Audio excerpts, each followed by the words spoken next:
Breeze, Tom, how you doing, my friends? Thank you for popping on. Hold up, my phone's pinging. How you guys doing this wonderful hot afternoon? Oh, just waiting for the stream to start. Right, okay, no worries. Just techniques to Mr. Pico. I received a parcel. I assume, Tom, this is your one. Here. I'll have to hide because I've got information which I don't want to give. So, I assumed into a Walker's box. Was this your one that you actually said? My one's actually Walker's, right? So this is your one, sir. Thought it would have been. Right, so we're going to get your one in a minute. What did I just knock over? My glasses. Oh, great, let me break them. Oh, I'll have none. Right, this one I've done off stream. Yesterday, I didn't get back. I was all over East London yesterday, helping my cousin. He works for a big logistics company. They're called Thames.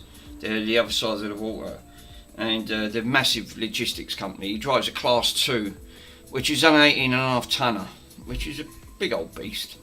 You won't want to run your foot over it.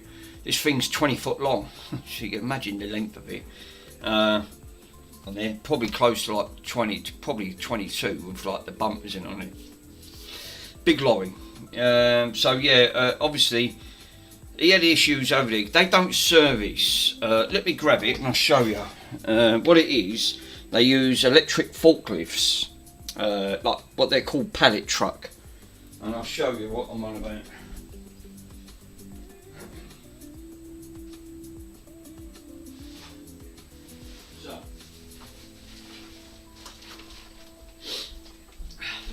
The electric pallet truck.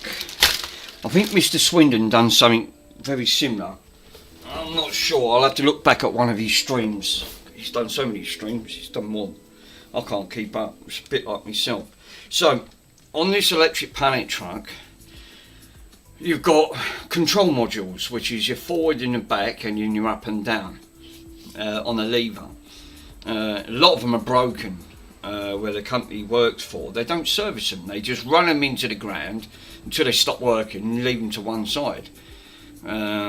Big logistics company and not really bothered. So, and they're them Chinese ones. So getting the parts is going to be virtually zero to get the bits for. Well, I already had a look at this. It was working. I swapped the control module over.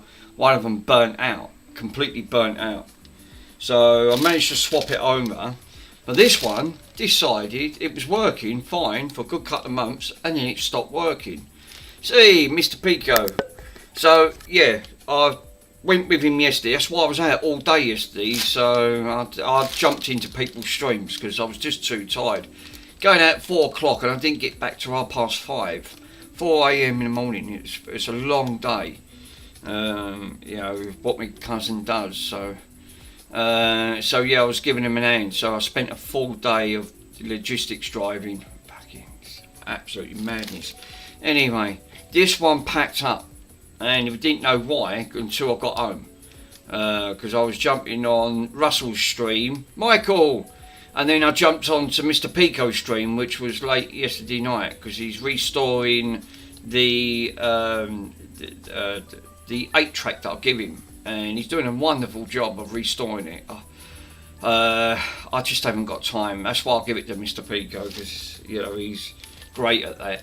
Anyway, this module, when I looked closely, the wire snapped, right?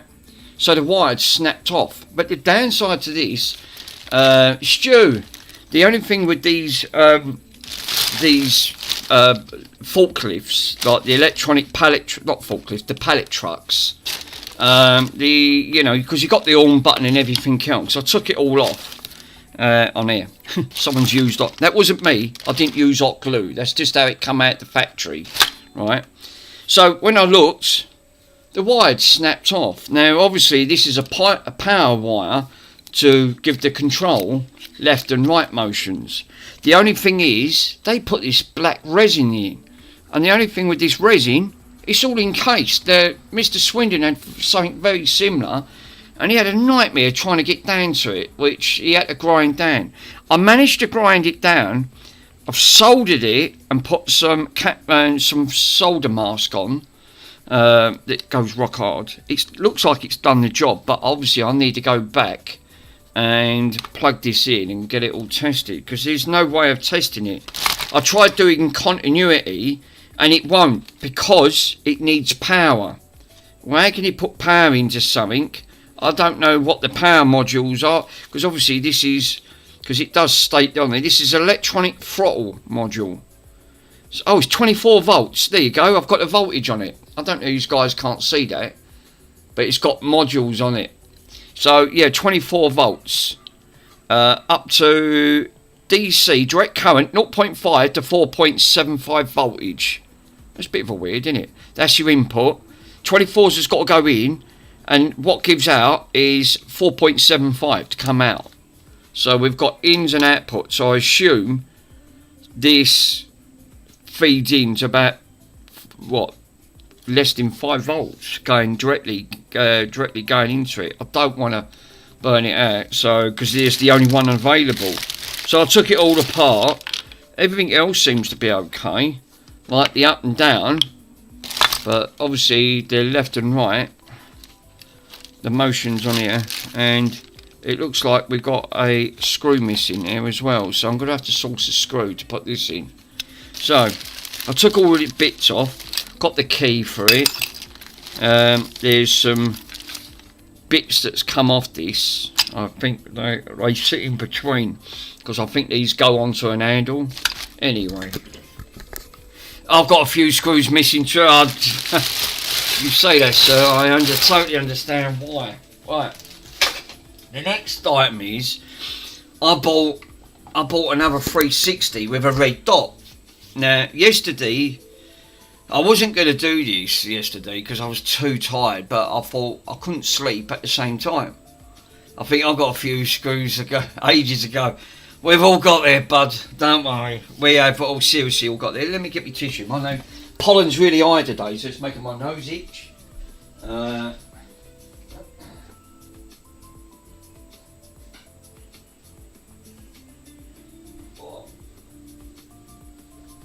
Trouble is, it starts my hay fever off, which starts my asthma off.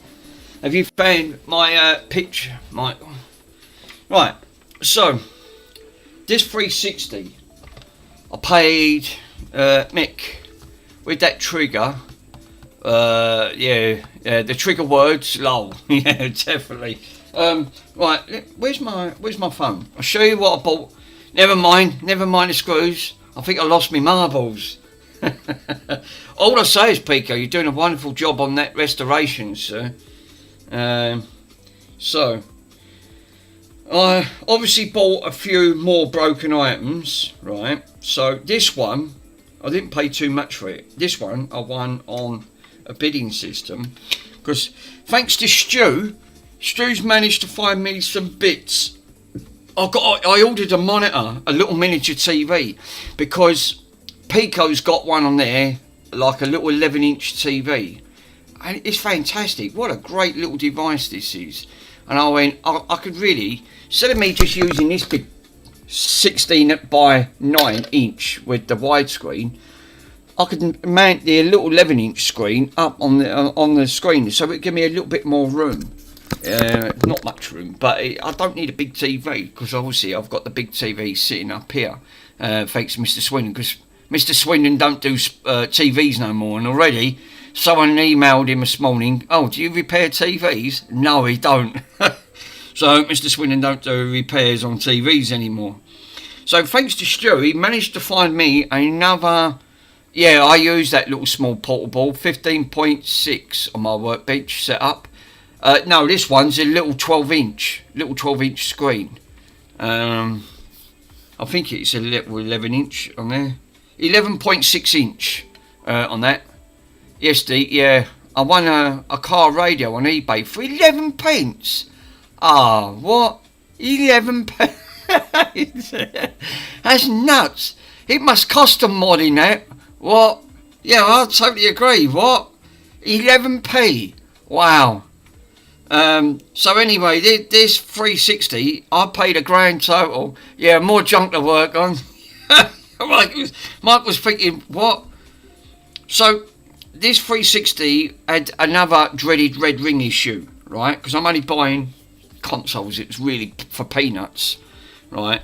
They have to be really dirt cheap, virtually giving them away on this one. I paid a grand total of this Xbox 360, what you're sitting in front of me, of £5.45, right? So in Canadian dollars, it's probably going to be less than $10. So yeah, what's the postage? Pounds? Right. Postage on there, my friend, is... because they can give me the details. Let me have a look. The details I paid for that is postage was £4.34 and 95 pence VAT. So a grand total of £10.66 for this wonderful 360. But the 360 had an issue, obviously, red dot. So last night, I didn't bother powering it up. When I unboxed it, I kid you not, I was right? I kid you not, when I unboxed this, I went, that's why it was cheap. Right, let these guys show you, and I won't making this up. You couldn't tell on the picture, all the corners split off, right? Which I have got over here somewhere. I managed to take it off and thing on it. Oh yeah, it's a bit of plastic, right? So the plastic's all smashed up on the side there. So when you look at the listing, it just looks like that. I'll put a picture of my monitor, little monitor, Mick, on his Discord. Lovely, I'll have a look in a minute. So it looks like it was all complete. But because the picture was dark, I couldn't see it was cracked.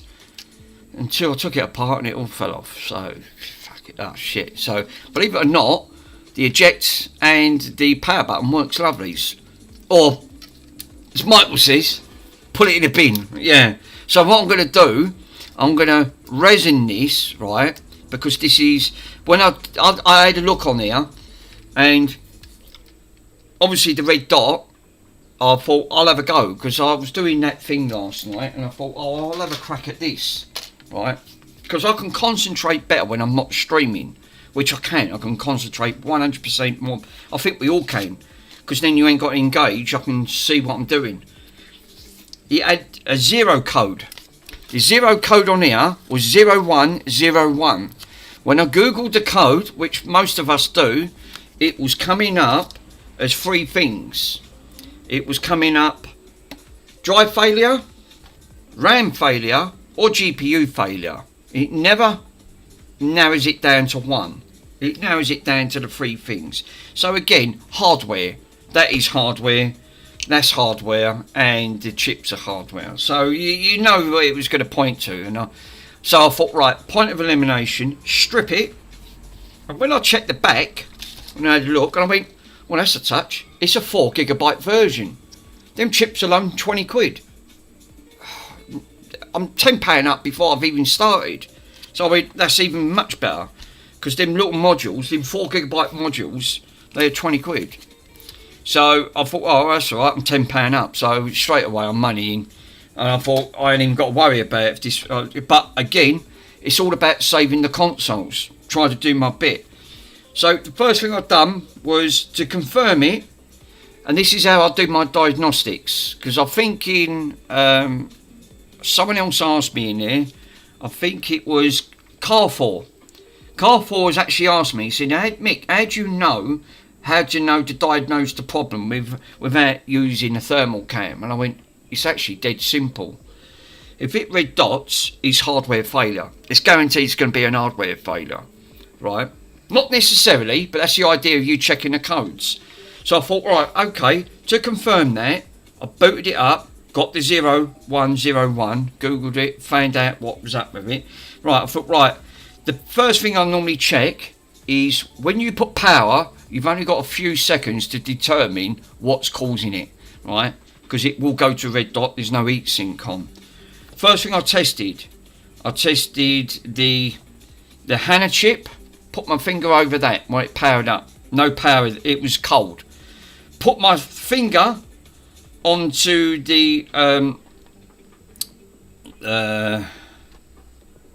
the chip right next to the GPU. Oh, it's gone out my head. Right, hey hippie.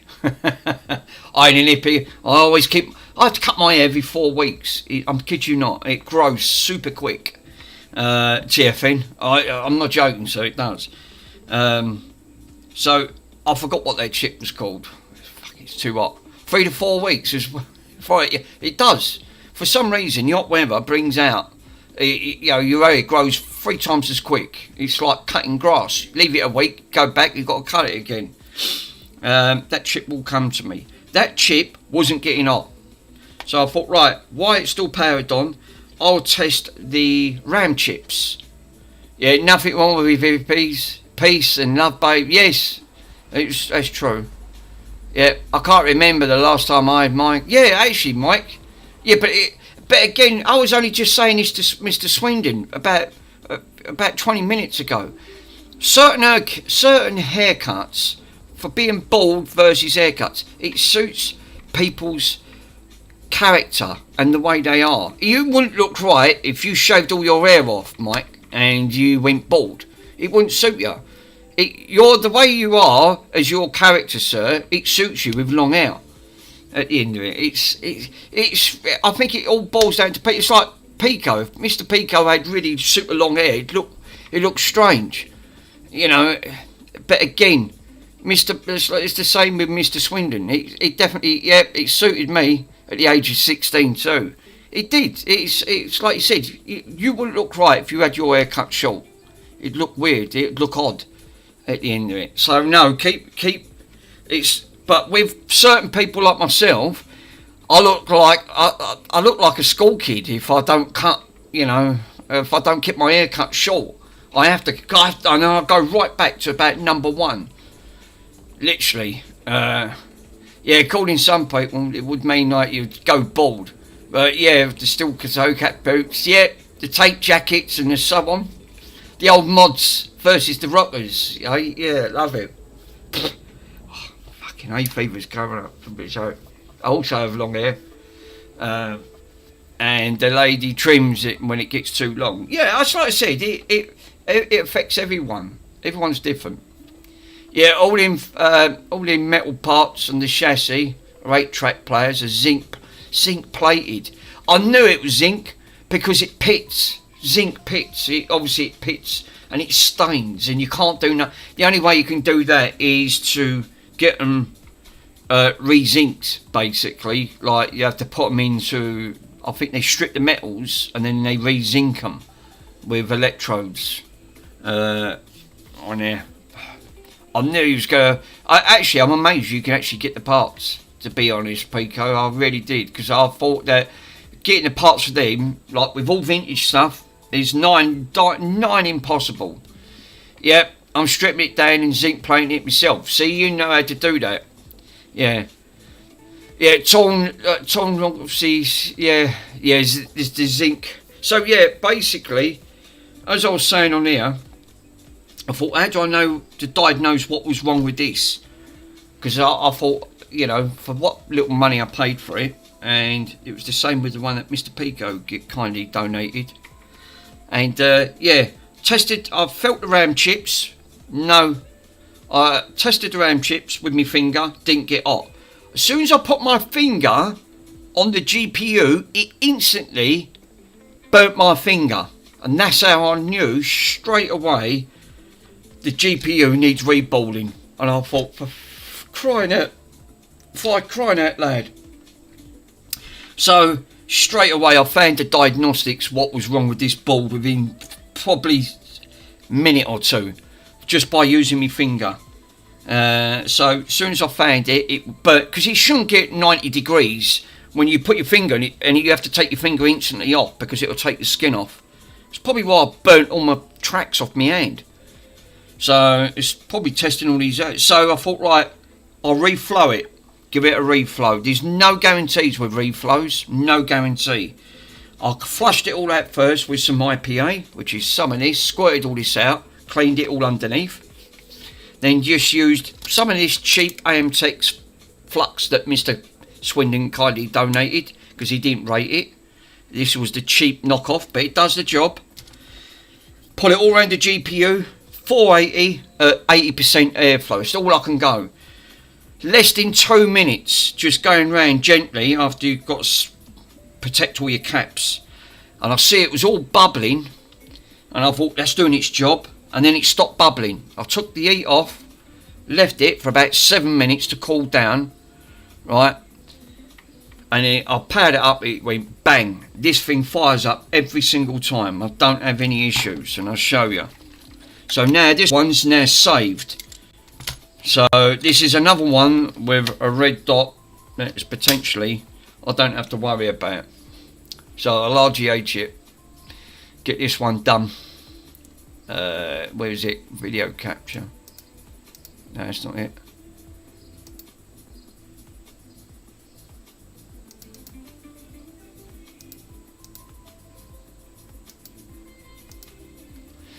Video, I've got to see what, fuck me, I've got so many overlays on here.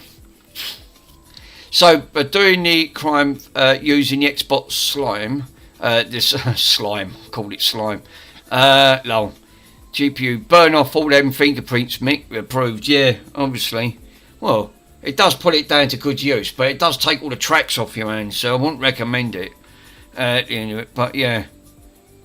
So, how comes, for some reason, now, oh, because that's not working. Oh, great. That is now, oh, there you go, she's now.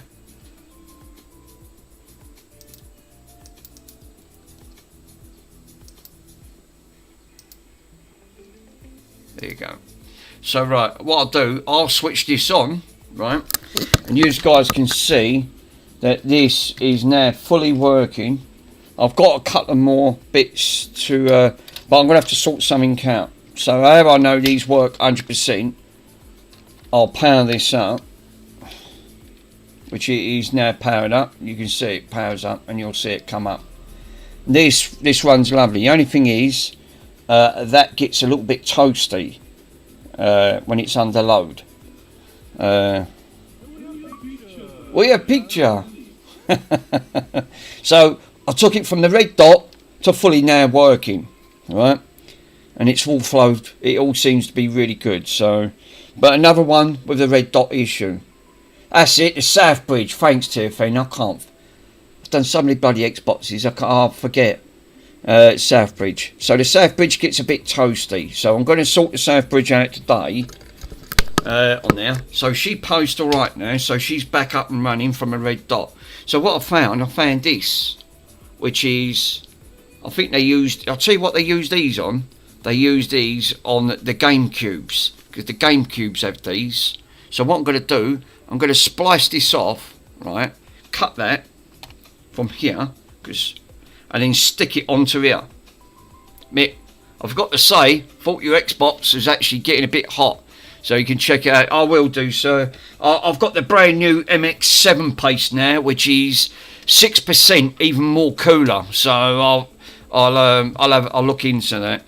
So yeah, the South Bridge. Thanks to TFN on that. So this, yeah, the South Bridge does get a bit toasty. You shouldn't be able to burn your finger, and it does get hot. So these South Bridges get incredibly hot. Every time they have a red dot issue, it puts extra load onto the South Bridge, which then, if this gets too hot, this will red dot. So the only way to take that is to put a heatsink over it, like something like that. Mount a heatsink straight over it, and then leave it. You'll be fine. Be absolutely fine. So that, actually, I could just leave that straight over the South Bridge. Done. Because I was using a bit of blue tack, and it does the same thing. Why do you think Mr. PCDD puts a... I don't know if you guys watch any of PCDD's channels. When he's doing his live stream, he's always got a big chunk of blue tack, and he puts it straight on the GPU to cool it down, to take all the thermal heat out of it, because it's a good resistance. Well, these blocks are thermal pod. These are thermal, what they call thermal pads. So I think like... yeah, I think everyone does have it here. Yeah, he does, yeah. No, PC, I've never heard of him. He's a great streamer. Oh, do you know what? I love watching his streams live. He's a legend, that geezer. He's so funny. Seriously, he does make me laugh. And the best one was the scammer tried to ring him, tried to say to him, oh, did you want to buy something on there? So what I'm going to do, I'm going to leave this one running. Let's see one of these thermal pads, because I can leave this on there now. Leave that thermal pad on. And what that will do is pull pull all that heat out and disperse it a lot better. So, but now I've reflowed it. I've got this, and it's a 4 gigabyte module. But she works. The only thing is, this drives really noisy on the shaft. When I ejected this, I went, oh, that sounds like it's grinding. Well, all that Bluetech stuff funny is how it all ends up, it's all disappearing. Yeah, well, that's why it's... See, straight away, that's getting a little bit toasty. And this ain't been on for long. So it's not been on for long at all. So, but the main thing is, she's now not red ringed anymore. So what I'm going to do, I'm going to do a RGH on this, which will help.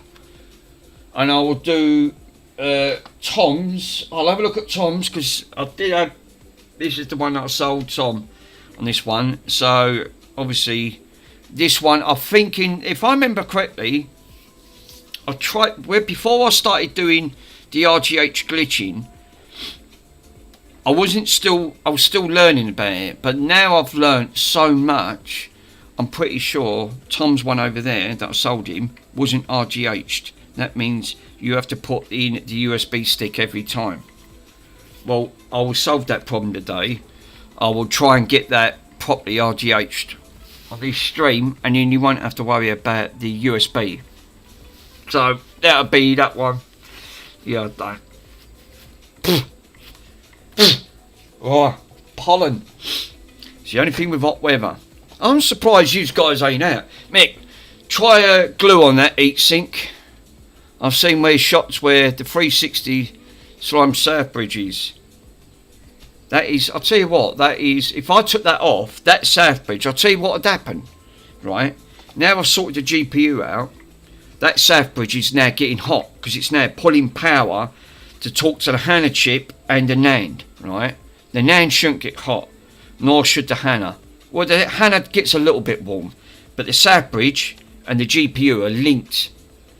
Yeah, I bought some Bluetech, and I've opened it up, and it was like, it was white. Yeah, so I got scared. No, they actually do white tack as well.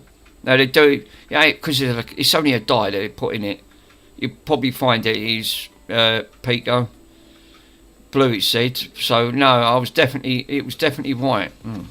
Perhaps they have swindled you out that one. So yeah, putting that thermal pad on, and already I can feel the difference on that. It's pulling the heat out of that surf bridge. Them surf bridges should not get that toasty. Yeah, they're 3x3 heat sinks with thermal conductive adhesive. I've seen them ones. Yeah, that was the one I was actually, TFN, that was the one I was looking for, but I didn't know the diameter. And you just said it, 3x3 centimetres with heat sinks. Because what they've got, you pull them off and they stick on there. And then that's what I was looking for. I was going to do that today. And so they're actually 3 centimetre by 3 centimetre, because I didn't know the diameter on them. Yeah, because that's the idea, to pull the heat off these, because these do get toasty. Because otherwise, if you don't pull the heat off these, what actually happens? These red ring again. You'll get, well, a red dot. They'll just red dot. Oh God, pollen. I ain't going to have another episode today, seriously. Right, well, that's doing its job, right? So this come off a GameCube, because these are the GameCubes one. I only had one on there. And that's done that job lovely, even though that's getting hot on there. I'll leave that on. And I ain't even put... I ain't even redone this yet. So what I'll do now, I'll know this is 100% working, and it's updated with the latest. Yeah. Also, thanks to the airflow of the GPU cooler, that will help dissipating the heat from the heatsink as well. Yeah, it probably will. Yeah. Yeah. So hopefully that pulls that down. But these do get toasty. I know they get toasty. The 360. So you blame really the fat models of the 360. You thinking of the red ring issues. Even the slims, even the E models, because this is the S model, stand for slims. Then you got the E, which is the latest. That's the later models after that. But even they suffer from the red dot issue.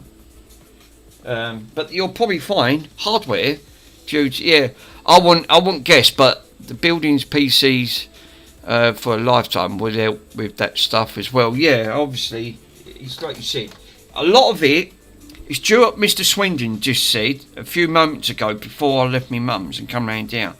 Most of it's down to poor maintenance. Like, you know, if you don't keep these things serviced, it ain't just Xboxes, PlayStations.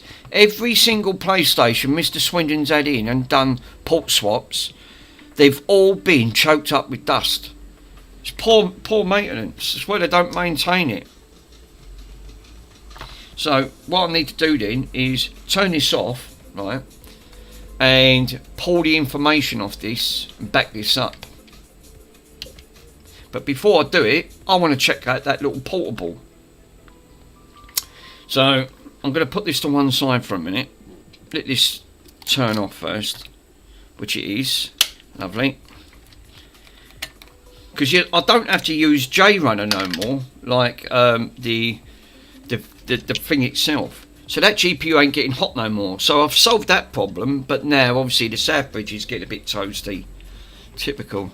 Salt one problem, and then another one arises. But if I didn't put that on there, I would run into issues. So I think the first things first. There are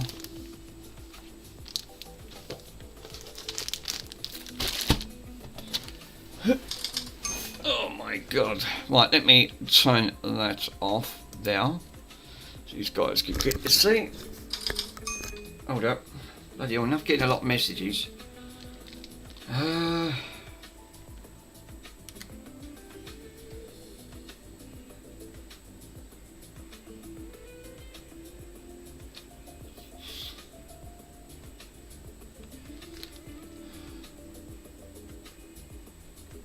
That was Friday. So yeah, I've got a couple of more items to come, but I've also got a Yodel parcel coming out today, which was my port extender. It sounds like my ass. Fix one thing and three others for, yeah. Do you know what? I hate that. Carrefour! How you doing, my friend? This is the legend that done my wonderful amplifier. 22 more stops. Bloody Nora. I had that amplifier going the other day, Carrefour. I'll tell you what, it fucking drops. That amp is, I'll tell you what, you guys don't get to hear it. It doesn't do it any justice. Well, that amplifier, they seriously kicks. So, right, this is, I purchased this for £43. So,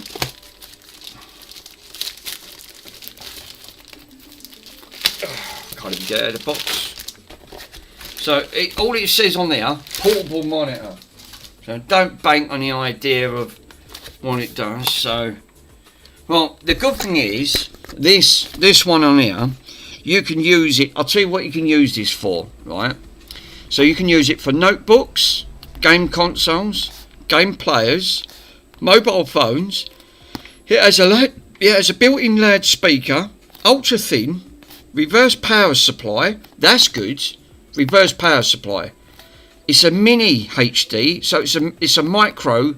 It's what they call a micro HDMI, which comes with the adapter. So it's not a full HDMI, it's a micro adapt HDMI. So you've got the big and then you've got the small version, which goes into this. Also, there's a Type-C data transmission port 2, and it has built-in audio.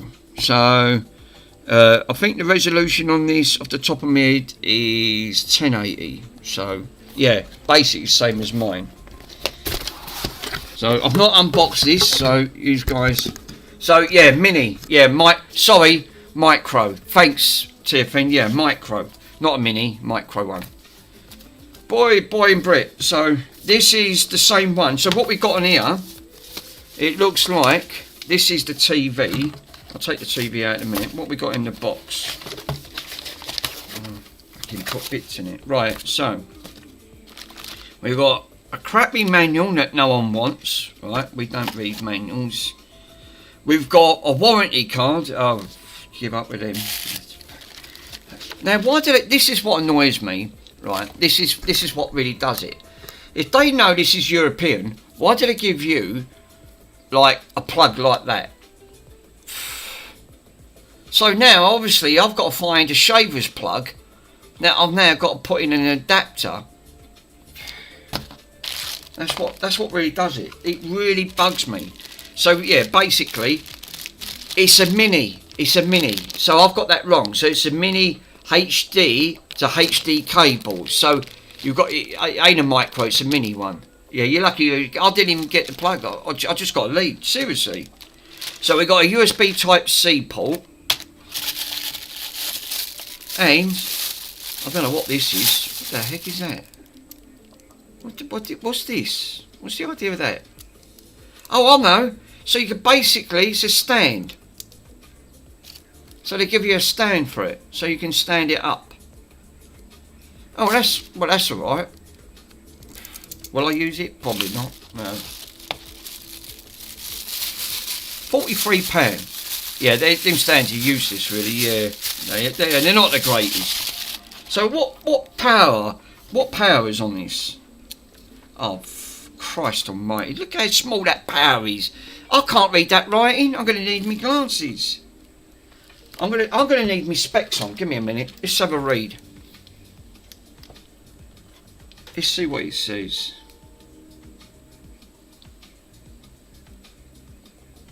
Right. 5 volts at 3 amps. And it goes all the way up to 9 volts at 2 amps. Made in China. Yeah, am I not surprised? 5 volt, 1 amp. So yeah, 5 volts. Well, it says on here, is that 5 or 4? Yeah, 5 volts at 3 amps, and it's a 20 watt charge.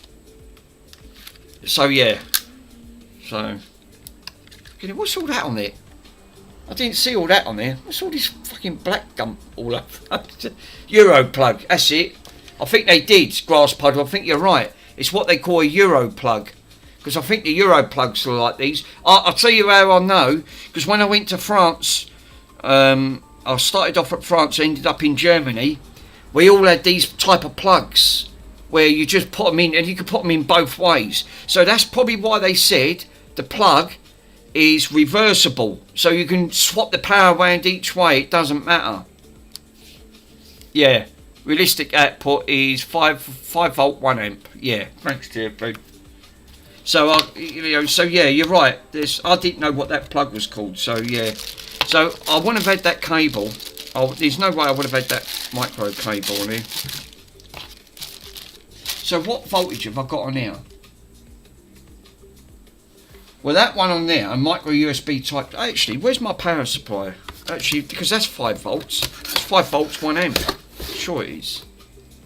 Oh my God, 11p for a radio. Yeah, I think you've got a bargain now for 11p. It's a shaver plug. Thanks, Stu. That's what I was looking for. So, on the back of this, right, that's actually not a bad little TV, is it? It looks like it's been 3D printed.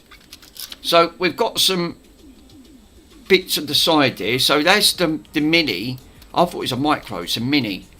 Right, so and then you've got 2 USBs out, and then it's got, what's it got written on the side? So, hold up, it's got writing. Type C1 and Type C2. Is that all it's got? Oh, and we've got a phono jack, and we've got the selector, which is the in, and a return button, and the speakers are at the back.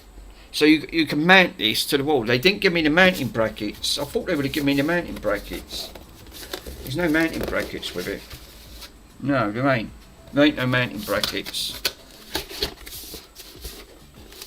It's a shaver plug, oh yeah.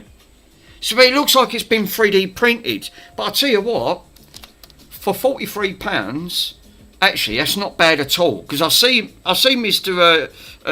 Pico's on. You could use more than one phone tablet and mount those small. Well, that's what, Mike. That's what I was thinking. Because if you want multiple monitors, right? And the good thing is, you've got the bits on the back of here, so you can mount these. You could put like a bracket, mount the bracket like one of those flat brackets, and then what I was thinking about what Mr. Pico was doing, because he's mounted these up on here, which is better. So then it's right in front of you. It's just a grip. So yeah, obviously these will actually be quite good to use. And the good thing is, it duplicates what you've got on here. So we're gonna try that out. We're gonna try that out. So I think first things first, let's unplug this one, because this is the Type C cable that it come with. I remember back cables. Now what, glue it onto the back of the 360. Stu, that's not a bad idea. Do you know what? I was thinking about, let's give me an idea. So if this is a standard 360, right? Perfect. Look at that. Lol. And then, I'm not being funny, you've got a monitor. I tell you what, you say that, right? If you had a 3D printer, like what Mike's got, right? You could mount this into a 3D case, right? And put a monitor with it. And then you've got a built-in monitor like a laptop. So when this is on, you can fold it down, right? And you 3D print a case, you flip it up, you've got the built-in screen. 3D laptop, yeah, 360 laptop. Do you know what? That is perfect fit. Look at that. That is near enough a perfect fit. I was actually really, it gives you an idea where you've put that in. Mick, don't give ideas. No, actually, no, it's not probably, don't. I was just thinking along the same, I was thinking, I ain't got a 3D printer, but that would be perfect for a screen. Yeah, I've got my scope actually. Mr. Pico, that's what gave me the inspiration to get one of these monitors. Because I said, that is a perfect size monitor. Where did you get it? And he went, eBay. And I went, do you know what? That would be so much better with this size screen. And it's so thin, it's not going to take no room up. So I thought, perfect. But I'll tell you what, if I had one of them 3D prints like what Michael's got, a bigger version, you could 3D print a case. Put that board in and set this up. This will be perfect for a laptop, a 360 laptop. God, my nose. It's driving me up the wall. It's itching. I'll tell you what, guys, it's not warming up here. I'm going to have to put this fucking fan full on. Pots and panting. Let me turn this up once. I'll put it on full. Fucking. It's going to be hot today. I'm not going out there. Yeah, I want to try a 3D print. Yeah, at the grill. I'll tell you what, Mike, I'll be interested in seeing that. On that, I would really like to see it and see how that gets on. Right, so I'll tell you what. Let me plug this in. Right. So this is number 1. Plug that in. Let's plug it into my phone and see what happens. Does it power up from your phone? Probably not. Right, I don't even know how you switch this on. I don't bother reading instructions, just power it on and just open the bed. Just push buttons. Right, I think it should just auto power on. Right, if it don't work on that one, does it work on that one?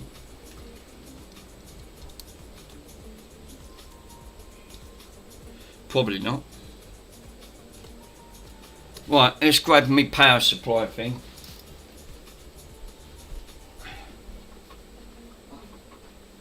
It's warm. Very warm. Very, very warm. Yes, output. So right, I'm going to have to need a USB stick on this one. So, right. So, what I'm going to do, I'm going to power that on there now. So this is come up. So that's the output.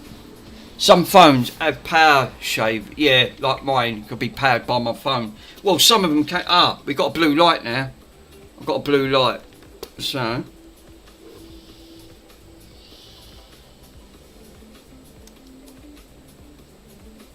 I assume I ain't got a clue because I don't bother reading the instructions.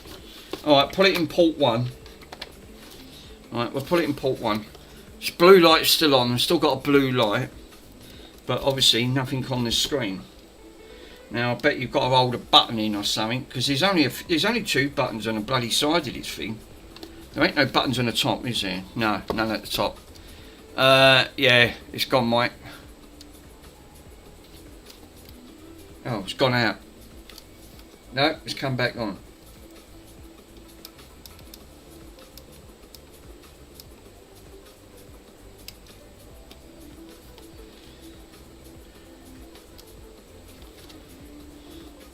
Well, that's really, I should read the instructions, shouldn't I? Because obviously, no, it turns on itself. Right, thanks, Pico. Right, well, we've got no display. Well, I didn't have a blue light before when I plugged it into the phone, so we've got voltage on there. And what's the output on this? 5 volts, 2 amps. So this powers up, lovely. I think it's last gone. Oh, don't tell me, I've got a 40 display. Look, plug the phone into a power port and then into the right, okay. Right, I've got to try and get, tell you what.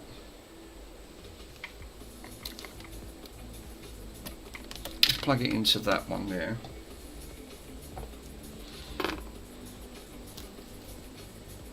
I don't think you could, there you go. So it's not enough power. Right, I've just plugged it into this.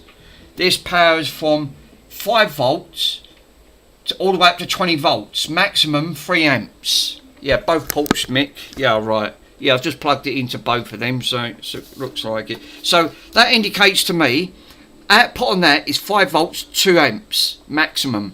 So that's obviously not powering that up. It's not putting enough power. Oh, it's cut off. Oh, it's gone to a red light. What does that mean? Oh, right. So it goes into like a standby. Right. Oh, HDMI types. Oh, and then it goes to a red light. That's weird. You need a 45 watt charger. Well, this goes up to alert. Use the 45 right PC charger. Right. Right. Well, that powered that up. Right. The only thing is, I haven't got an adapter to use the thing for it. It will shut off without a signal. Right. Yeah. Because I haven't got an adapter for this.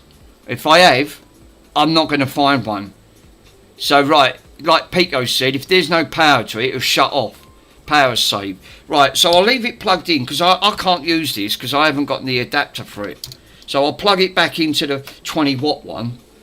And like you said, it'll detect a cable, then shut off. That's probably why it works and then shuts off. Because it goes from a blue light, which is seeing on there, you guys can see, and then it comes up no signal, then it'll cut off. So it's detecting. So what I need now then, where's that cable?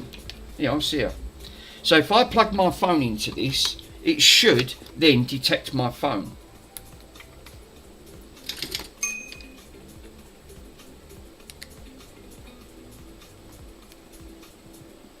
Yeah, so what we do is charging, yeah, right. This device. No, it's not having. Oh, I'll tell you what. This has got DeX. Yeah, that's the same as mine. Yeah, I think. So what I'll do, I'll have a look. This has got DeX on it, and I don't know how to, I've never used DeX, which is an operating system for your phone. Right, so if I go down and have a look for DeX, that's the only thing with these phones. Oh no.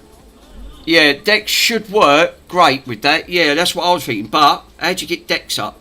This phone's so complicated, Grass Puddle, and I kid you not, it's got tons of options on there. If I type DeX in, that's it, Samsung DeX. Oh no, I see. What have I typed in?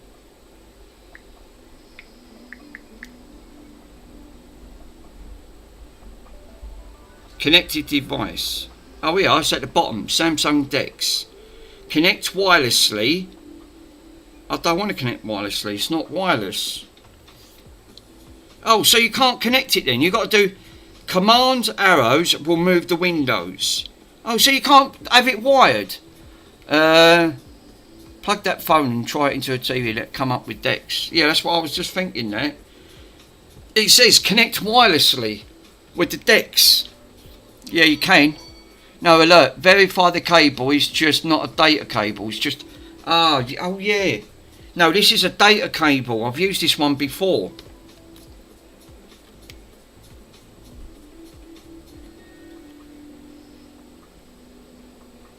Oh. No, it won't detect it. Oh, well, that's a pizza. I'll tell you what. Let me try that cable on here and reverse it. Swap the cable. Yeah, I'm going to swap the cables over. Let me plug this cable, because one cable might be, right, you said, right, and then the other one might be a data cable. And I'm thinking that's what it was, because I've got DeX on here. Right, let's try this one on here. Yeah, on that monitor. Yeah, because it comes up connect wirelessly. I don't want to connect it wirelessly. I thought you could just plug it in. No, it's not making no difference. Samsung DeX. Smart View. What's this? Smart View. Mirror your devices to appear to play on this screen. Right, I've got no signal up on that. Or put it in a bin. As Michael says, put it in a bin. No. I think it does it wirelessly. Why? Why? Unless I'm doing something wrong, I don't... This phone is way over too complicated. For desktop experience, connect your earbud for a wired connection offering the best performance. I've done that. It's obviously not operating it.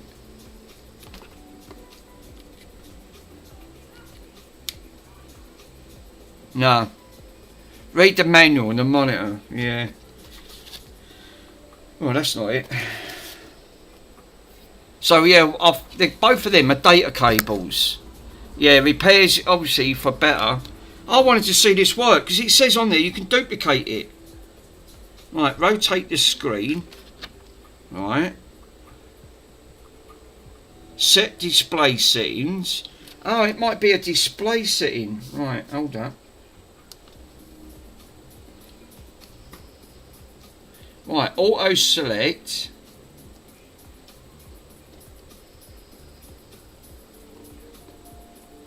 Now it's cut off again.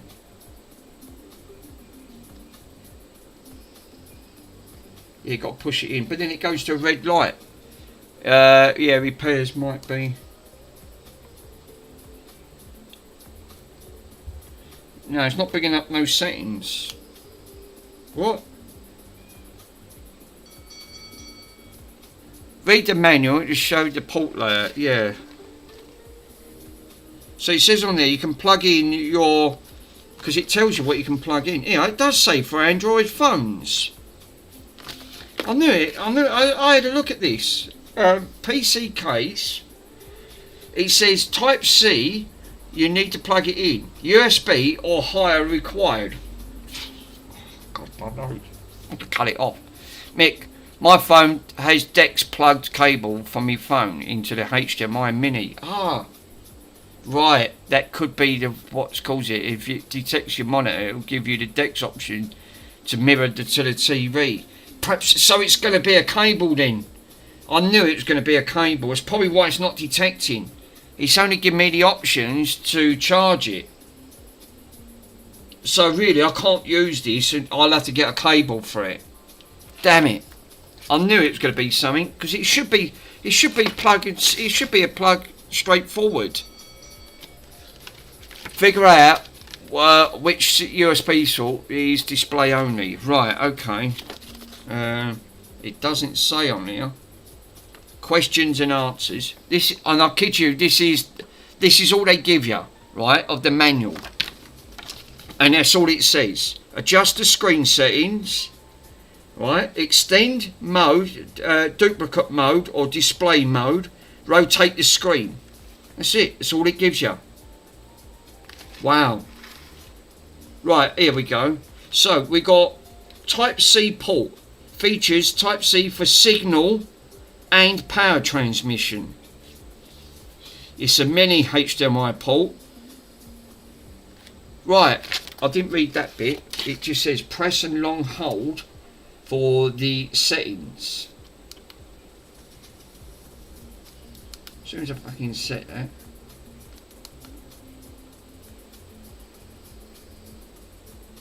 No, it just fucking turns off. Put it in the shredder, Michael. Hey, Chris, how you doing, friend? No, well, don't do that. I don't know where to get that from. So I can't use DeX, unfortunately. It looks like it doesn't work with, because I'm thinking well, that's a bit disappointing. Mick, hold that long slide to USB sort with the camera. Because look, when I pull it on there, you've got a back button, and then you've got an up and down for select, and then you press it in. But when I press it on, when it goes to a blue screen, which you can see, if I hold it, it just turns it off. Plug your scope into... Oh yeah, the scope. Thanks, Peter. You're good. Yes. I forgot. I've got the fucking scope plugged there. Actually, I don't have to. I've got the bloody Xbox. Oh, for crying out loud. The other side. No, that looks fancy. Yes, fucking so far. No, the other. Look, we want you to see the ports on the other. Right, so the ports on there, which are, as I showed you guys before. So right on there, you've got two. It just says number 1 and number 2 on the USB Type-C ports, and then you've got a mini. Does it have stand? No. Oh, it does come with a stand, Chris. Yeah, it does come with a stand. So yeah, it's only got 2 USB ports. It ain't got no other buttons. Look, there's no buttons on it. So there's no buttons there. No buttons on there because it's just got like the feet where this stands up. Oh, so it's a Versa mount. Yeah, so you can have it on there, mount it to the wall, as well as if you want it standing up, because it's a duplicate thing. I was going to plug the Xbox into it. That's what I was going to do. I was going to take the Xbox, this one here, right? If I put this on here, shove this on, right? So this won't take 2 minutes to power up, and then I can use then the HDMI, and then I'll plug it into this. So this is a mini. Yeah, plug that scope into it. Hey, Dumpy Dump. Hey, look who it is. The man himself. How you doing, Ace? He's a top man, this geezer. He knows his stuff. Dumpy Dump. Right, so as I thought, look, so you got 2 ports on this one then. So you got the mini and the big ones. So I'll plug the big one in here.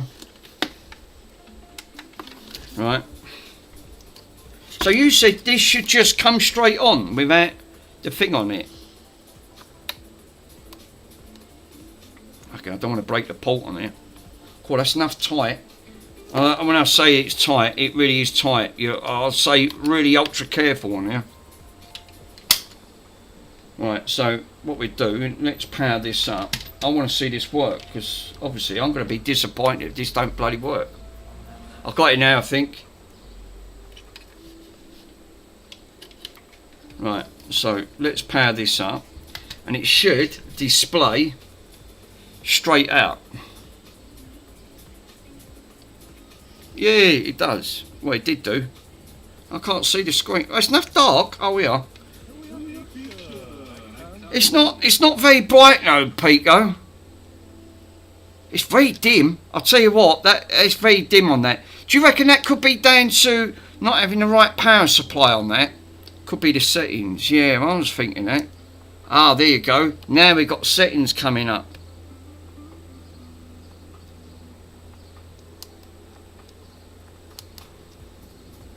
Yeah, it's very dim. Right, brightness. Oh, there you go. It wasn't turned all the way up. What a donkey. Let's put it up to 100%. That's better. Now I can see a lot better now. Right. Yeah, that's a lot better. Contrast. So we got contrast, brightness. Yeah, let's turn the contrast up.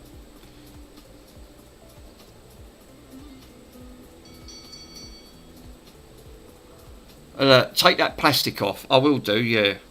That looks sharper now. And that black. Let's do the black equalizer.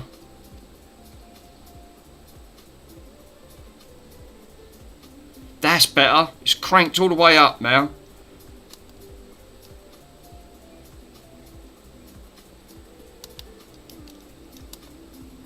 Right, let's take this off. Let's take this fucking plastic off. I'm laughing my arse off. Now remove. I am going to take it off. Right. There you go. Oh, that looks 500 times more better now. The only thing is, this fucking thing's seriously oversaturated with the light. That light, that LED light is so powerful. 4K lighting system. It just saturates everything. Yeah, that's not bad. Yeah, it's really crystals. I'll tell you what, looking at it now, that's actually nice and sharp. Now cranked all that. That's actually not bad at all. £43. Oh, come on, that's got to be worth that. I mean, now you can mount that on the side on there. Yeah, not bad. So, yeah, I would say that's definitely, it's a bargain. It is. It is definitely a bargain on there. But now we've got it working on there. But yeah, so you've got to turn it all the way up to maximum. Turn the black all the way up, the contrast and the brightness. And yeah, so I would definitely say that is, now I can mount that like Mr. Pico's one on it, and that is 11.6 inch screen, perfect size for 43 quid with free delivery, with free shipping. It's worth definitely worth it. Right, so now we know this works. So that's one good bit. That's one good bit of move on it. But I'll tell you what, that port, fuck's sake, that is so tight. You're going to end up breaking that if you're not careful. You bust that on there, it's going to be game over. So I would definitely say, just ease that out ever so slightly. So yeah, I would say that's actually a good buy. But it does come with the stand, and you've got speakers with that as well. So, but for the time being, I'll do that off stream. I will make a note on, because then I've only got one cable, and I can mount that cable straight in there to power this up.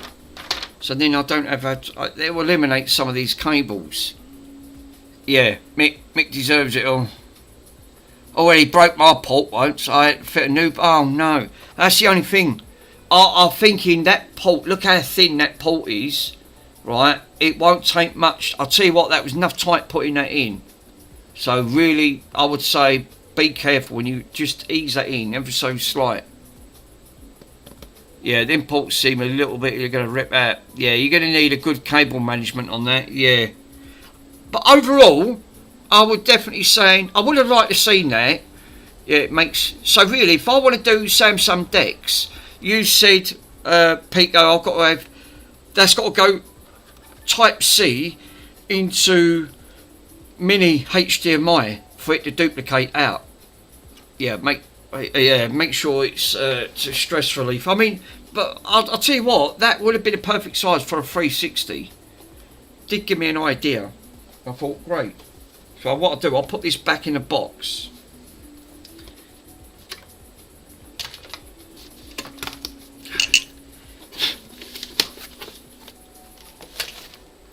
So let's put all this back in. So it does come with the bits on here. So I'm not going to use that charger. It does work it. Yeah, phone output to mini and right. I'll have a look for one of them.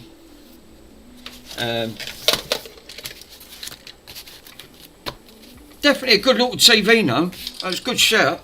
Good shout. So I'll definitely recommend, guys, if you want to get a good little TV, these look like they're going to do the job. It just duplicates of what you're seeing, and it's got built-in speakers. All right, don't expect miracles, but at least you'll know that if you haven't got much room, these are I'll tell you what you could use them monitors for. For a PC, if your graphics cards come out, you could have one, because PC's got 3 screens. It's got 1 for chat, 2 for camera. Yeah, I did mine miracles. I mean, I'm not. You could have one of these. You could have a couple of these set up for your setup for your OBS. So you could have 1 for chat, 2 for camera. Perfect. And for 43 quid, that's not a lot of money. I don't think that is. And you don't, yeah, because they got different sizes on here. 10.5, 11.6, 12 inch, 12 by 3, 13 by 3, 13 by 5, 14 inch, 15 by 6, 16. Now it goes all the way up to 24.5. I have one right now in my hotel. Oh dear! Grass polo. They're actually good little TVs. These, and the good thing is you can plug them into your laptop if you want to watch a film or something in bed. Shame they didn't have the wireless side. That would have been perfect. Because then you could have transmitted it wirelessly directly to the... I suppose you could. It's got a mini HDMI in it. So... But I still think it's a good little deal for what they've got on here. So, I'll put the cable there anyway. Put it to one side. Right, let's have a look. Before I get to this one, right, before I get back to this. Well, that was a lovely little thing, isn't it? Yeah, and yeah, because I forgot, yeah. Good idea, Steam Deck. Because obviously a Steam Deck, I had the Lenovo Legion Go, 8.5 inch screen, but the fucking thing was chunky. It was like that. You picked it up, you couldn't hold it for too long. It's too heavy. Beautiful system. I sold it. I got my money back on it. Obviously, they hold their money quite well, but obviously I don't even use the one that Mr. Andy done for me, because he put the chip in, and but he's still sitting over there. Yeah, I'm rocking the Ally X. Yeah, now I love it. Yeah, don't get me wrong, they are great, but that monitor would make a difference. It would make a nice little dock where if you want a bigger screen, and it's not going to take up no room. I mean, you know, that's absolutely perfect for that. Not much on the settings for this thing, no. But it does what it says. It does state that it's a plain and simple device. So let me put that on there. So this did have the red dot, reflowed the GPU. Now this is fully working. The huge thing is, when I think about it, was powerful for this oversized. Yeah, because it was compared to a full PC. Yeah, that's right. Well, they use Linux, don't they? It uses the Linux operating system. So this one is now not red dotting anymore. That one is now fixed. So let's put that to one side for a minute. Let me have a quick look at it.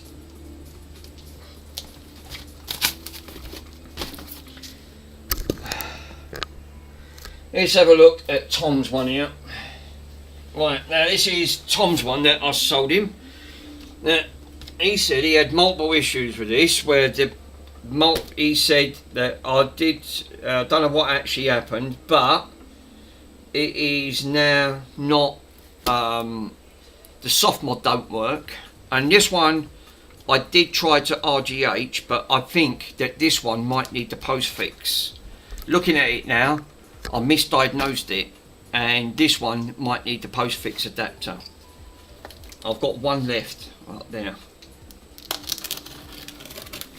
So what I'll do, I'll confirm that, open it up.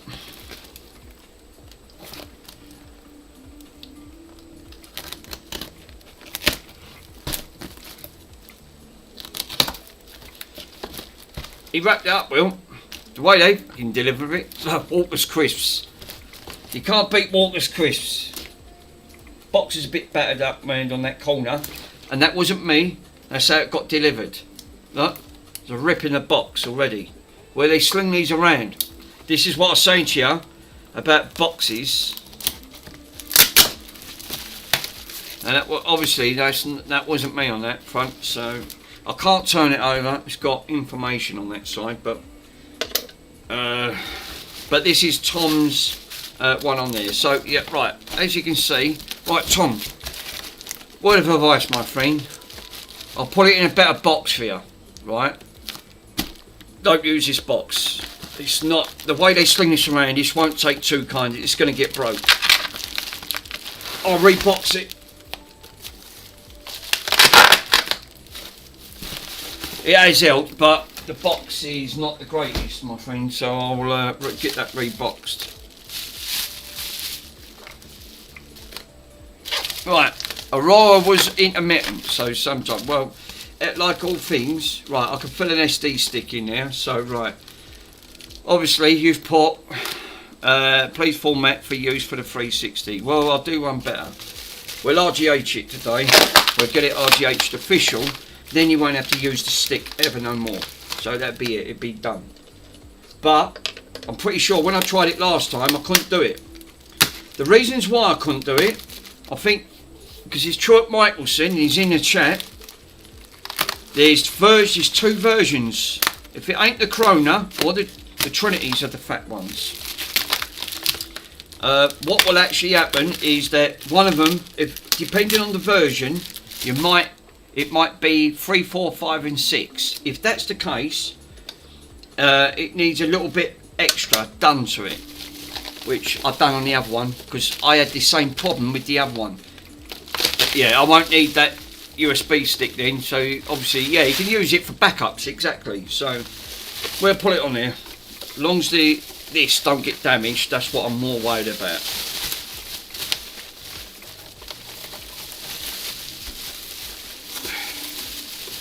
That's what I said, send me back the console. Don't need nothing else, because I've got the power supply right there. Right. So you still kept the label on there. This was the rusty console. So this is the one that I fully restored and used casing. So I used the casing out of it, and I have a new ribbon cable, if I remember correctly, and the casing was really poor. So I changed the case, swapped the casing over, and the thing on it. So I think first things first, we'll power this up and we'll see how we get on. So let me give her some juice. And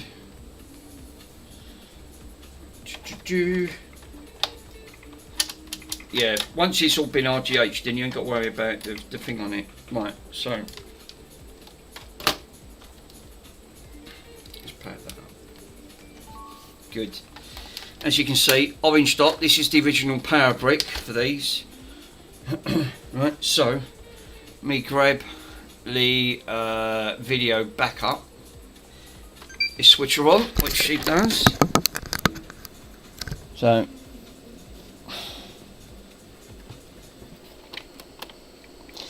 it always does this when it power cycles, right? All these 360s, I've noticed it always does the same thing. When you turn it off, and you ain't turned it on for a while, more than 24 hours, then now she's powered on. There you go, see? It always does it. These always end up powering on.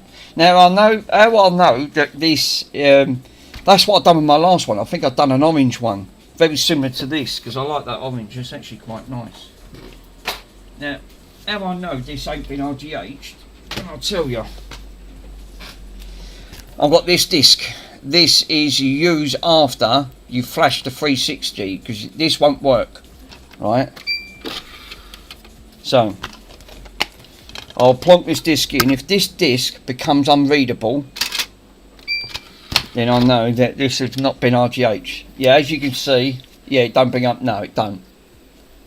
Now the reasons why it won't, because obviously it's not soft modded. It's not been hard modded, I should say.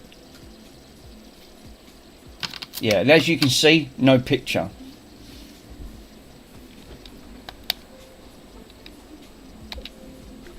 So if I put my Aurora stick in, this will work.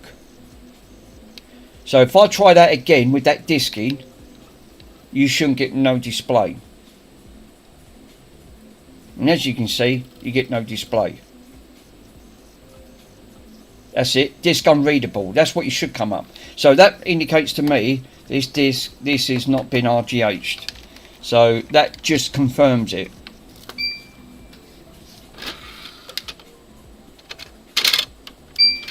Which is good. Right, now let me sling my let's sling my mod it. I am going to mod it, Mike. That's exactly what I'm going to do. Yeah, I might have to go for a post screen fix. Yeah, you shouldn't even get that for that screen. No, you shouldn't, Chris. You're right. No, you shouldn't get it. Right, I'm going to take my soft mod, sling it in here. Right. So that's the bad avatar. That's my one. Right. I ain't touched Tom's yet. So my one should power this up.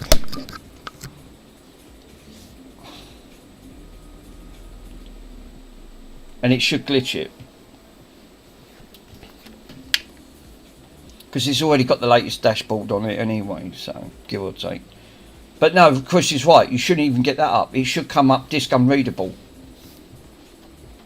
Yeah, as you can see, go straight to Aurora. So straight away, the file structure on mine is correct. So on there. So I think first things first, I might need to back up the NAND on this. So let me switch this one on, because then I can see it on the bigger screen. Until I set that, is this Tom's? Yeah, it is. So what I do, I'll back up the NAND twice on this, and then I'll have a look. It should display. There you go.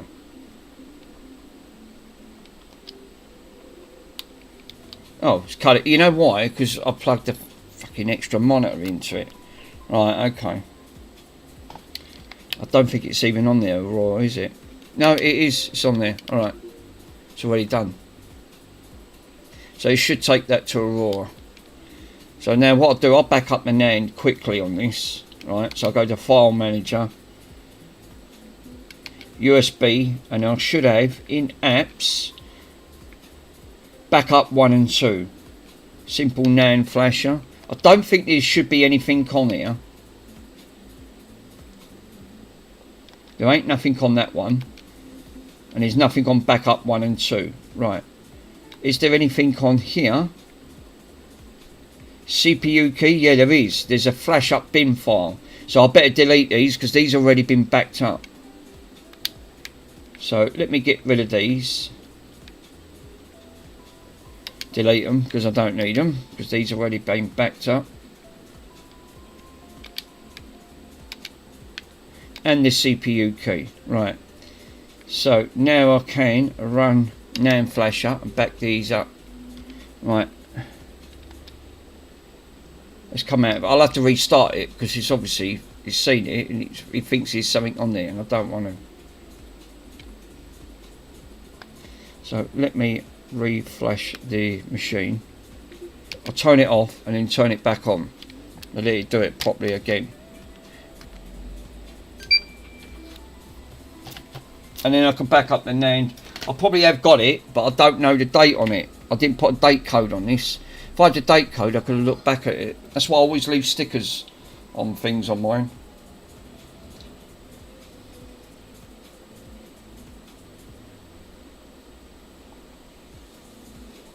Then what I'll do, I'll go back into this and then redo it.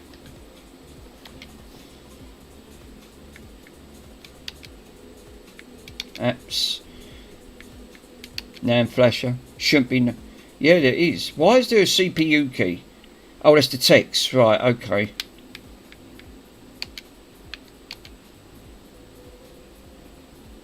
Check some. Right, now there ain't nothing in it. Double check. There ain't nothing in backup 1 and 2. Right, okay. Well, that's fair enough. Right, cool. Backup. Dump your NAND now if you want to dump it. Now it'll let you dump it. So I can dump them then. I'll move this to dump. I'll do 2 dumps like Michael does. Yeah, Chris. So what I'll do, I'm backing this up because then I ain't got to do this, and then I'll take this, strip this down, and I'll do it official. And then I'm pretty sure because when I tried this, because there's 2 versions, right, on this. If I remember correctly, it won't work. And when I look at it now, I bet this one needs the postfix adapter. I've got 1 left up there. That's probably why it didn't work.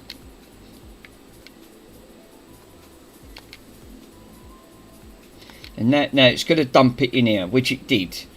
The flash dumps on here. So if I select that, cut that, right, come back out of that, put that in dump, and then paste it in here.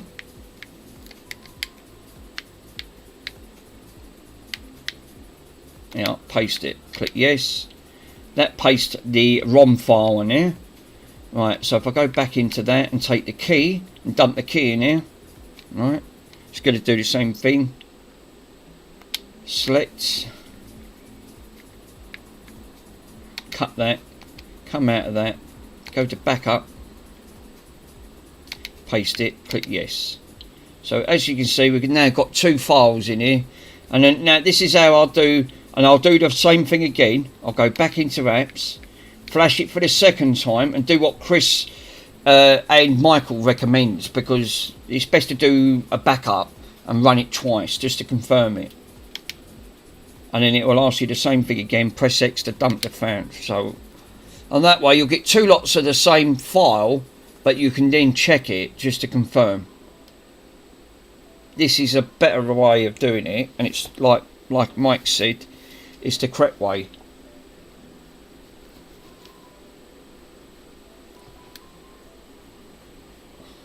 So yeah, I've got some more. I've got another crystal to have a look at. How's it going, guys? Hey, Tom. Yeah, I'm just hacking that into that radio at least 10 minutes. Nice. Right.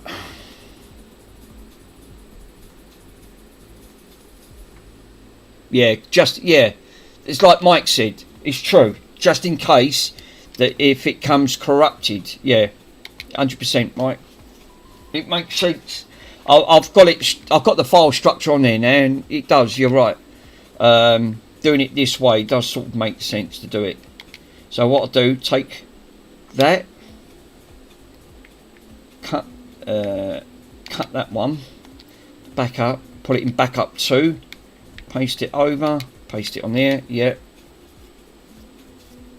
right, that's the CPU key. Now go back up, and I'll take the flash dump, select it, and I need to cut it, come out of it, put it in there, and then I can paste it into this and click yes. So now there's 2 of separate on them 2 now. So now when I compare these, I can now compare them. So I think what we need to do now is then now come out of this. Now this is all backed up, and go over to the computer. What's the thermals on here? Actually, that's a good shout. 67. Yeah, it's not bad at all. Yeah, it's not. That's quite good. But I can get that down a little bit more than that with that new paste when I take this off, because that new MX7 is really good paste. Seems to be really good. So, right, so now she's shut down. Let me disembark that. We'll leave that in. So what I'm going to do, lots of fibre. Oh, for crying out loud. God, these things are so ultra sensitive. Right, let me turn that off. Fucking hell, I only had to touch that, it went off its head. Right, let me just click where Yodel is. 7 more stops. Look at the time. They're always late. Do you know what? Yodel never ever are on time. They give you a time frame, right? A 3 to 4 hour time frame. Guarantee it. Always go over their time frame. They've got a poor record rate. They have. I don't rate their record, because they say, can you rate our driving? Well, it's not their driving, it's rate how crap they are. And they're not the greatest.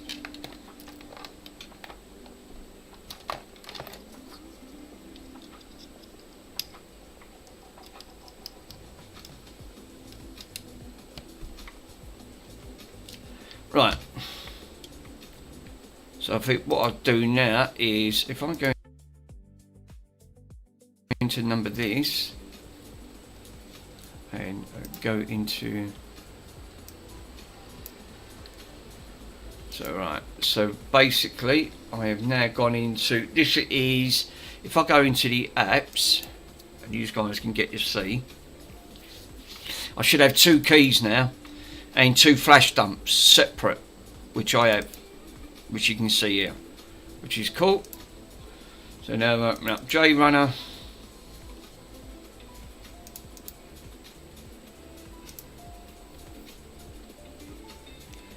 And inject the keys and have a look. But before I do that, let's put my glasses on, because this is the most crucial point here. So we're going to call it Glitch 2 RGH3, 1759 on there. Add the source. Hold up, guys.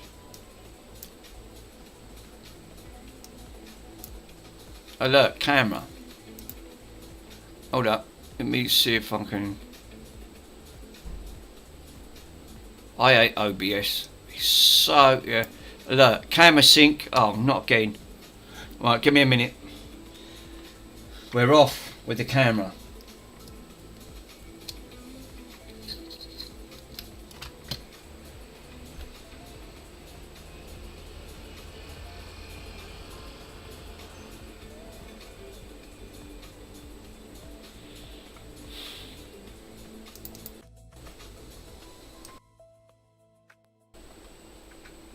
Right, are we back?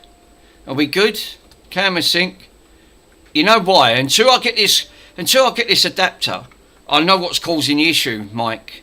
It's that adapter over there. Yeah, seriously, I know what's causing it. This computer's not got enough ports.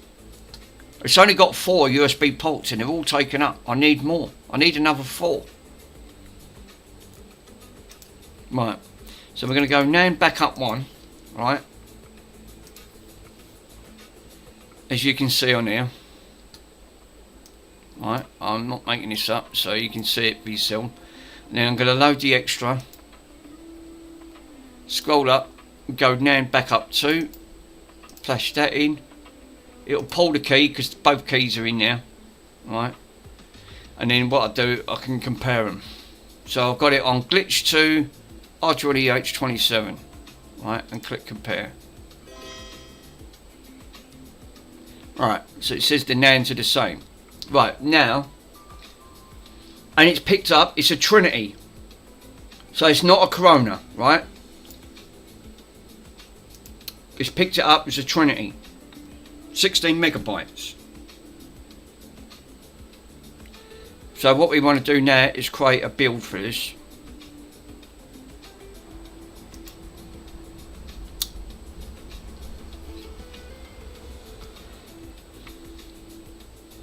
Finished. right? So we've created a build.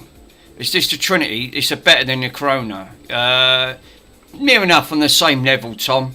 They're not that. The trouble is, the Corona's obviously a little bit more advanced, because the higher you go up on the board revisions, the less chances are with the red ring. But remember, the red dot. I call it red ring. It's the red dot. But they're like all of them. Even the E's. Yeah, the Trinity is much. Yes, but it's more fun.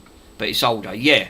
So as you're going up, if you look at you've only got to Google it. If you look at the outline between the Trinity, the Corona, and then you've got then you start going into the Winchesters, all the way up. There's the Zephyrs, which are the early fat models. You look at the history, and you'll see how it progresses. It goes up in it. Yeah, it has more discreet ICs. Thanks, Mike. I was trying to think of that, and you took the word right in my mouth. That's it. It has ICs. I'm pretty sure it does. It does ring a bell. So the IC modules that go round on the board. So I think that's how it steps it up. So the board starts getting more advanced. This is what I was trying to say earlier on. The board, they have different revisions. So it's important to make a note that this is a Trinity on that. But we can confirm that by looking on the board. But we'll have a confirm. So before I do anything, right, now this is backed up, right, and it is confirmed that this is backed up. I'll look at the date on this. So what's the days? So it's going to, I've got to look at 1505. So I need to look at that now. So if I go back into desktop, 10, yeah, that's it there. There it is, today's date. So I can see it here. So this is the uploaded bin file that I need. Not the text, the bin file. So I need this one, upload B. I won't need the key, I just need that bin file. So I'll leave it on there. Now I think what the first thing I'll do is confirm that, right? Yeah, you must just click to show that working folder, Mick. Oh yes. Yeah. Because again, thanks for reminding me on there. I forgot all about that. Where is it? Did that just close down? Yeah, the working show. Yeah, because that working show folder will show you all the file structure, where all the files are. But you only need that bin file anyway. You can do it the way I go, because I've always done it. But like Mike said, you can click on the working show folder and it will take you straight to it.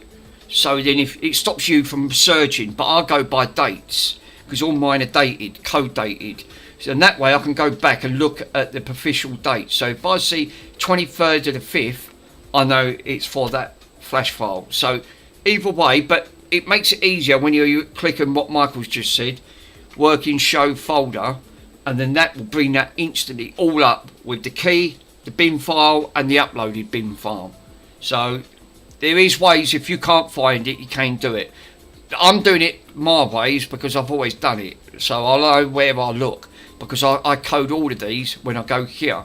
So if I look and go into JRunner and go into all the scripts, because you've got all my scripts are in here. So, but all mine should be backed up. So, because there's another one over here, that's not one of them, but I've got all mine on there. But yeah, you can do it, but it brings up this file, which is like this, so you see it, the KV file, the CPU key, the uploaded, and your bins. So if you ever wanted to flash this back, you can go back on this one. So it can, what it does, it just brings it back to the original if you want to flash it back, which I did do. So it's whatever you find easy. So but it's true what Michael said, just follow the guide, and obviously the guide's quite good. So let me get rid of the I don't want capture. So right, I think first things first, let me plug this back in. Right, it says Trinity. Before I flash this, I want to confirm it because I've got console info on there and I just want to confirm that before I go back. If I knew what I've done with the file, the flash file. and then I'm going to start stripping this down. And before I flash it, oh, it's plugged in. Right, that's probably why I couldn't find it. So I'm not going to, obviously I've not, so the original file is on there. So I think what I'll do, I'll exit that. Plug this back in. Switch this back on. And then what I'll do now, I'll run this to confirm it.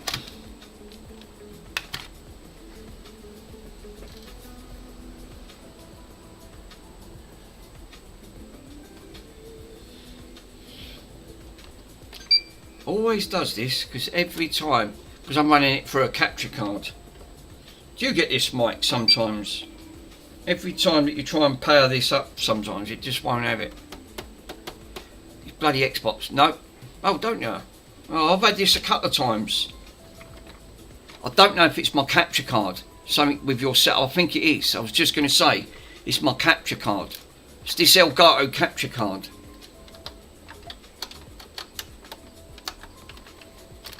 Yeah. Now she's powered up. Told you. This capture card can be a bit funny. And if you've got HDCP 2.0, you will not get no display on that at all. Not one.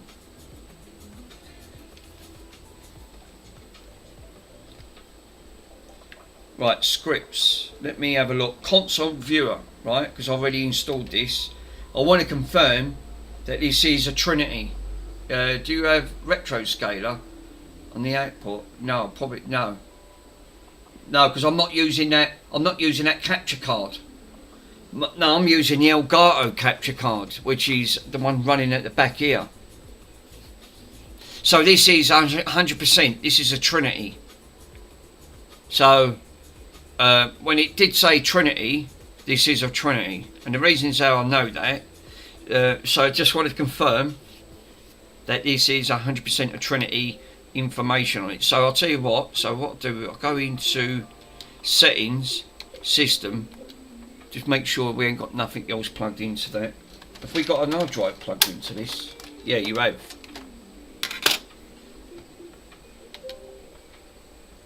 Yeah. Well, yeah, you know why? Because the hard drive's not being detected. Because it ain't been RGH'd. Right, okay, because I forgot.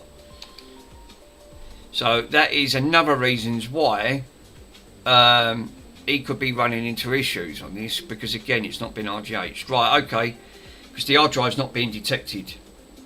That's why I just want to go to storage. It's only seeing my SD card thing that's plugged into it. So right, but as long as I know this is a Trinity, that's all that matters. Right. So I think the next best thing is now shut this off, pull this out. Right, so we take that out on there. We're going to start dismantling this. I haven't flashed it yet. I've not done no flashing. I'll do it when it's all stripped out, which I'm going to do right now. Because I find it's easier, because you've got to get to the board anyway. There's no point keep trying to do it, and then you have I have all of the same aggravation again. Right.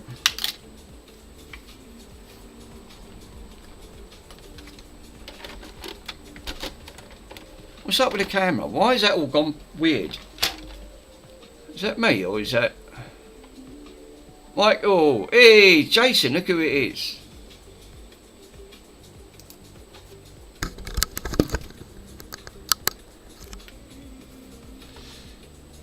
It's Jason DeFart. Don't worry, Jace. I ain't got no fart commands on here, I'm afraid to say. Only Michael's favourite saying is, we're not listening to you, we're not listening to your farts, Jason. Yeah, definitely. Yeah, we're definitely not listening to your farts.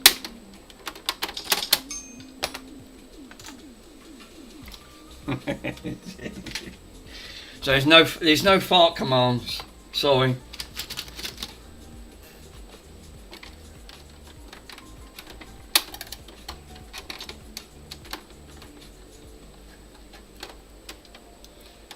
Ace only popped in just to say hello. Mind you, it's early hours in the morning. Crap, accidentally clicked hide on Chris DF, and then his channel, but I'm behind him. Oh God, no. Yeah, the best part is waking up is farting in a cup. Yeah, nice. He's farting in a cup.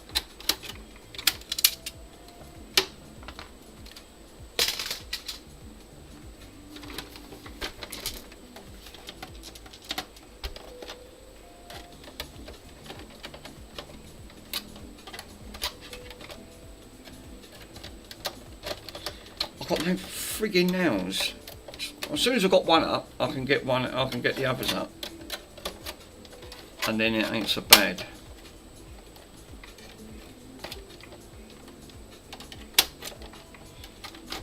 You know, guys, I'll tell you what, it's fucking really hot out there. I'll tell you what, I pity the animals today that people taking their dogs for a walk. I really wish they wouldn't. It's not good in this weather. Bronson's actually got the best thing. He's laying down in front of that fan. Bless him. 22 here. It's 31 here. Carrefour, 31.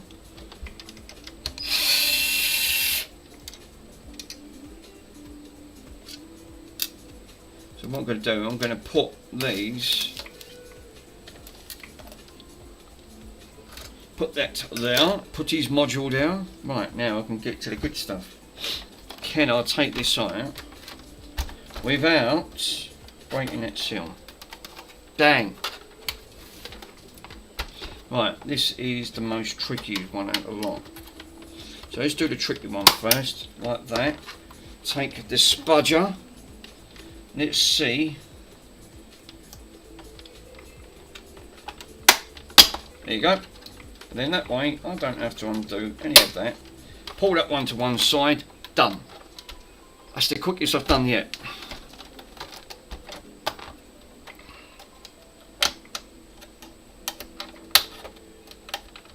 There you go. She's done. Take the bottom one out, like so. Bottom one is out. Let's put Tom's onto one side. Let's take these screws out.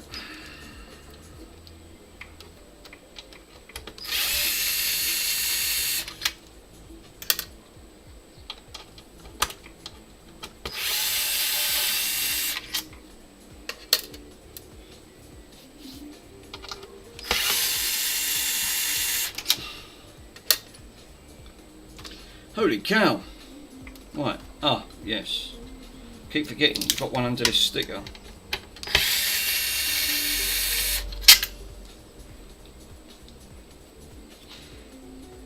Yeah, sorry for the accident, ban. Carrefour's going around, Carrefour's going around banning everyone. Oh no. Sorry for, I'll have to unban you. Oh, he's thinking that's it. Xbox Games official. I like the logo, sir. You come to a great chat on this one. It's the official. I like the officials.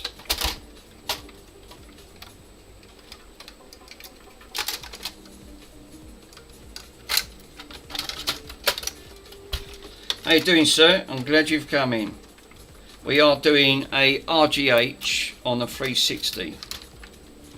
So that's where we're at. Oh my god. Right, I'm a screw. Oh god, I just know. Hold up a minute. Because that shouldn't be. Something's holding this in, and there shouldn't be no more screws in this. Because the rest of these, unless it's that one there, I've got a sneaky feeling. Yeah, official. X360 working, but some problems like to show on the animation on the 360 logo, so then show no signal on the TV. Damn. Well, that could be a fewish. That could be That's why it was holding in, because that one's got an screw in it. Right, so if you've got the animation, and you got nothing on the disc, so if you've got the animation, and then it shows no signal on the TV, right, that could be, that to me, is not, is obviously not a hardware failure, that could be a software issue. I know it sounds a silly question, but have you tried different, because I've had this a few times, it displayed and then I've got a black display, right, and I solved that problem, and it was literally because of a faulty HDMI on here. Oh, that wasn't even attached to that. Oh, it would do because it's fucking broke, that's why.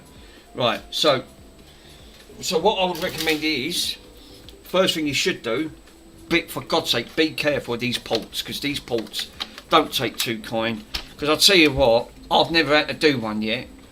To replace that HDMI port, if these ever get broke, right, you've got to undo, it's a triple layer system. You've got to undo the AV cable, you've got to all undo the AV, and I'll show you, because this board's got to come out on here.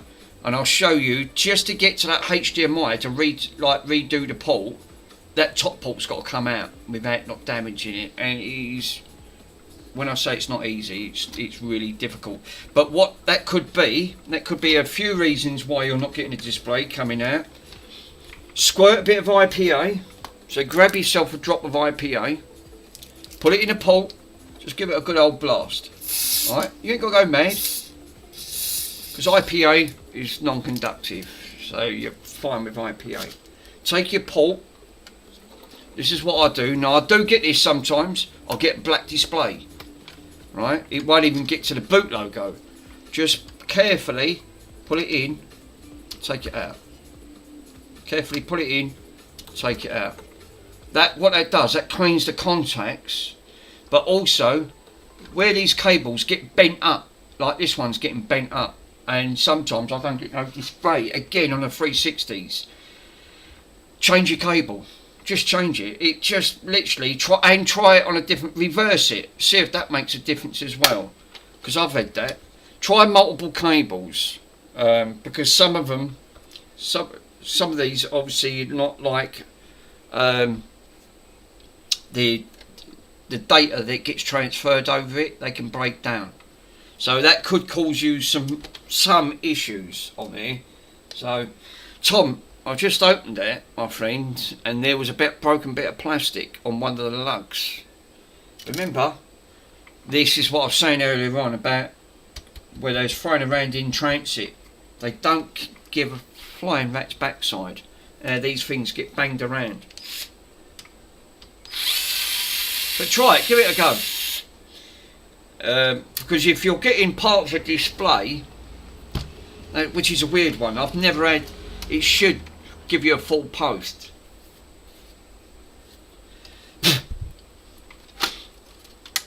Right, this port's got to cut, these are going to have to come out, so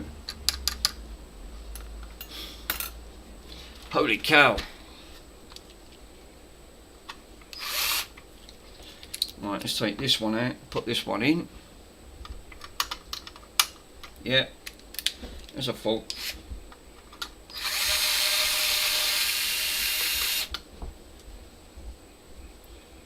So hopefully, you might be able to get yourself back up and running just by swapping that out. Also, sometimes the hardware could cause that. But again, it's looking for a boot sequence. Your boot sequence could be corrupted.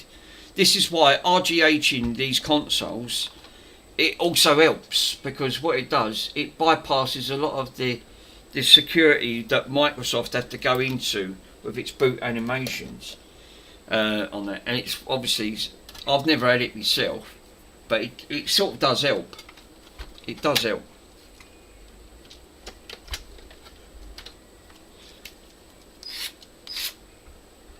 So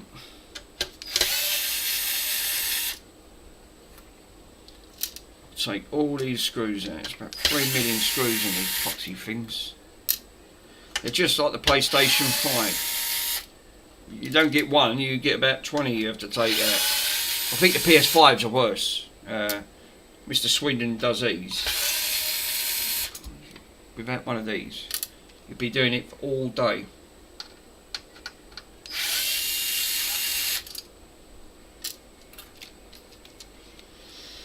Right, take this one back out, put this one in, take these out.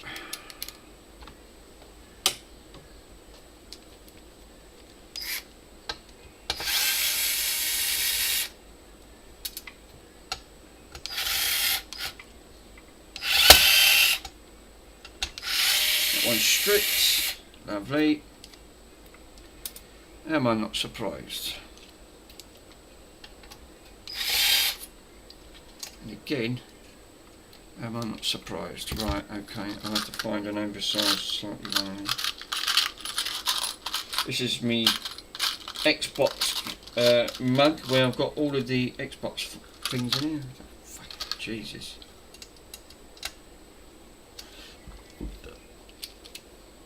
What's up with the music? What, is it stopped? Yeah. I bet I know why. I know why it's paused. I bet it says continue. No. Why is it buffering? Oh God. Have we got internet?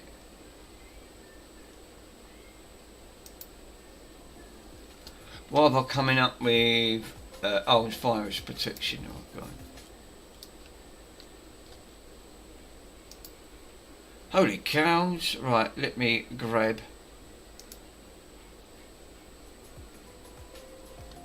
There you go.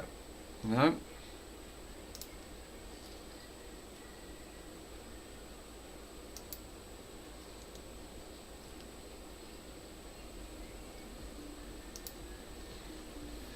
Right.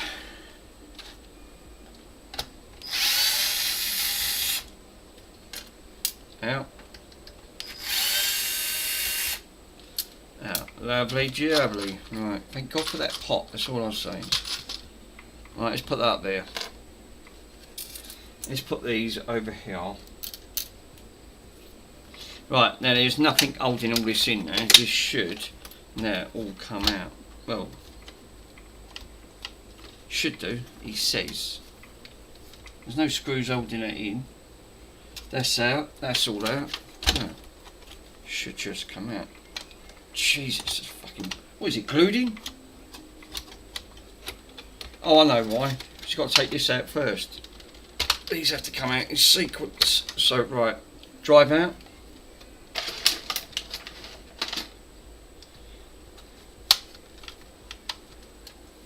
Shouldn't be nothing holding it in.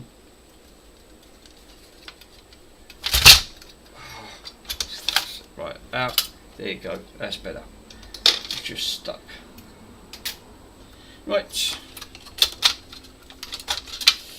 Out. Out.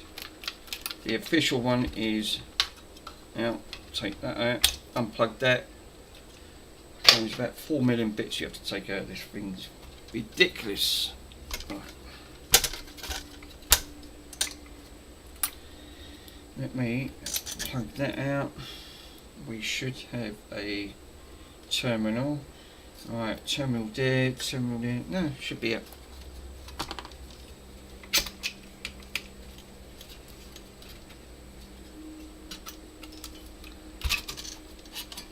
Them spikes are oh, it is RGH'd.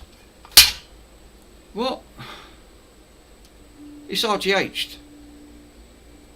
So why are you putting a bad avatar on here? This one, obviously, this one's done. I must have done it. What? Then why aren't it detecting the hard drive? What the fudge is going on? This has been done. I've already done this.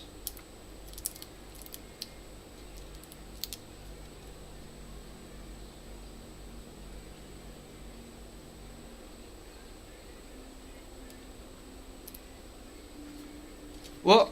Yeah, it's already been done. I've done it. Don't need, so you don't need a bad avatar. So I don't get it. I don't, why? Alright, I'll leave it at, it's got to have new thermal paste anyway. Let's sort that out. Let's say it's media date. Yeah, I must have done it. I haven't looked back at my streams. I'll have to go back at one of my streams and have a look. But so this has been RGH. So you don't need you obviously don't need the you don't need to have the thing on it. But the hard drive wasn't being picked up, which is a bit strange. If this is RGH'd, this should just work straight out the back. I'm going to plug the hard drive back into this beast. The Trinity's done. Because the Trinities are easier to do. I don't normally have any issues with the Trinities. It's the Coronas and the others on the version 3, 4, 5 and 6. Right, I'm going to plug this back in, find out what's going on. I'll have to keep an eye on the South Bridge, because these things get fucking toasty as hell. That is weird. Right, your hard drive. Plug it in. Switcher on in. Oh, I'm going to be actually before I do that, where is the board? I'll plug the board in.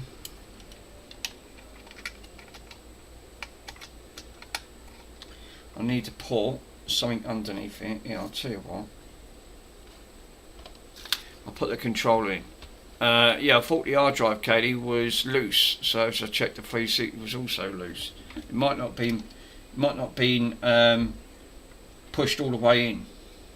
This has already been RGH'd, so this should boot straight into Aurora. You don't need to use the stick. The information should be on the drive to do the RGH to pull Aurora up, which we're going to find out. It doesn't matter, I've got to get to the board anyway. I'll put fresh thermal on it. I'll put some of that new MX7 because it's better thermal paste. Let's power this bag, yeah, let's power this one up. And have a quick scan just and see what's going on. Right, screen capture. Could it be a bad RGH connection? Shouldn't do, no. What it should do, should go straight into Aurora's screen if the hard drive ain't corrupted. It will go back to, it will go straight back up to, yeah, there you go. It wasn't plugged in. There you go. So Aurora's there, here's all your files. So all that was then, was that it wasn't plugged in properly. You know, there's all your games. It's all backed up. Because I'll tell you what will happen, right? Because I remember doing this. Yeah, because if I pull this drive out, right, this drive wasn't all the way in. I'll power this up with the hard drive out. Watch what happens. You won't get Aurora come up. It'll just go straight back to the 360. I checked it in, plugged it in several times. Watch what'll happen. You've got your drive here. You don't need that. I thought I'd done. I'll have to look back at the stream, but it was only till I see it underneath. I went, this is already done. I must have done it. See, it'll go back to the Xbox. So you've got to make sure this is plugged all the way in, my friend. Because if I plug this in while it's on, watch what'll happen. It'll boot.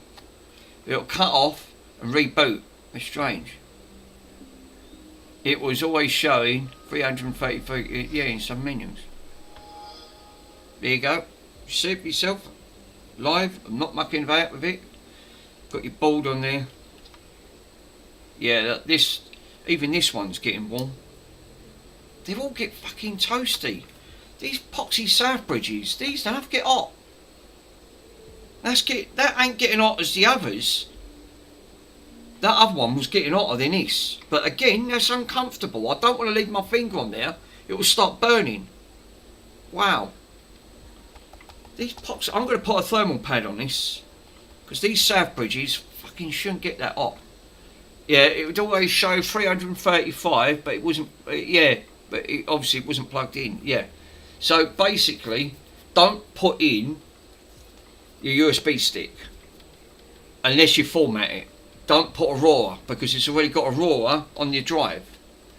because you don't need to have it in twice. So because obviously you don't need to be jailbroke, it's already done. I've already done the mod on it.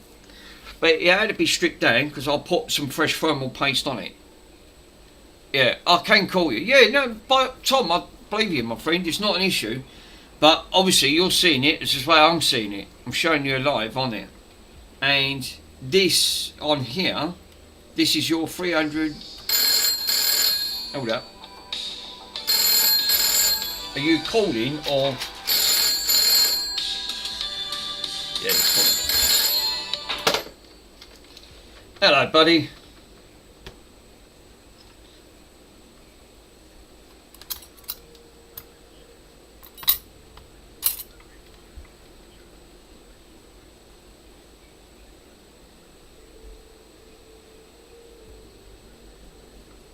Right.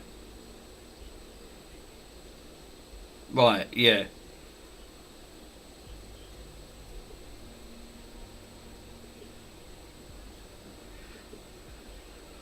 Ex-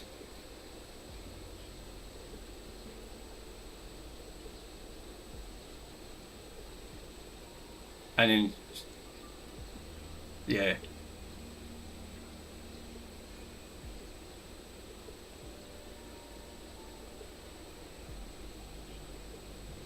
Right.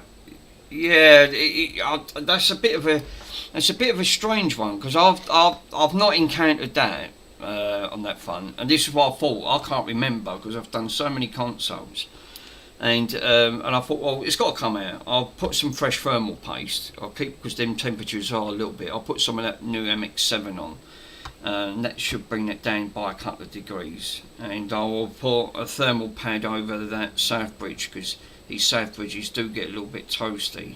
But literally, I thought, oh right, well back up my NAND anyway, because it's always a good thing to back up my NAND. But I probably already backed this up because I've RGH'd it. But I didn't obviously. That's why I put stickers on, just to remind myself what I've done to the console. So it does, yeah. It's for that reason. You know, you always give like a little self-diagnostic, so you know what you've done to it. So you know, but you've just seen it. I've literally just plugged in it. As soon as I see that I've done the glitch, I went, oh, I've already done this. It don't need doing. And then obviously I thought, right, because when I turned this on, it wasn't showing your drive. But when I looked, it wasn't plugged all the way in. So I pushed it all the way in. Perhaps it wasn't seating all the way back. These have to sit all the way back to get your 12 volts straight into the drive to inject it.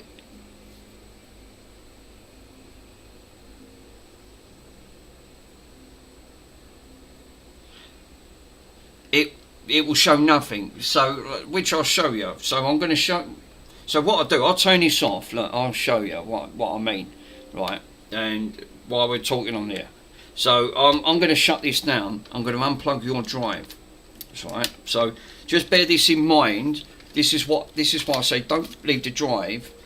Don't, when you're transporting these, don't put the drive. Leave it in because if they bang these about, I'll put it in a better box than that one because that box ain't great, and I'll give it a little bit of extra padding.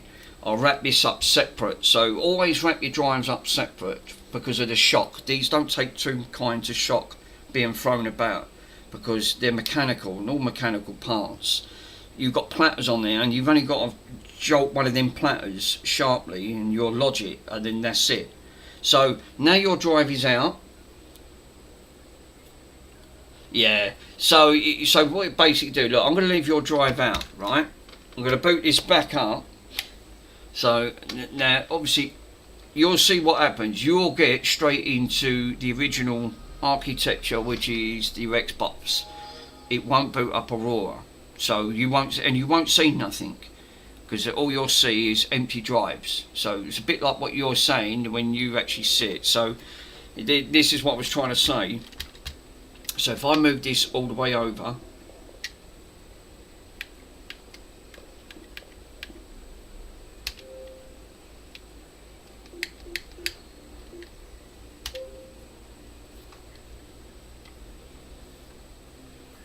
yeah.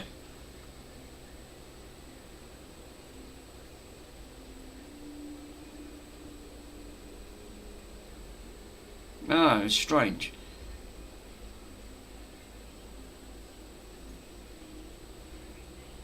Yes. That's it, yeah.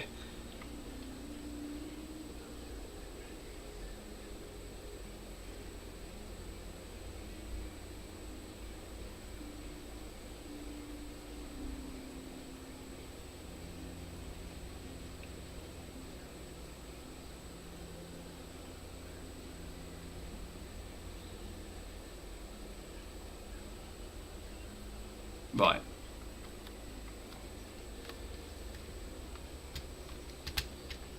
Yeah.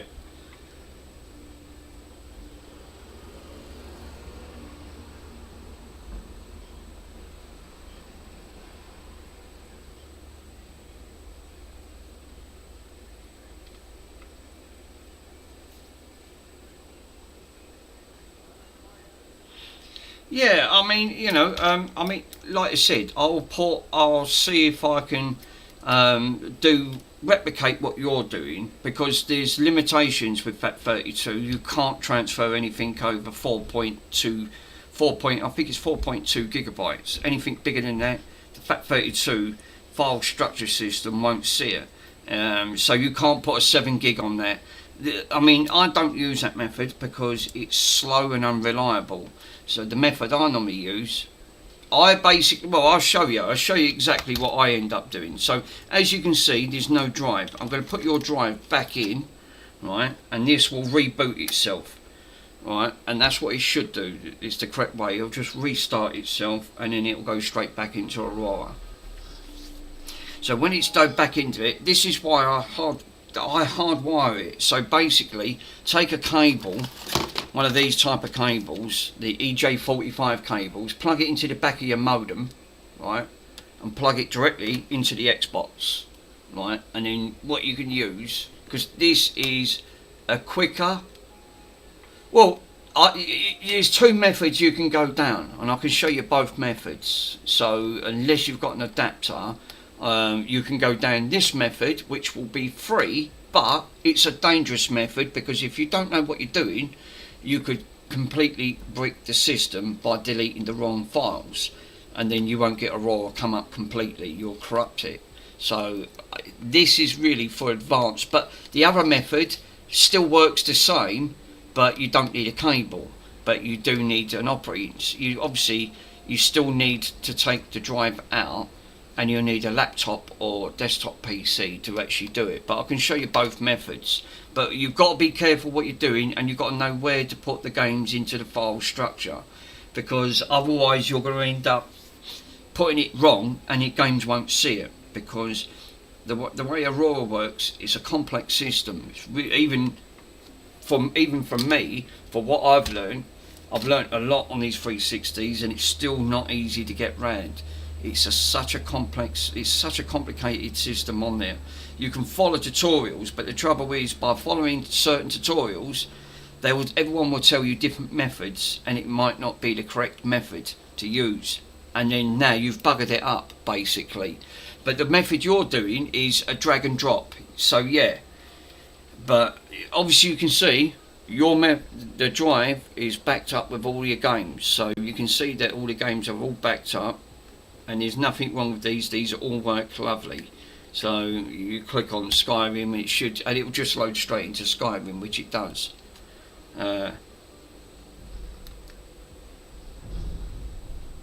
Yeah, you're always going to get that. It's because it's not connected to the internet. What that's trying to do, that's trying to pull information off the net, like a folder or an icon, things like that. I'll get that on mine, unless you put it in, and I'll show you.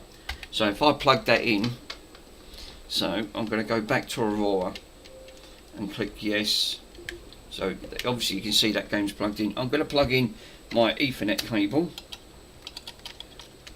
If I can see where it is, because it's right at the back. There you go. That's it, it's plugged in. So it's coming up, downloading one item. Now, what's going to happen on this now, I'm going to have to reboot the system, because it won't. Oh yeah, no, it's actually done it. It's took it off. So as you can see in the top right hand corner, it's now come off. It's obviously detected. So whatever information it did, and then you can unplug it, and then it'll disappear. but remember, hardwire it. You can go to the wireless network card, and do the same thing and connect it wirelessly. But I've always preferred the wired method because it's direct and it's quicker. You're going to get full bandwidth from your thing on it. That's why I always keep a cable when I use these things. But the file structure system, and this works, and I'll show you quickly how this actually does. But yeah, there's nothing wrong with that. So this was done. I will put some fresh thermal paste on there, and that is nice and cool. That's not running hot. Oh fuck, it's cut off. Oh no. There you go. Sorry buddy, don't know what happened there. Oh yeah, it's the internet. So the method I'm going to show you, right, I'll take this out. This is your drive. Let me get rid of the capture card. Right, so you're going to need two things if you want to do this. There's 2 bits of software. You can do 3 bits of software, or you can have a paid bit of software if you're doing more than X boxes, that what I'm doing. So because this is what they call a direct method to actually put your backup games onto. Now you don't have to, if you don't really want to do that and you've got the original, you can do it through the Xbox itself. So there's 3 ways that you can actually do it, but each way you're going to do this, it will work 100%. But depending what type of method you use, if you're not happy of using the other 2 methods and you're frightened about, or you've got to put it into a certain folder, because then you need to go into Aurora and refresh it, because Aurora won't see it otherwise, because it has to be in a specific format because again of the file structure. But if you want to do it the safer way, you can do it this way. So the first method I'm going to show you right first is I'll plug the capture card back in, and I'm going to go through, and let me go into capture, and I'm going to switch this back on. Right, so your hard drive's plugged in. I'm going to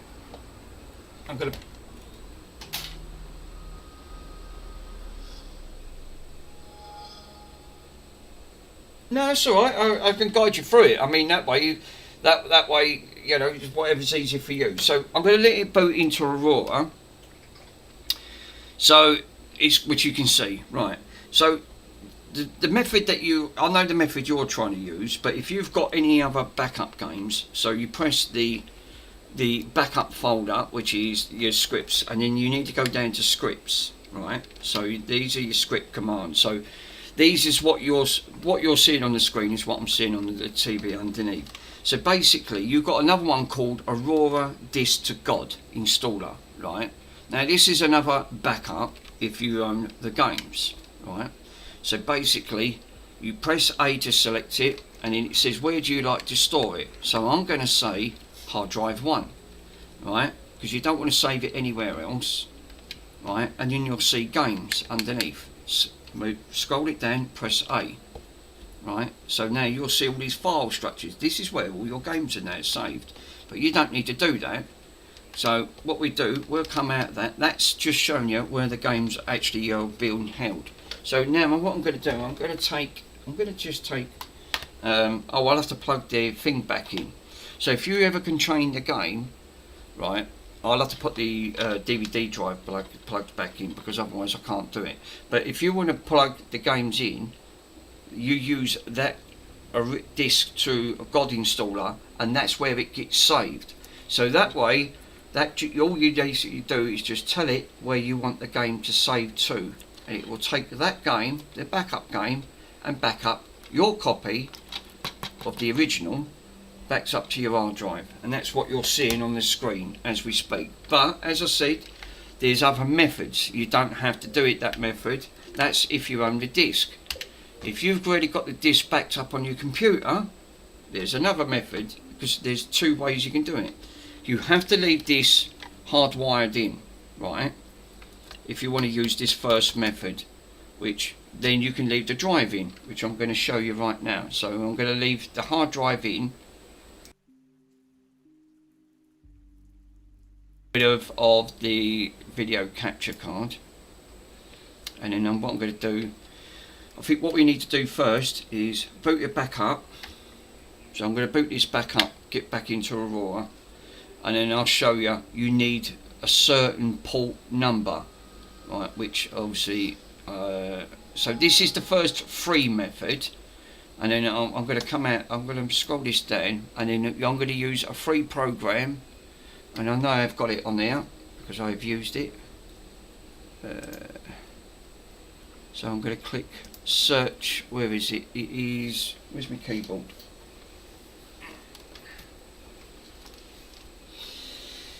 It's FileZilla. There you go, FileZilla. So right, basically, I've got FileZilla. You boot this up. This is the free program you can download. This doesn't cost you nothing, right? You're always going to get a new version come up. Just ignore that, right? Then what you need at the top. This is why you would recommend using a hardwire versus wirelessly, because if you break the connection halfway, what could cause you issues, and then you've got to go through all of the rigmarole and doing it all again. So I recommend, it even recommends doing it hardwired. You're going to have a host, username, password and port number, right? Don't worry about this on your side. This is all to do with your Windows. This on the right hand side will be your Xbox 360, but as you can see, nothing connected. So right, so first things first is that if we go back into Aurora, which we are automatically, press the back button, it brings up an IP address. Can you see the IP address right across it? Yeah, right, which is simple. So basically what I do now, I'll take that host name, right? So what we need to do is just literally just put that IP address in. So let me just grab my keyboard again. This is you can do it this way, and the other method is the paid software, which it will do it but directly to the hard drive, and then you ain't got to use this program, which I will show you that one as well. So let's put in these IP addresses are near enough, they're all going to be the same.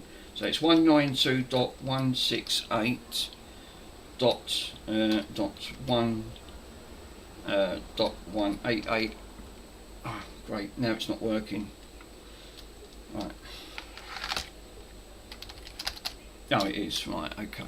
So it's neat. So it's 192.168.1.188. Right, and the protocol, the username is going to be Xbox, and the password is going to be Xbox. Right, and the port number is always going to be roughly around about 27 or 21. Let's have a look. I think it's 21. Port number 21 or 22. And what that will do, if we click on it and it says on there, yeah, always. So let's see if it picks it up, and it's come up error. Right. So let me try 22. We'll try that again. Critical error. Right, so yeah, this is what you're up against. So I'm going to delete the password and just try that. Establish a new line on that front, and it's obviously it's connected to the server. It's trying to status for the connect. So I've put Xbox. No, it's error. So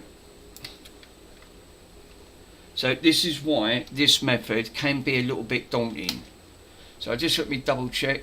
168.1, 192.168.1, right, okay. Let's try password Xbox 360, Xbox 360. And port number is, yeah, 22. Establish a new connection, no, still not on there. Right. I'm going to use the username out and try 22 again. This is why I don't like using this program, because I always tend to find that I have issues of getting in. But this is how you have to get into it, basically. Yeah, that's right. It's right. So the other method is, because that's going to be an hit and miss method, because there's no other way of getting these over to you. Right, so the other method is you can now use Fat Explorer, which is going to be this program, but you have to pay for this software. You get it free for so many days, and this is another direct method that you can get it linked directly. So device,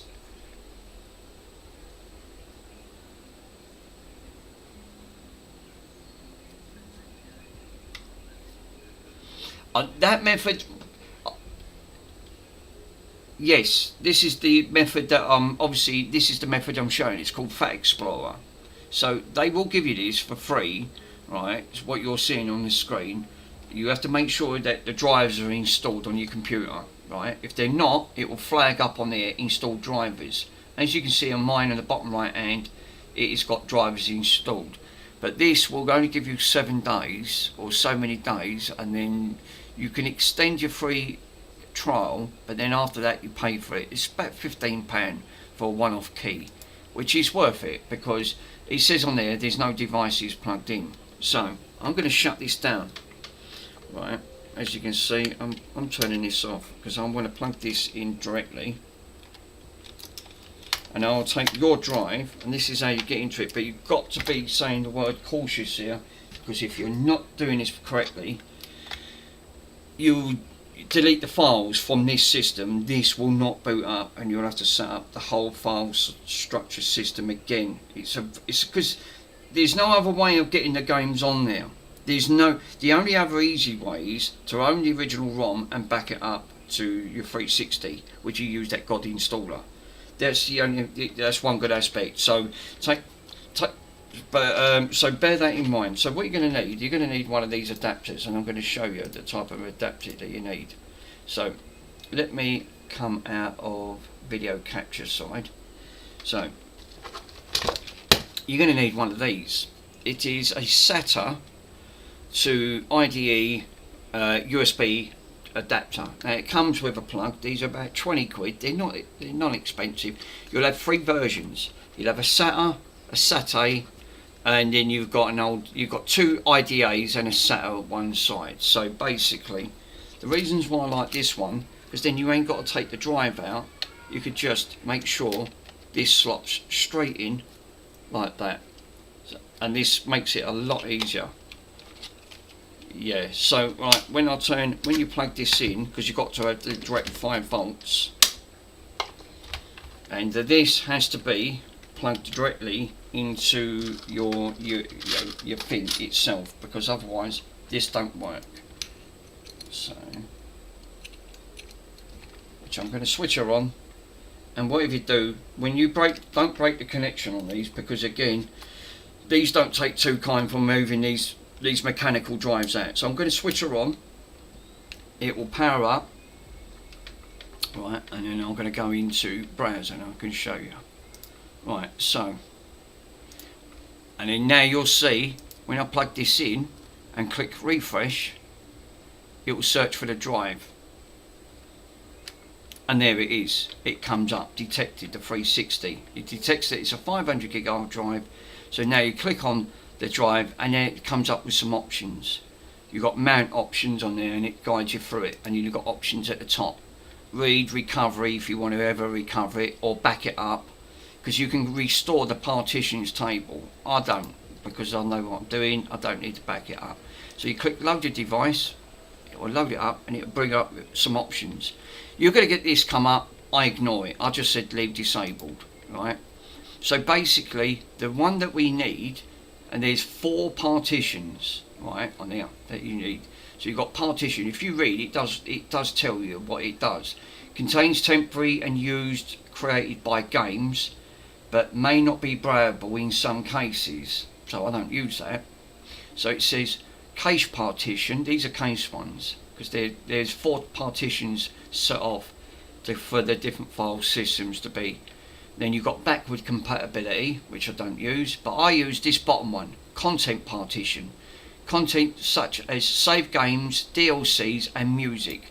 So then you left click on it, and it says leave it on the X, mount content partition on X. You click Okay, now you can come out of this program, because well, you can actually leave it running, but you can minimise it. I normally minimise it, and now you've got the games, because now if you look where the gaps are, if you look, there's all your dashboard, right? So your dashboard, your Aurora dashboard's up here, and everything else. So this is how I like, and there's your games folder. These are where all your games are stored, all on that dashboard. So now what you're seeing on here, right?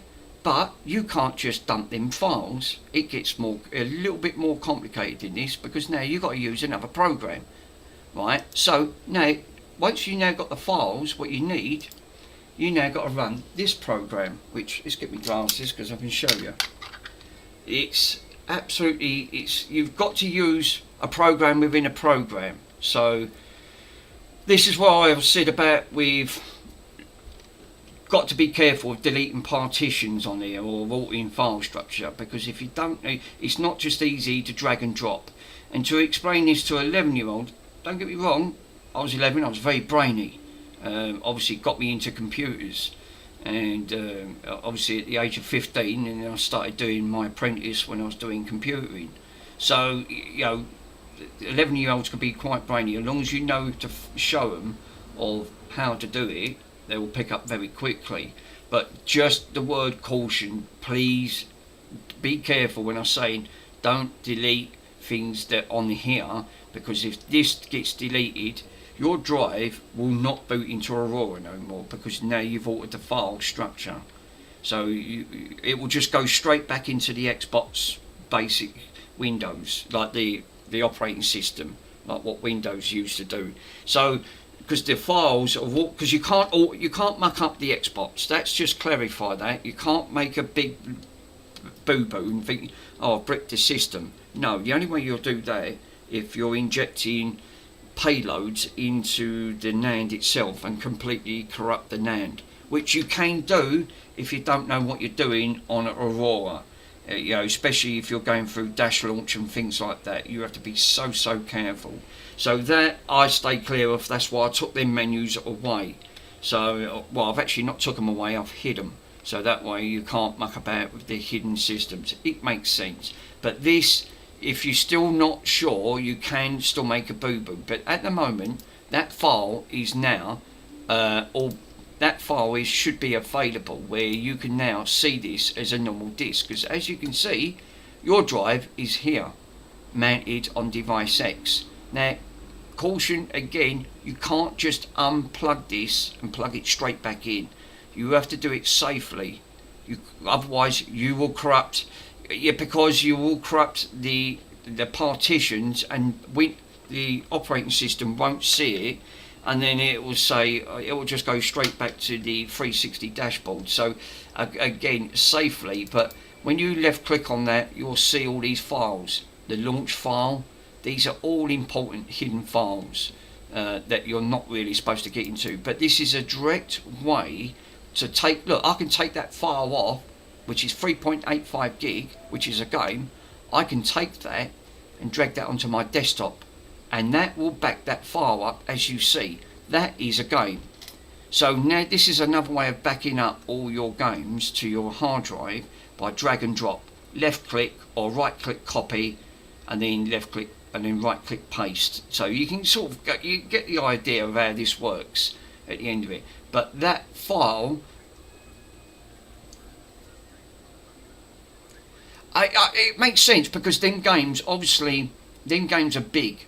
Obviously, they're all going to average between 7 and 8 gigabytes, and some of these are dual discs. So you know you're going to need 2 lots. So, but whatever you do, they're named for these numbers for a reason. You can't rename them. You know, Need for Speed. I can't name it GTA 5 because it won't read it. It has to have this because of the file structure, again, for Aurora to see, because it's a complex system. That game is now what I normally do, which I'm showing you, that game on there, I don't know what that game is until I get that game, boot it, and then I'll say, oh, that's Need for Speed. Right, so what I normally do, if I knew that was Need for Speed, is right click, create a new folder, right? Put that into that new folder, which it now ain't altered because it's filed there. Now I go back and rename this folder. I'm not going to name it Need for Speed, and then that way you'll know then that is in it, and then I'll put the word backup game, and then that way you'll know then, oh, that's my backup Need for Speed. But you don't drag that entire folder, you just need to drag that, because that's what's got all of these zeros in, because this is what the game, this is the file structure, and there's all your game structure is all on there. Because remember, there's 4 partitions. That's how I normally back it. Everyone does it differently, but that's how I normally do it on that front. But so you've got that on there, but you do. That's the reasons why. But you will get that program for free for a short while. But you will have to. You eventually will have to pay for it, unless you just try and do it the other method, which is FileZilla, and you can get that to work. It does work flawless, but it's a little bit of a pain to set up on there, because you need that. It's got to be precise to talk to the Xbox directly on that. But this side, you don't need to talk to the Xbox at all. All you have to make sure that your drive is plugged in. I'm going to show you next to unmount your device. Before, you can't just unplug it, right? So at the moment, I've clicked on the green dot. I've gone back to the devices. Can you see the word there? Total read 4 gigabytes. You click unmount, right? And it says you're going to get a warning session, right, coming up like a Fat Explorer. These devices are still open, but you wish to unmount anyway, right? So that's how I normally do it. So because that's all the file structure on here, which is on here. So close all the windows, click onto this, and click unmount. And then that's it. It's now and it even tells you that it's a healthy like partition on it. Now that program's closed down, you right click and then eject it, because that is the correct method. That now safely, and you doesn't corrupt the files, anything on that. So that is.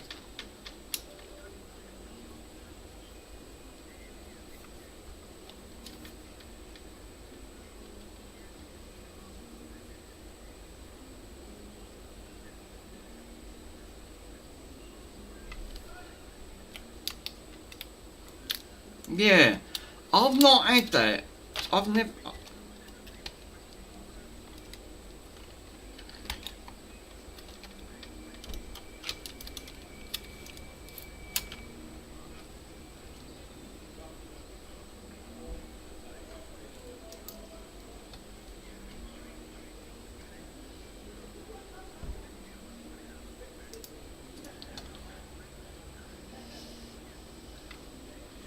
Yeah, I mean, as I said, I mean, I'll give it a couple of days, because we've got a bank holiday Monday, so nothing's going to be open anyway. So I'll play with this over the weekend, and what I'll do, I'll see if I'll inject a game over, one of my backup games. I'll inject it over to see if there's any issues there. I will take the drive out, play it without the hard drive plugged in, and then plug it in with the hard drive. So I'm constantly taking it out and putting it in, and see if there's any issues that's causing it. But it shouldn't be. I've not had any of this type of issues with any of the 360s. If anything, I'm having red ring issues, which is going to be causing, which is the ones I've been working on previous on there. So yeah, I mean, like you said, I've got it up to Tuesday, because then everything goes back to normal. But as you can see, I'm going to power this back up with your drive back in, and it should, because I've took this drive out, mounted it, unmounted it. So, and then if there was going to be any problems, it would flag up. But I'm going to try it. I'm going to keep continuing, see if there is any issues on that, and I'll keep you updated. But as you can see, it's gone straight into Aurora, and then you've got all your games still on there. So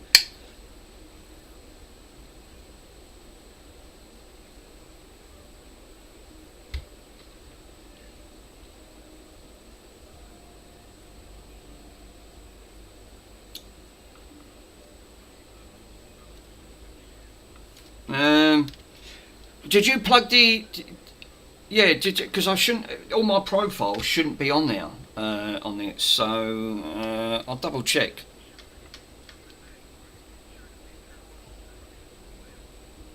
Ah, all right. Oh, that. Oh, that might. Well, that's just a save file. I'll double check. I'm gonna have a look at that while we're on here, and I'll just have a quick look.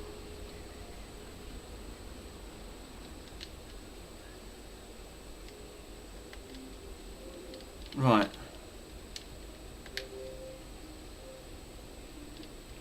Yeah, because that's Xbox Live. So yeah, it's going to, because that's all your recent. So games, socials, activity feeds. Let's have a quick look. I think this is all to do with Xbox Live. You're not going to be able to do nothing on that.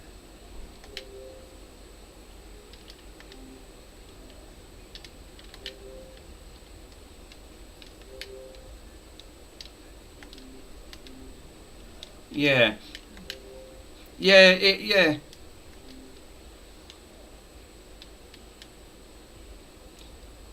Yeah, I'll have a look. I'll have a look. Yeah.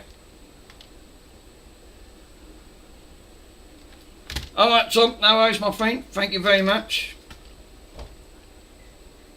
That's all right, bud. And you, buddy. Thanks very much. See you later.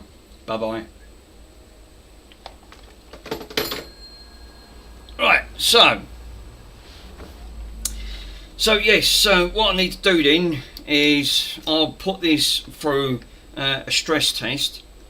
That thermal is literally, let's just have a quick look at the thermals. Let's go back into Aurora. Actually, it tells you at the bottom, 54. Nothing wrong with the thermals. Thermals actually, it's literally, it's as cool as I'm ever going to get that. Mind you, it's out the case. The only thing I'm a little bit concerned, it's like these bleeding chips. I'm going to put a little bit of conformal. I'm going to put a formal pad over this. Because these South bridges get toasty. They really, really get toasty. If I can find my... That nearly just slipped off. I really haven't got the room on it. Right. Let's have a look. I think that's it. That looks like the one. We'll put one of these pads over it, and I can we can cut some of this up. Yeah, look. We got one here.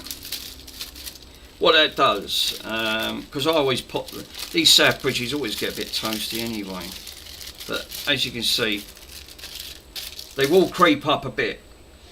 The thermal conductive paste that they normally put on is not the greatest.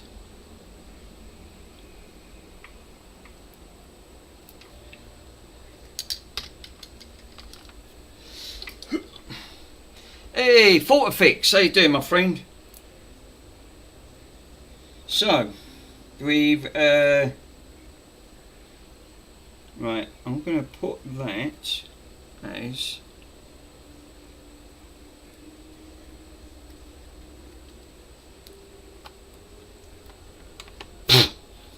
right. Let's just dub that over, because these won't hurt. You can have these put on.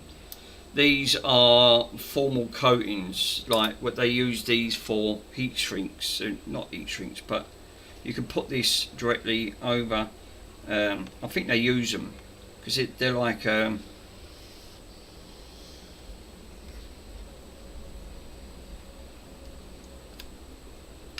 think they use these to get the heat down. These are Xboxes. Yeah, I'm wondering what. I see a parcel. It's around my mum's. I went, oh, I'm not in at the moment. Because obviously, Saturdays, she always wants to go shopping. Obviously, as I said, my sisters are in Aussie, so I have to do it. So really, my time is really in the afternoons only.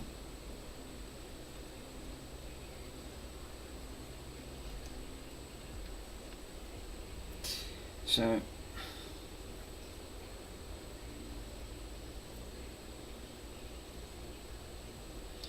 I can feel that already. Vortex. They do get toasted, these bloody things, I tell you. They really do. I think they're just designed for it. But I like to put a proper heatsink over these because I know what tends to happen. You know, it just helps to disperse that heat just a little bit.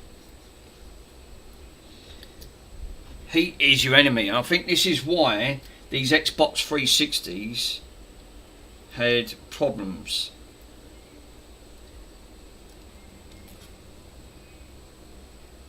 Yeah.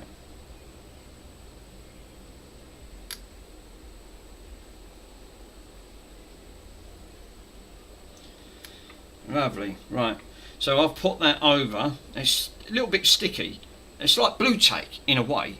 All it does, it just helps to pull the heat away, disperse the heat a little bit better. I use one of them thicker pads because them thicker ones obviously are much better. So really, I can put this back in its case. I can't remember if this was RGH'd, but I just wanted to double check. Now I've seen it is, so yeah, they do. That does pull away a lot of that heat. Pulls away a lot of that heat.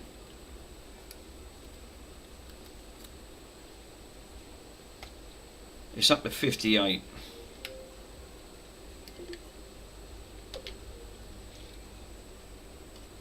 Mick, I sent you a WhatsApp. Oh, sorry, bud. Let me double check.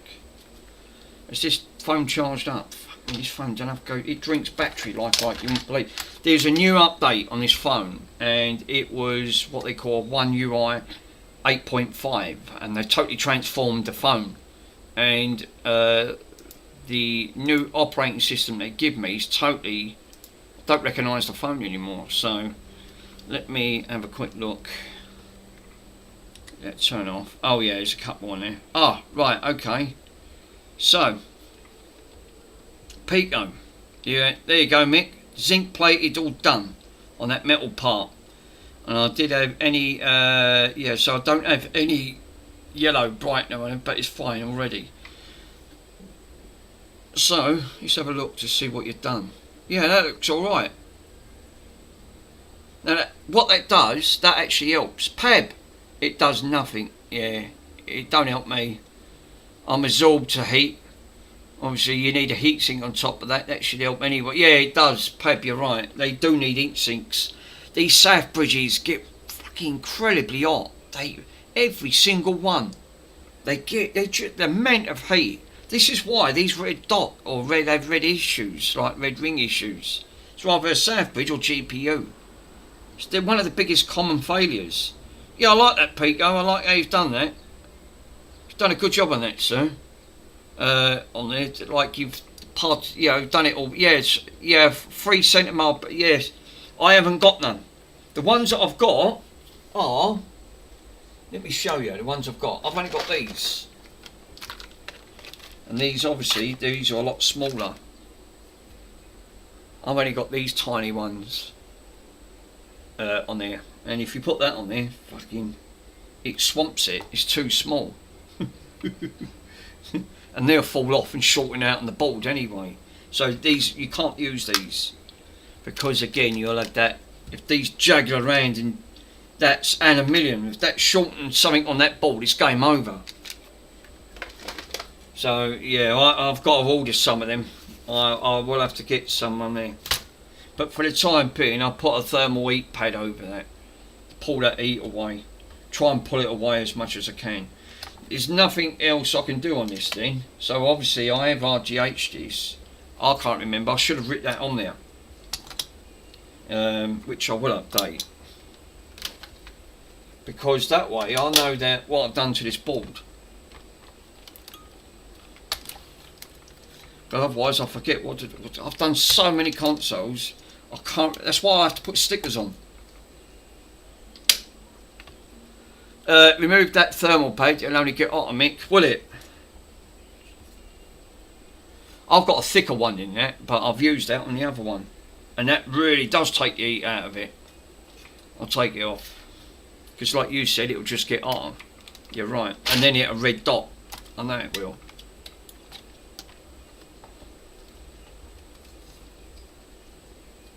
Fuck me, there's some heat going through this. Can I feel the heat? These chips get incredible. They're not obviously optimised for energy, are they? The heat on these Xboxes are astronomical.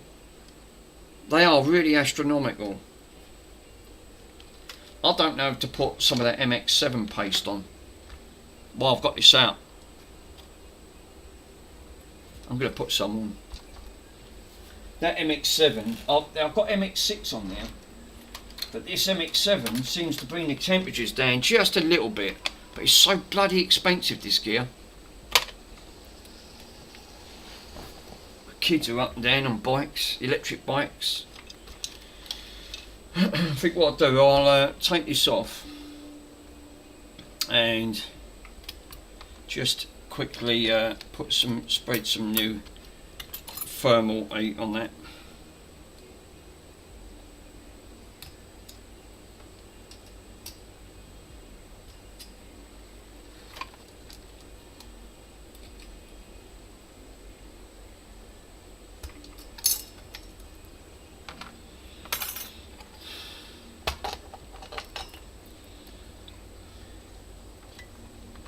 Holy cows. Yeah, that's still wet, that paste. That's good paste, that is. That's MX6.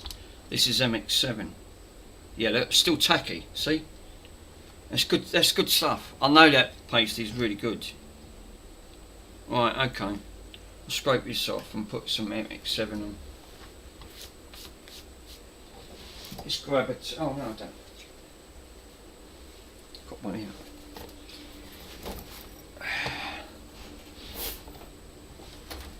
Yeah, yeah. It's like you said, Peb. I think you need like you should really use like Therma. What, on their 360s? This stuff's so bloody dear to put this gear on. Can't afford to really waste. It's not. I know PCDD uses Thermal Grizzly, but again, it's just expensive, Thermal Grizzly. Because we had this conversation when I asked him when he was streaming live, and he said no. He said I use just Thermal Grizzly. He said, but you can use what you want. Obviously, all GPUs, especially Intel, get hotter than what they get. Some of them pull up to 120 watts just on the GPU. That's quite heavy on a GPU usage. 120 watts. No wonder that bloody thing gets red hot. I thought, Christ. This gets up to 90, and if it starts getting above 105, it's gonna red dot. It will red dot. It's not designed to get that hot. The stuff that they use from factories obviously must be a conductive stuff, but again, only lasts 2 years. So obviously they were sending these things out knowing that the thermal paste was going to dry up within 2 years.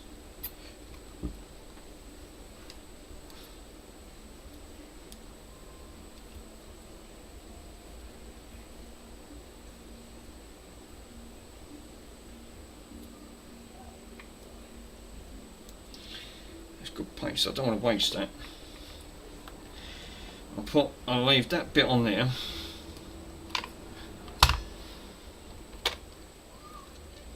Two years Microsoft put on these. That's all they give it. I think that's disgusting. They only give it 2 years, and then after that they knew they was going to get comebacks on the 360. I know why they was doing it, because this was launched the same time as the PlayStation 3 was getting launched. So they wanted to make their consoles bigger and better than PlayStation. But what they didn't realise was Sony had problems of their own with that Blu-ray drive technology, because the games were dedicated and it was a much complex system. And what did they end up getting in the end? The yellow light of death. So it was another flaw in the works of the system.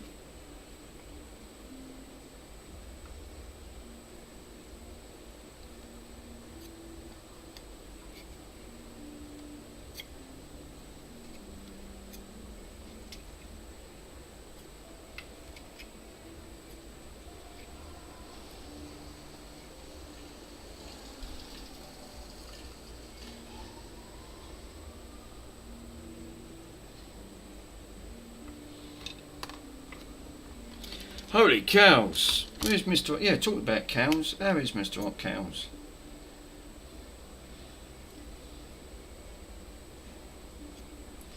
So, I thought you guys would have been out barbecuing in the garden. Could be joking. I can feel the eating here. What's it like out there? It'd be even hotter. You know what happens, don't you? Every time we end up having lovely sunshine, we get massive thunderstorms. Always happens. Always. Guarantee it.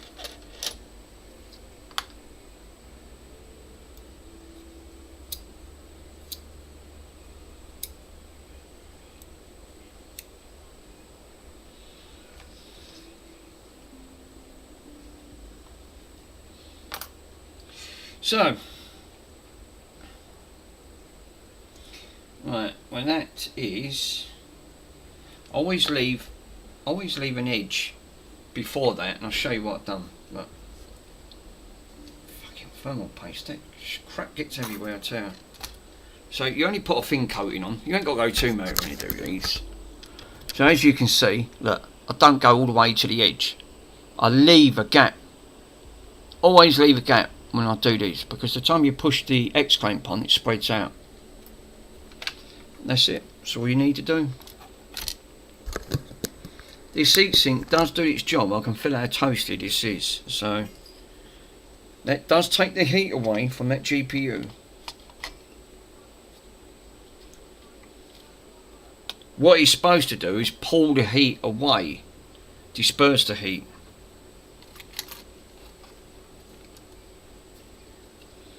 Yeah, I thought I RGH'd this. I can't remember. I've done so many consoles. But I will make a note and put a note on that. There you go. She's back.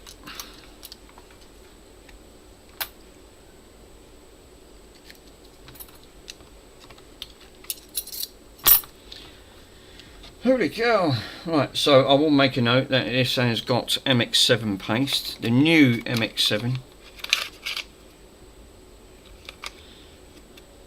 This is the new stuff. Fucking 11 quid a tube, this bloody stuff. It was, you know. Thermal Grizzly's a little bit dearer. I think Thermal Grizzly. I think it was coming up about 14 quid. PCDE uses it, he said it's good gear. I don't doubt it ain't.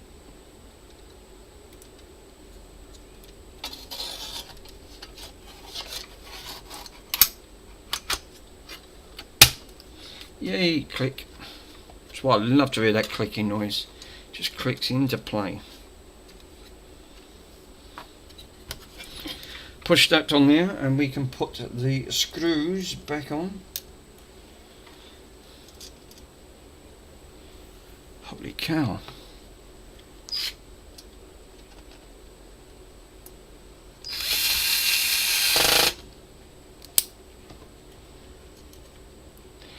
Do-do-do.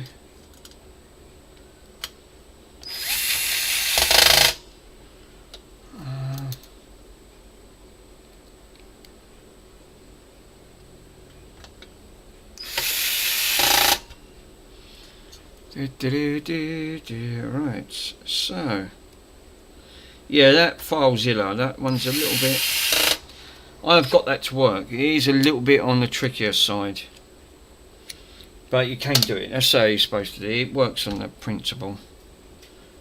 I don't use it. I'll just use that. I think I'll use that other method because it just works straight out the bat and it doesn't corrupt anything in. Right, I need the no, I haven't got the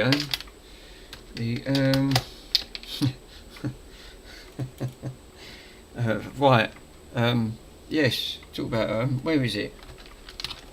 Damn it, all these bloody, can't move on here is the best of times. I'll have to set that little portable TV up on there, because that is actually quite a good little TV.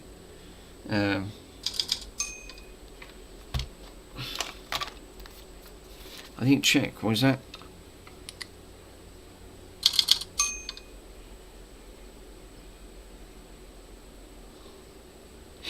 You only get £1 off. Seriously? Is he having it for real? Untested. They don't knock a lot off, do they? I won't pay that. Not for 360s. You're paying £10 for untested, I wouldn't buy it. The chances are they've already had their hands on it. Every single one that I have had, they've opened up and said they've been untested. And they've all had the red dot issue. This is the 7th one that I've had, and out of the 7, I've managed not to fix 2. That ain't bad. And keep my odds like that, it's worth it.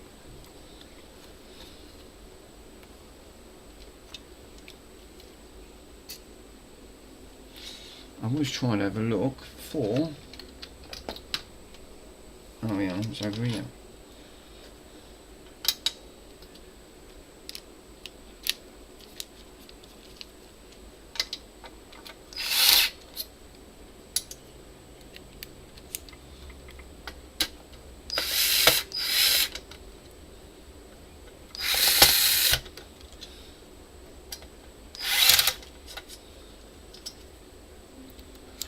Holy cow.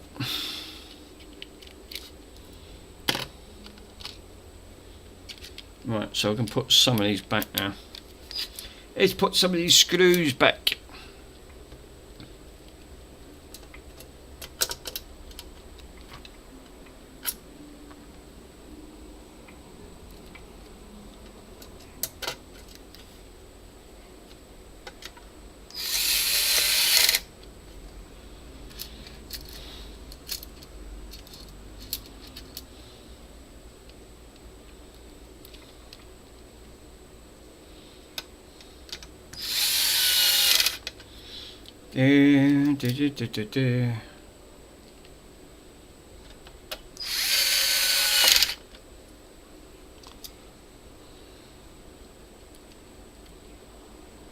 Still got to do that Amstrad at some point.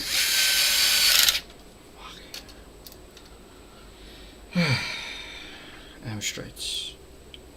I've got to polish them keys up. Trouble is, I've got a big polisher down in the shed. It's not being used, but the fucking thing's so heavy. I haven't got the room to pull it in here. It's a bigger than all. It's my dad's.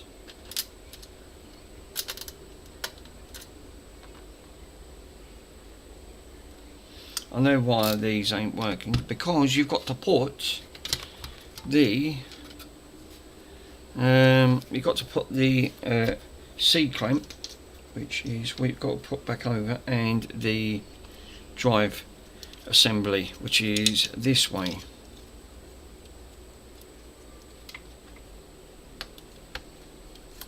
Holy cow.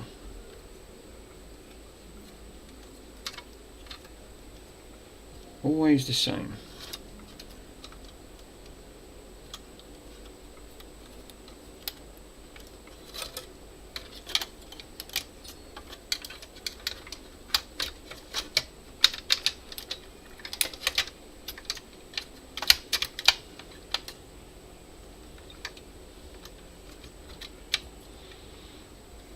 Yeah. Right, so that's plugged in, but we need to put the, which most people forget. They always end up forgetting to put that side screw in, because it's the most critical one that holds that. It stabilises. It's a stabilising screw. People don't bother putting it in, but I always mix new saying it's holy cow. Yeah, it is actually. It is holy cow. It is holy cow. It is holy cow.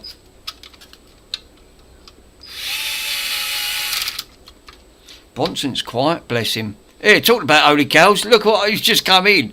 Holy cows, I like that. I called you. It's Mr. Hot Cows himself. How you doing, brother? Sandwich. Yes, he's had sarnies. He's had his sarnies, sir. It's Hot Cows. How you doing, brother? How's your hand?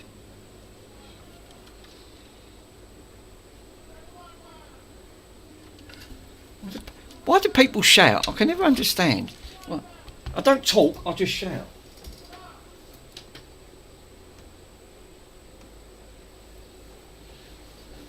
I said that about 5 minutes ago, talking to Hotcows. Where is he? Yeah, actually, I was thinking that. Thought Mr. Hotcows is normally in. Must have read my mind. Great minds think alike, sir.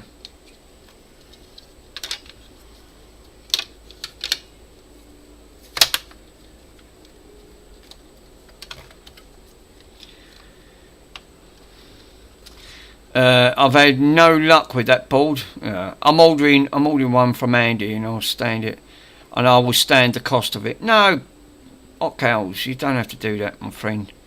It was only going to go to the children's hospital anyway, so it's a bit of a bummer now, because that obviously it had no. I thought that would have fixed it on there, because of the. It had no water damage, and I thought, because normally 9 out of 10 water damage, I'll just leave them alone. But because the kids had that, obviously, kids are like, they shove things in pots and don't, bend them up. It created a short. So that's why I bought it. I bought it for that reason, for £30. But the going rates are. I don't normally touch them. But because it was only going to be a donation to the Birmingham Children's Hospital anyway, because they're grateful for whatever we give them. Yep, it was a short. That buggered me. That pot was perfect. Well, at least you know that you've done it. At least but let me know, Mr. Hotcows, and I'll compensate you for that, sir.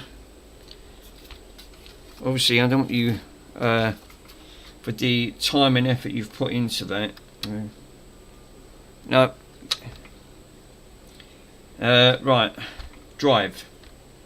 Board. Board.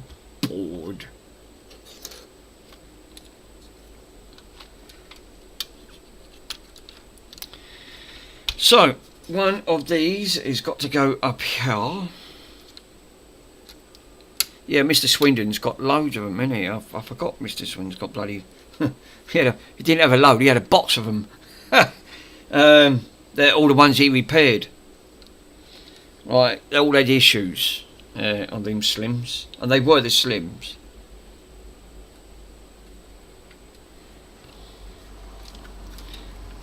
Disappointing, though. I thought that might have worked. The only ones that really wouldn't be able to know that would have been Joey and Mr. Swindon on that. They deal with switches all the time. I don't deal with them. NanoFix is another one. That means there's still a short somewhere on that line. That's obviously stopping it from posting.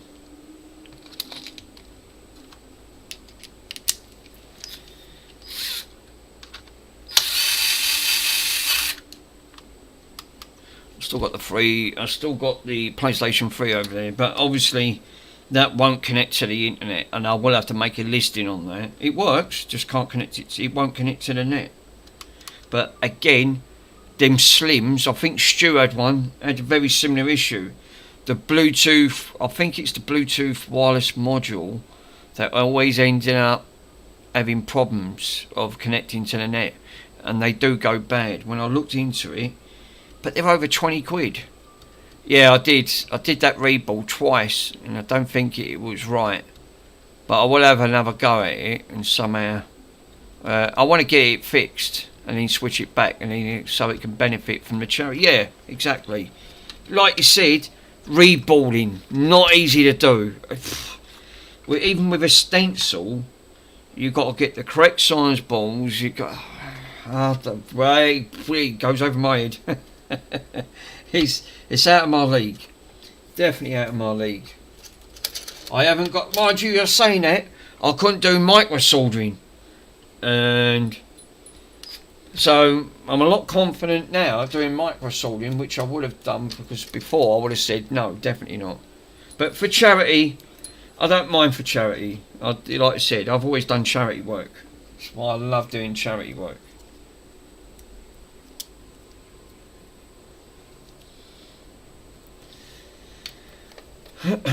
Right, so we can push this back.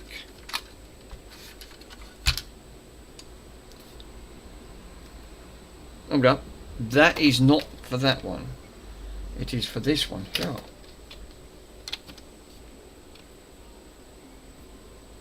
Oh, I've got to put the post back in because it vibrate. But it's like you said, Otkells, it's difficult. It's not the easy task to try and do something when it's the trouble is with them switches, they're in it. I find they're in it and miss. I mean, Joey's found that out. APU failure, and then he's rebuilt it, put one on. He swapped the RAM modules over. Still never had no luck at the end of it.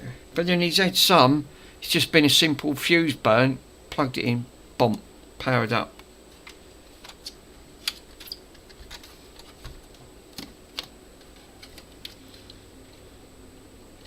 Look at that Xbox One X, the one he was doing. Not the Series X, the One X.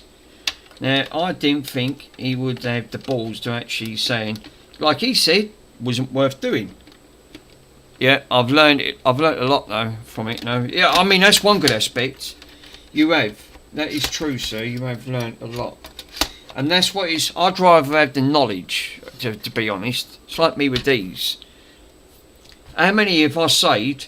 Out of 7 of the red rings, I can't save 2, but I did manage to get out of the 2. I did manage to find what was causing the problem. And it was just due to excessive heat at the end. I've learnt a lot from these 360s, hell of a lot. And these are great consoles. I'd just rather have the knowledge of doing that. Micro soldering, good luck trying to do micro. When I say small, they are incredibly small on here. No, well, they're so small you can't even. If you put it on your head, you can't see it. The components are they're tiny, tiny, tiny, tiny. So, I'm going to boot this up without the hard drive.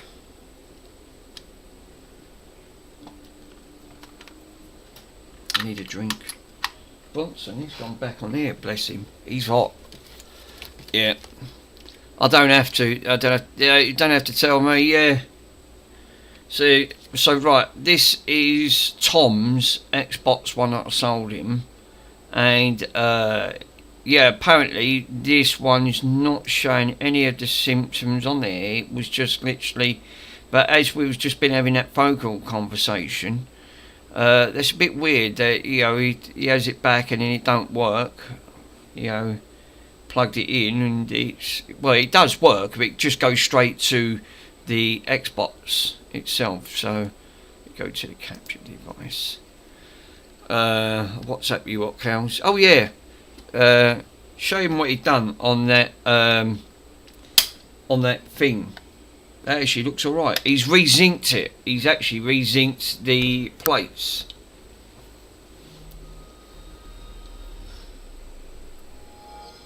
Now this won't show you the core temperature because Aurora is not running.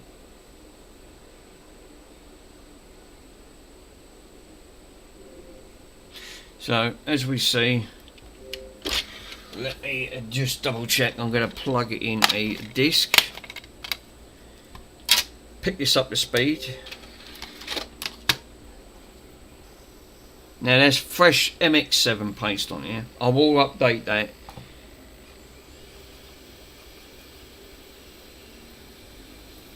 Let me grab a drink. I'm getting thirsty in here. Thirsty what? It is, Bronson. Very true.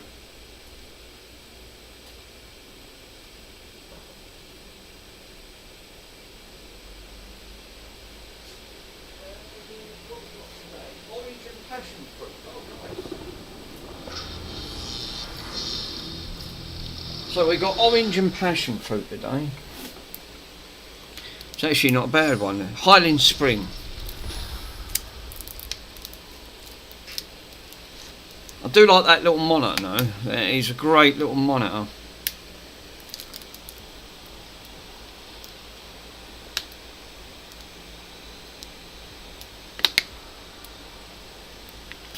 No, that's not a sponsor. No, I'm afraid it's not a sponsor. It's not sponsored by Highland Spring. No, I should count that.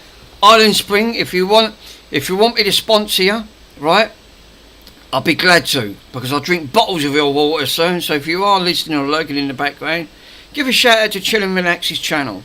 It'd be glad to sponsor more of your lovely, delicious water. Our brands are available at orangeandpassionfruit.com. Email me. I want to put this under load. You put that. Yeah, other brands are available. They are definitely. Bronson's here. Oh God, Bronzy. I know what he wants. Bloody Sarnie. Hello, Bonnie. Hello, Bonnie. Bonnie, you goofer. Yay. Fucking built like a tank. Bronson. No. Glue. Yeah, Mark. Don't I know it? He's hot. He's really hot at the minute. Can I put that game on the hard drive? I think my boys are like that. I can do that. I'll do that right for you now. Right, so I think first things first, let me go to Xbox Home. Good game that is. Mortal Kombat. I love that one. Let me plug in your hard drive. You can do it when it's live, right? When it means it's switched on. Just push it all the way until it clicks. Like that. And what you do, you can use that free Aurora program. No worries, my bud, no worries. So I'll back this one up. I'll back this one up to my hard drive. I don't condone piracy. Not on this channel. You maybe get it off other channels, just not on here. Sponsored by Island Spring.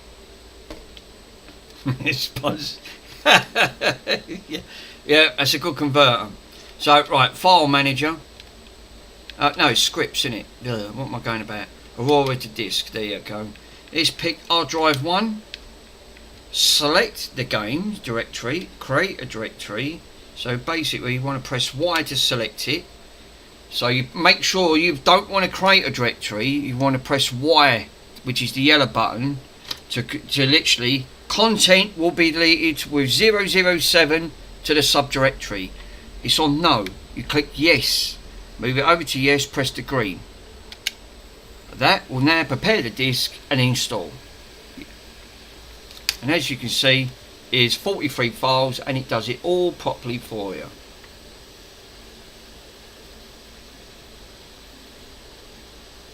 It's actually quite a good game. It might take a little while. Actually, what's the core temperatures?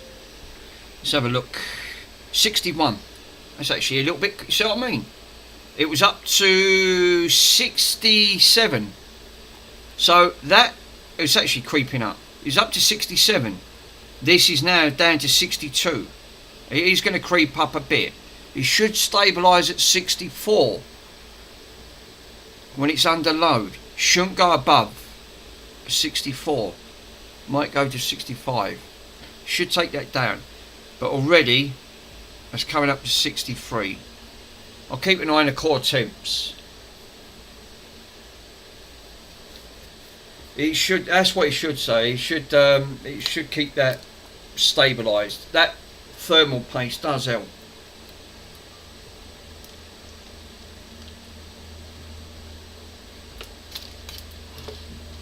I got this one at Sainsbury's. It was £1 a bottle in Sainsbury's. Actually, really good.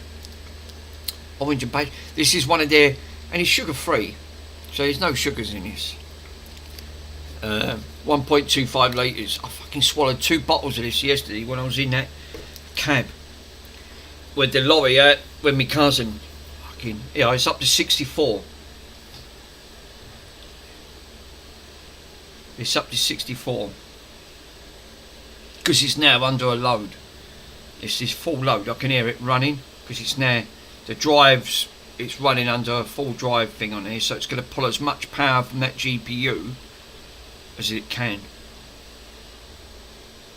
65 should stay at that 65. Shouldn't go above it.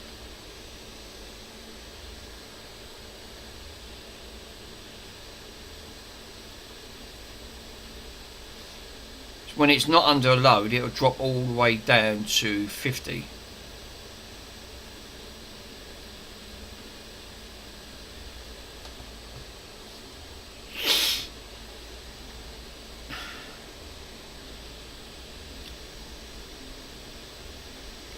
Holy cow. Right, because I've still got to put some bits back on this. I don't know what them bits of plastic was broke. I think that got broke in that was broke in transit. That's what fell out of it. This is what I said about wrapping up, putting it in a good box. And they don't give a rat's backside. They throw these parcels out like nothing. I'm going to wrap that drive up separate because I don't want that broke. And remember, the drive, if the drive is full, you won't be able to put any more games on. So again, you'll have to upgrade the drive.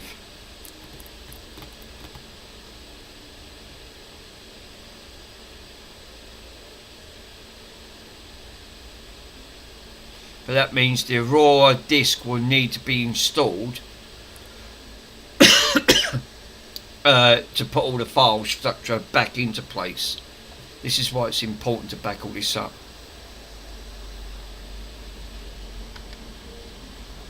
23%.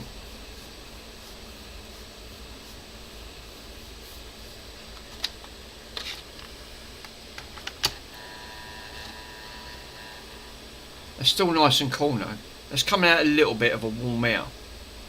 That ain't bad. That ain't bad at all. I've found, I don't know, is Mike on? Actually, let me have a quick, I don't know if Michael's on. I know he was in chat earlier, but Mike likes going live as well because he normally does a couple of modded consoles. You guys are in the link below, so you know, if anyone's lurking in the background and you haven't seen some of the other channels, click on my profile link and go through. There's some great YouTubers on there, some really great YouTubers. And the links are in the profile, so you know, if you guys have not checked them out, please do so. A lot of the people that are in the chat, we all know everyone, so we are pretty good all to go on that front. What am I just looking at? Oh yeah, duh. I was checking it. I was like, let me check YouTube out. Right. What? Let's see who's live. Mr. Swindon still live? I don't know if he still is.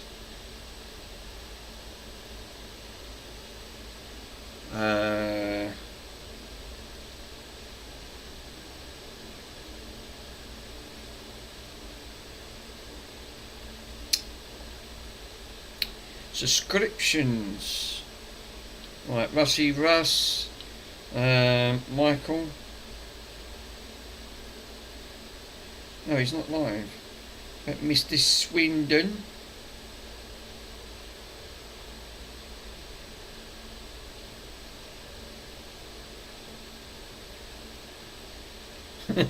How's Mr. Swindon done that, right?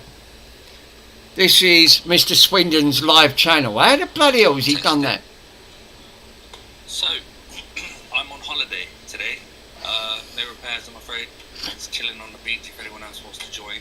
I love that. It's a matter of, he looks like he's got the right arm today, bless him. Holiday. Sorry, there's no repairs. Just chilling. My wife's over there. Side, that side, it's backwards. Hello, Mary. Obviously, this was it's green screen. Yeah, that's brilliant, isn't it? I love that. I mean, that was on these. I thought that was really great. Nice little touch that Mr. Swindon, and when it comes off, he's right, yeah, it was one way to start your holiday off, isn't it? He looks like he was going to go in Aggie mode very quickly. We do like Mr. Swindon streams. I do. I always laugh. Right, that's it. Enough chatting now, guys. And the next minute, he's telling everyone else. Yeah, I love that. See.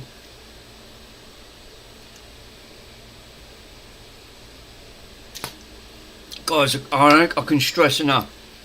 please make sure you drink plenty of fluids because it's fucking really hot out there. I'm melting inside, and there's him sitting on the beach in a chair, streaming with a beach behind him. Nice. And I like the iced tea that he had on there. I can't, that's another thing I can't have. I can't drink iced tea. I can't stand it. I had a drop of it. I'm nearly gagged. Yeah. Yeah. Also wear sunscreen. I totally agree with you there, Tom. Yeah. Always wear sunscreen, sir. 100%. What's the temperatures up? 69.8. So that's under full load. But it's coming out lukewarm. How do you work that out? Bye guys. Thanks again, buddy. No worries. It's melting. Jesus. Ugh. It's hot. Ding. Yeah, I need the what? Oh, excuse me, pig. I like the way that they turned around and said you can save £1. What was you hoping to get for £1 these days? You can't get nothing for £1. Even the pound shops ain't even a pound shop. That's what makes me laugh. Yeah, actually, that's a good shout. What can you buy for £1? Not even in the Poundlands, right? There's a lot of crap in there that's not even worth it. You can buy it cheaper online. It's like AliExpress. AliExpress is a prime example. You get it for 79p, but it costs you £4 to send it. Yeah, a token trolley. Well, that's a good shout. Unless you've got one of these. I don't need one of them. I use a paper clip for the token ones. I shove it in at the side, and then it releases the mechanism, so you can pull the thing out for free. Works every time. It's a paper clip. I always keep a paper clip on there, pissing myself off. I'm a cheapskate. Sorry, hot cows, I am. I'm just anything to save money. Yeah, tip. Yeah, so yeah, yeah, right. I mean, that's a great tip. Seriously, keep a paper clip. Push it down the side. It releases the mechanism. The bloke actually in Tesco showed me how to do it, and it works every time since then. He went, "You got a paper clip?" He went, "Hang on." I went, "No." He went, "I've got a spare one, hang on." He bent the clip up and he just straightened it. He said, "You ain't got to do anything." He said, "I'll show you." And he went, I went, "Fuck me, that works." He said, "Well, go and try it." I poked it and it does, it works. I went, "Do you know what, you're a legend, sir. Thank you so much." I said, "Sponsored by Tesco's." I'm telling him to say, "Sponsored by Tesco's." Here's him taking the paper clip out to save yourself £1. You know, shoving £1 coin in. He's a legend. And then ever since then, now I think that's it. Well, now I use paper clips. Just keep a paper clip in my pocket. It's in my coat. This is melting. Guys, I'll tell you what. I don't know how hot it is outside. Right? It's fucking... I'll tell you what, I can feel it in here. I bet it's even more warmer outside.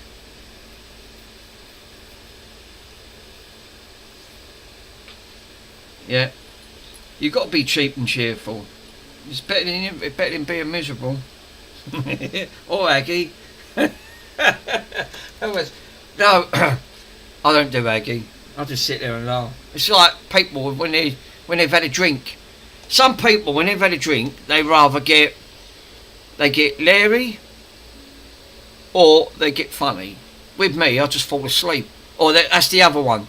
You get the sleepers, and I'm the one that just sleeps it off. I just think, oh, I've got to go and lay down. The room's going round and round in circles, and my poor head can't take it.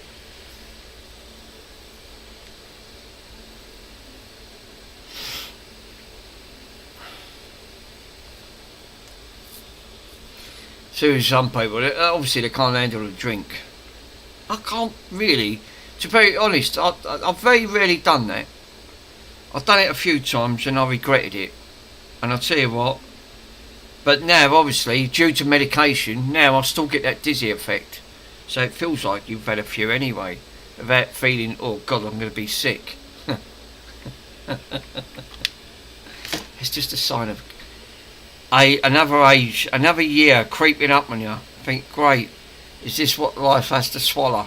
Take your meds, grow up. You know, your back aches, fucking groins ache, you can't walk, your bones, you've got arthritis in your hands and feet. Fuck me. It's all downhill when you get past 50. There's no hope. There's literally no hope at all. There's no hope for me. My hopes are gone.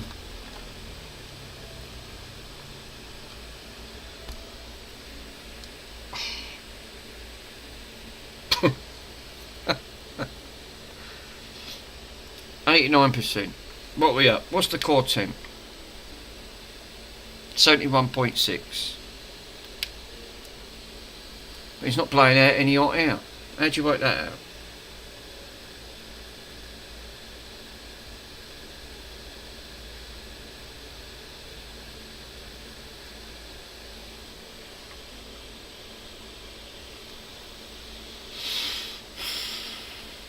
I'll have to find a better box in it. I can't use that Walker's Crisp box, that's fucking shit. This is going to get broke getting transported back. I'll have to find just a better box to put it in.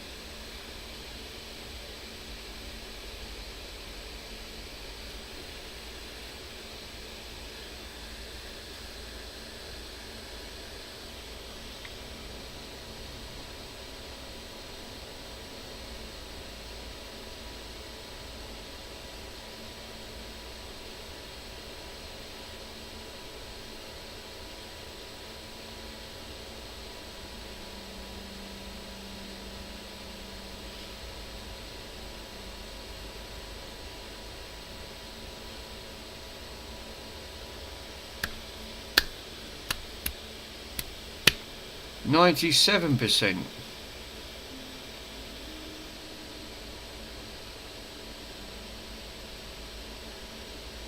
98%.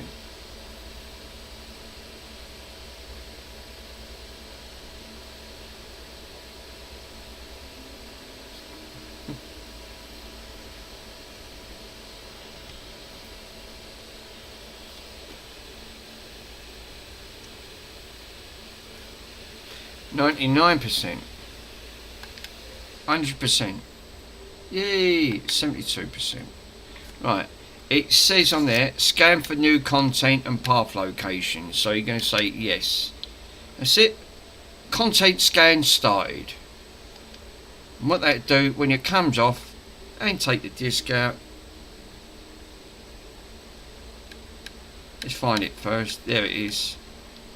There's the Mortal Kombat. And what we want to do is, where is the...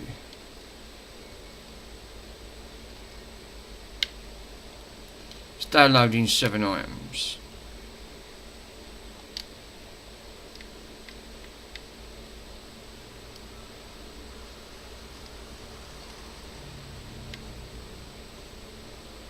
Should pull the information. Can't see why not. Title updates.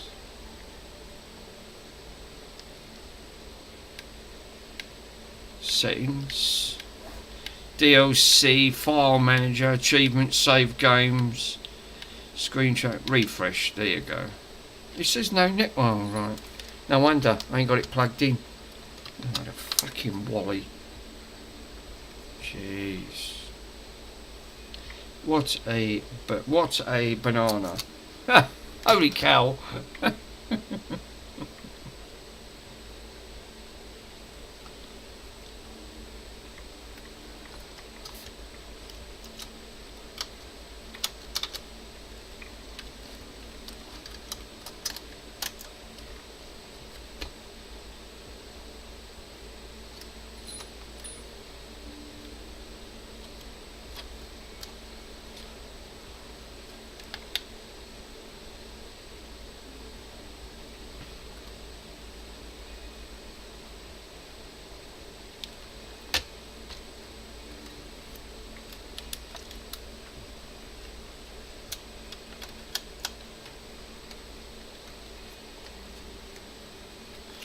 There you go. Right. Now downloading the items. There you go. She's pulled the information through. Yay! Right, so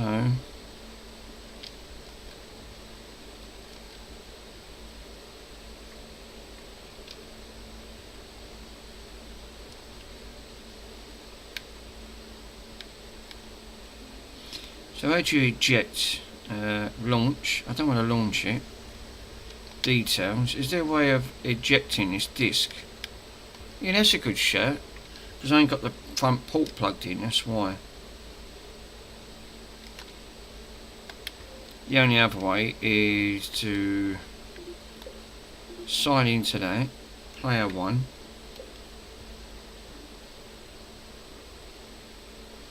Which we're signed into player 1. It's dash launch there. That should be hidden.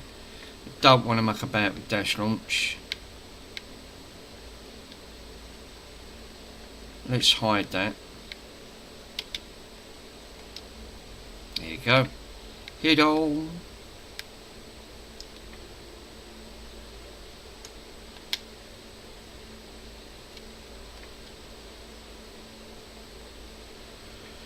Let me go back into that file. Should be there. Ghostbusters Sanction of Slime. If I remember correctly, let me have a quick look.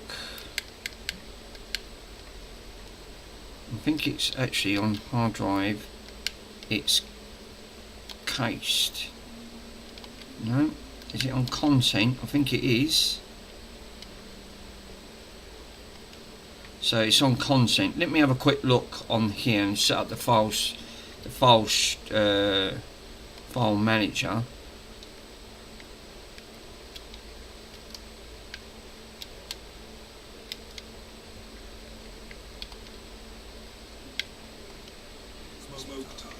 Smoke time. Be right back. No worries, Mr. Pico. Scripts. Raw. Reboot. Ah, there you go. So it's under. Right. No, content is there. What I'm going to do, I'm going to alter this all the way up to infinite. Save it.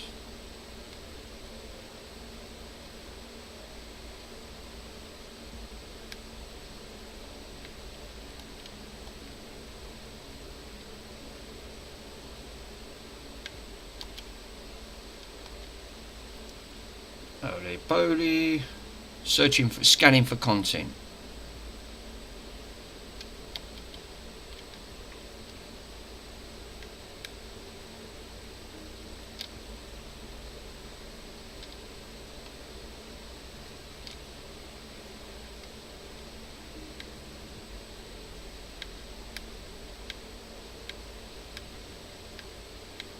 Zell, I don't want to. I want to hide these really because I don't really want these. Hide that. XES menu again. I want that hidden. I shouldn't really have to tamper with that. It just takes you back to Aurora, which it does.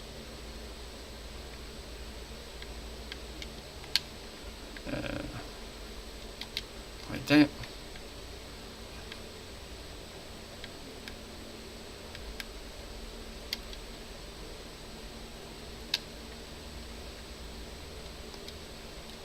You have a look to see where this is because I was really surprised with that. You've got apps, games, content.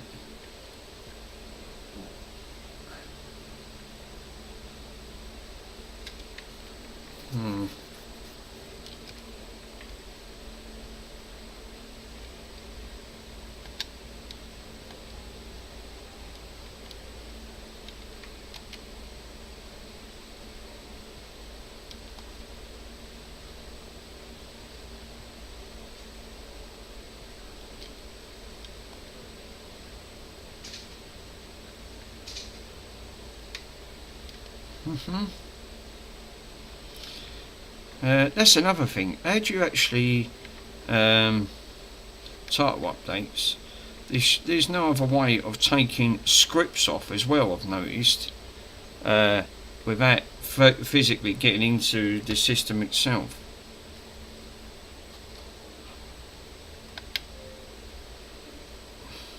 So 3.7 modules. I don't think it's actually on there. I didn't see it.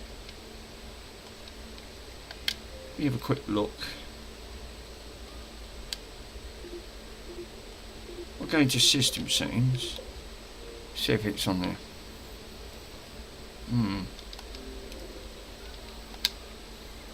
Let's take this anyway.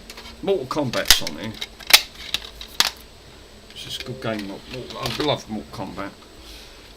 Social. Let me have a go look in games. I don't think it's there. No, it's not showing up.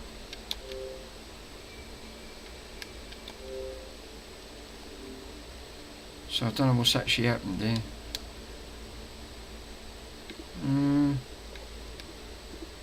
Profile. Going under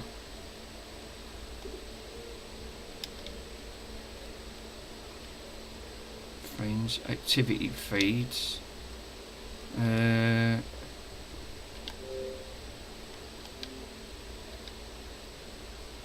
Apps and videos. My apps. Won't be nothing there. System. Let's go into storages. Let's have a quick look. 348 gigabytes. So games and apps. Let's have a look. No, it's not there.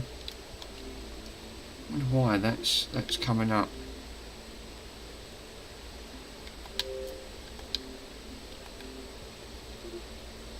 Network settings. It should say it's a wide network. No, it's actually seeing it. It's all on there, so I can't see. Let's go back into Aurora. Okay. Good thing is you don't have to keep restarting it to get back up.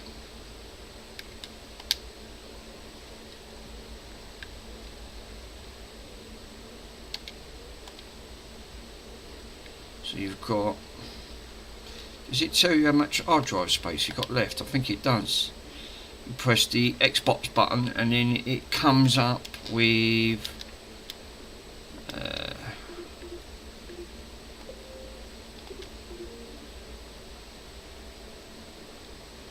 memory, graphics.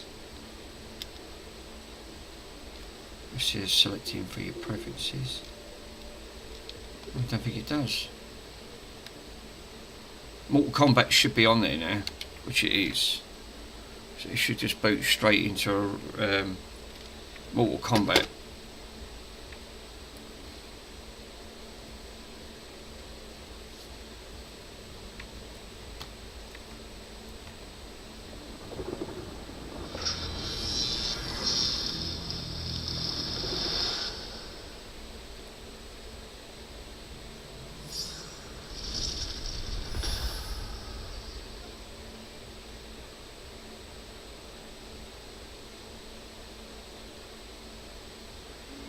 Yeah, it's working alright. That won't put it under load as well. It's only when it runs under load is when the heat really starts to, because the core temperatures should drop. Shouldn't run. Yeah, 68 to 61. The chassis is reading right, but them temperatures are not.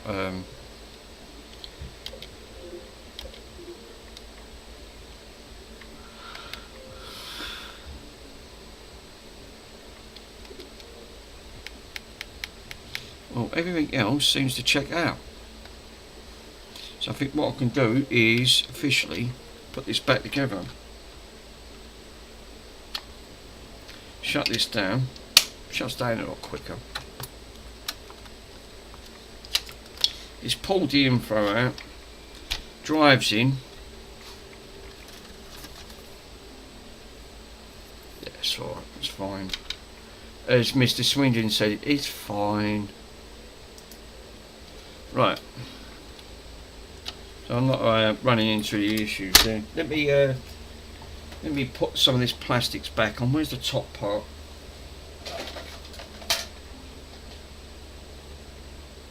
Holy cow, where's the... Oh, it's down here.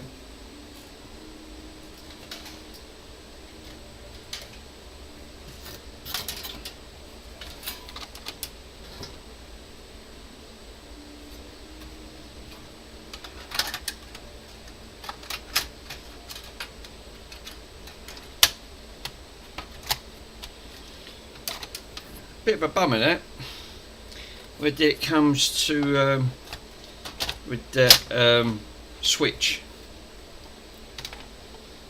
Right, let me update this. Let me quickly update this.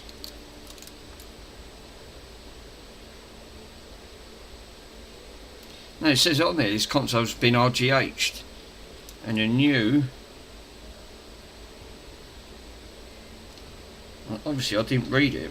What a banana. So it actually does say this console's been RGH'd, so it says it on there. Obviously I don't even read my own writing. Fuck me. And that's why I put notes on it. And it's now got the new say this was the rusty console. It needs a hard drive. Obviously.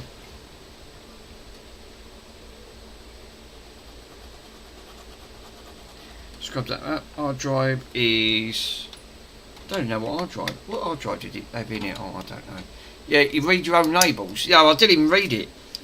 What's it say? I actually did write on it. This console been RGH. There's me taking it down. Think, have I RGH this one? That's why I put notes on everything. Now I don't even read my own notes. Oh my god, what is wrong? I'm not even reading my own notes, for God's sake. That's why I put notes on everything, to remind me. Now I don't have to think, well, I can't remember if I've done that. Now I'm not even reading my own labels. It's been one of them. You know what it is, Mike? It's hot. I'm hot. It's you get. Well, I don't get aggy, because that's one thing I don't get. I don't get aggy at the end of it. I get frustrated, but I don't get aggy. It's the Sweden, don't. He just cuts the stream. Oh, I'm thinking, oh no. But I did like that with a green screen. It actually looks quite good. Yeah, I'll just get those tags from the Xbox and just put them around the handle. You've got to put notes on it now, because otherwise, how are you supposed to know?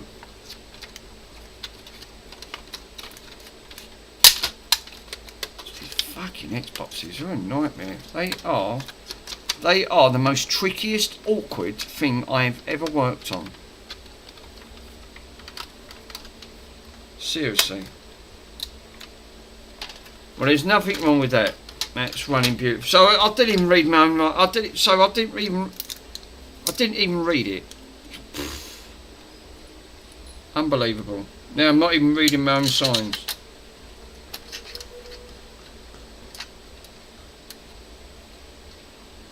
The word Wally does come into mind. Now I can't find fucking one. How am I supposed to find anything? I can't find nothing on this table. I found a toothbrush. I found a battery. Can I find anything else? Probably not. No.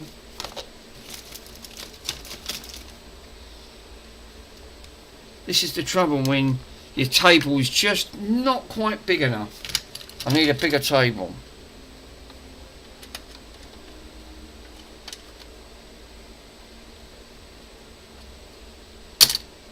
Done.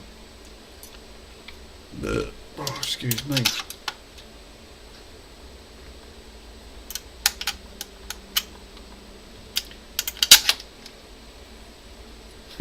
Yeah, I am getting that saying, holy cow.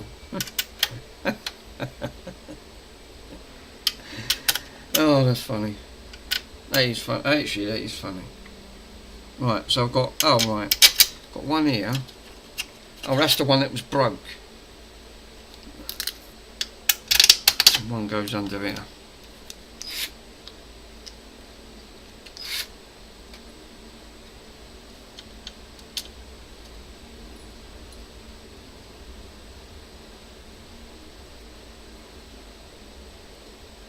I'll tell you what, Mike, it's enough hot, mate. It's scorching down here. You won't want to be in that sun for too long out here. You get blistered by that sun, I'm telling you. You wouldn't think the distance from that sun, you still feel the after effects of it. It's amazing.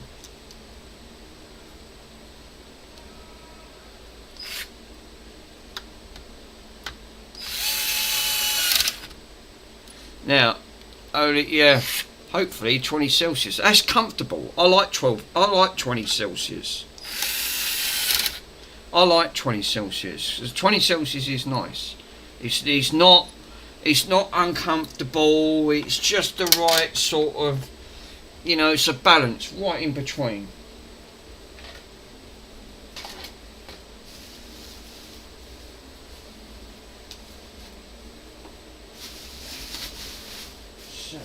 Sorry, Thompson. I know you're laying there all patiently, boy.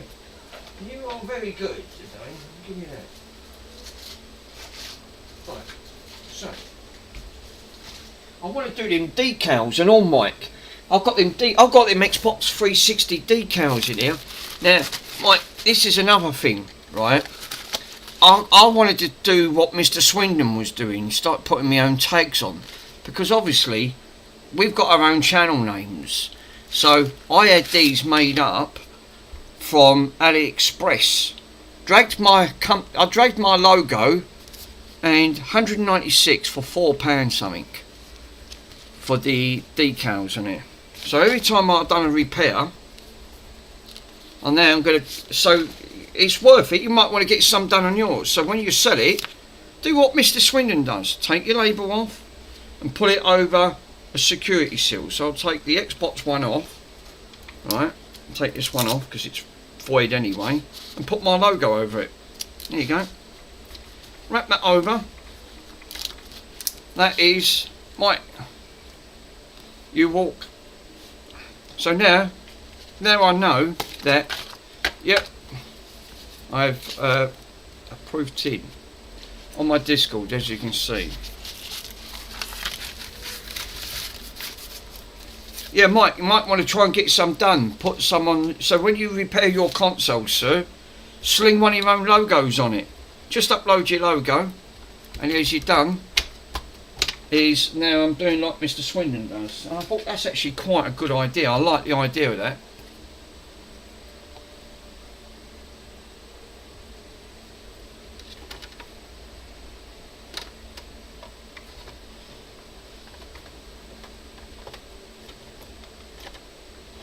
Well, before I do it, let's take one of these off because I don't need these, and that one because now obviously it's void.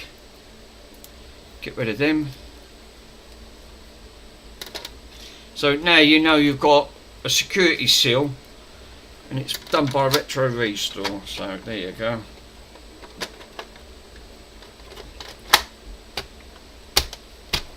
That's slotted in, lovely jubbly. I'm going to put a warranty seal on here.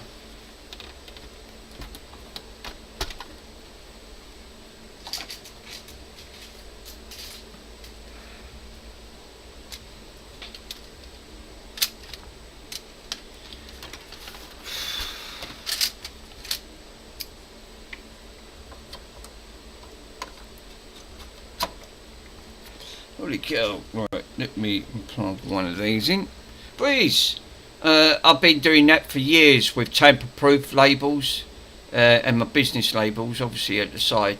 They're called Do you know what, Breeze? It's a good idea, sir, because like you said, you get so many people, right, open it up, and then, yeah, one day you might actually try hydro dip in that case. That, do you know what, I would like to do that. That'd be totally cool. Ace's hydro dip these, you can only do it on certain, like the clear cases, on the ones that he done. I mean, Ace is being Ace, it's just the way he is. He's the master. These ain't the parts down here.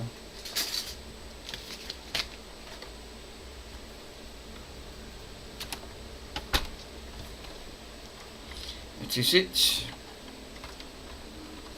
That is it. I'm with it. Right, so we can put all of this wonderful stuff back. But yeah, hydro dip in there. But do you know what? You have got to be so careful when you're trying to, you know, because people will try to, you know, scam or get out of it. Yeah, it's too messy. It is. It is. And you've got to use a lot of like dip on that stuff.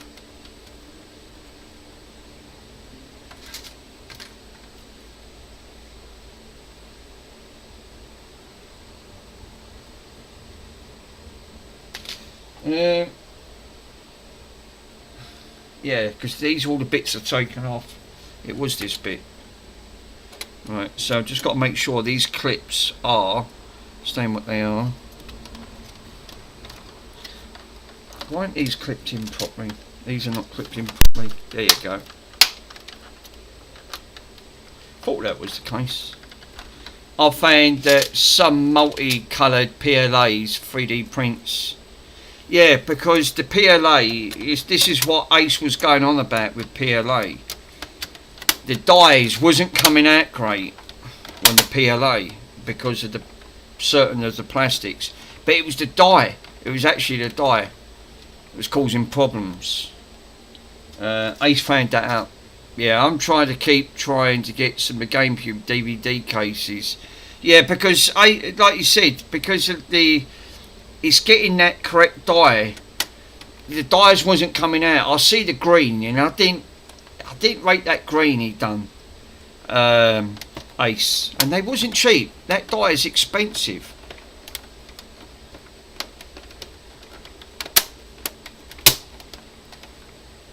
He hasn't done a red one yet. He's done the blue. The blue ain't bad. The blue comes out nice. How he's done it with the PLA. Yeah, that's it, the Silk PLA. That's it.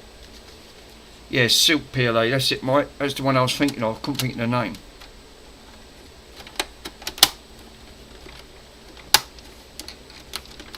Now I've got to do an RGH on that other one yet. On here. Right, so Michael's one is, I'll leave it in there. What I will do is stress test it. Just leave it running. And then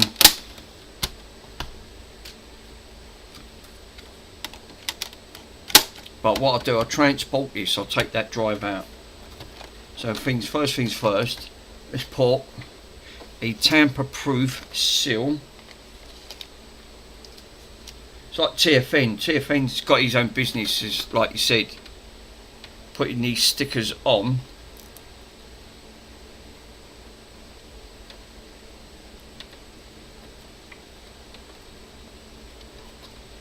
And what I normally do is just quickly wipe. What was that? So it's found the floor. Boxing's, he's really hot. Right now I'm finishing an orange silk PLA. Yeah, Mike, I see that. Is that the one you're 3D printing? That's actually for the GameCube. I did see it.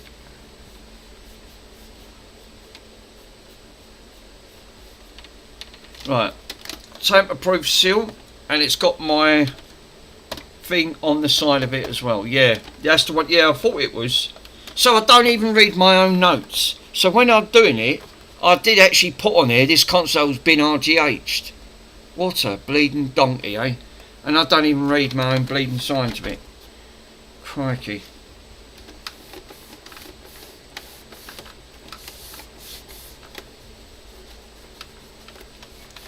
Well, this one is back up and running. I'm going to plug her in, just double check. It's got the new MX7 paste on it now, so hopefully, yeah, 73% down. How long does that take? Do you have to, obviously, because you have to leave that plugged in, the bigger the build,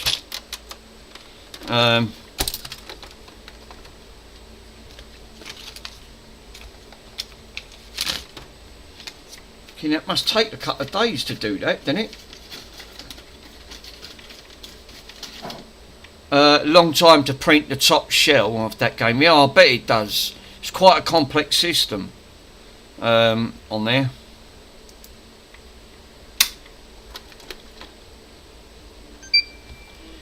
we go. She opens, she shuts. 10 hours just for this one. Wow. Okay, that's nearly 20. Bloody Nora. Yeah, that's quite a bit, isn't it? Mind you, it's like you said, that's quite a complex system to 3D print. I mean, it's very clever. But I do really want to get a 3D printer. Because again, it's great for doing this. Because if you get parts broken, you can grab the template and 3D print one.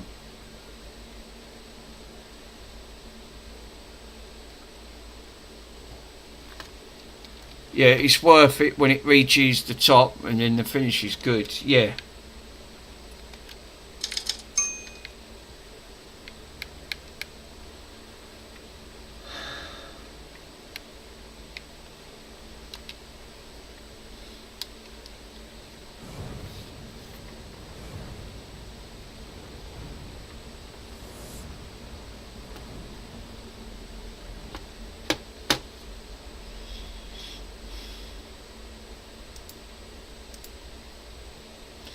Takes so many hours to see the end of it. Yeah, that's the only thing in it. It does. It takes a hell of a lot to actually see that on there. Just to get the end result that you need.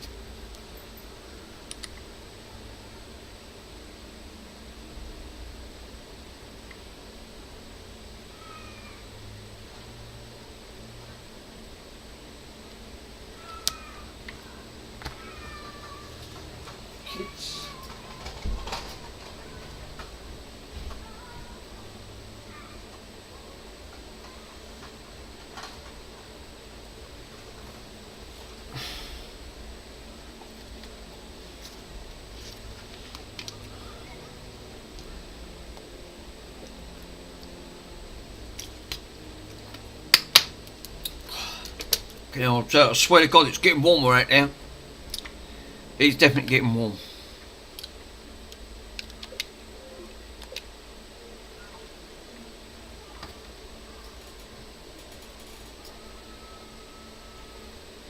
There's a big festival today around the corner where I am. It's called the Eve Festival, the Eve. It's all for Hindus and Muslims and everything else, but for normal people to go along and join. It's a free event. It doesn't cost anything. It's on for the weekend on there, and yeah, it's for people that wants to join on. There's free food. There's some shows going on and some other bits.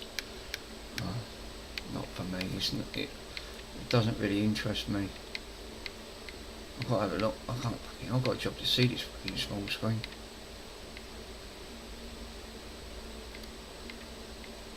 Trying to look for that fucking Batman one, not Batman one.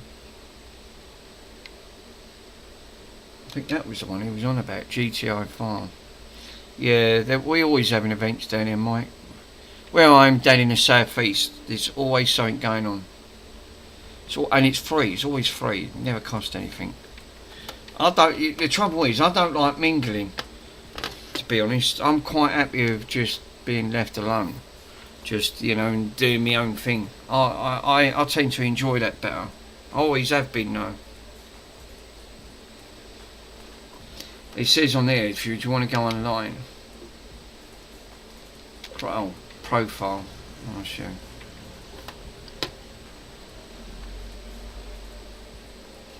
I forgot, this is GTA 4, isn't it? Yeah, prefer your own company. Yeah, prefer your own. You do get prefer your own company. It's true. Each to their own, sir. Each to their own. I don't like leaving Bronson for too long, and to be honest, he's pretty good. He's a pretty chill dog, to be honest. I don't normally have that issue. Let me have a quick look. I'm trying to have a look for GTA 5 if it was on there. I don't think it was. Skyrim, Theft, Arkham Knight, Batman. Got some good games on it now, I've got to admit.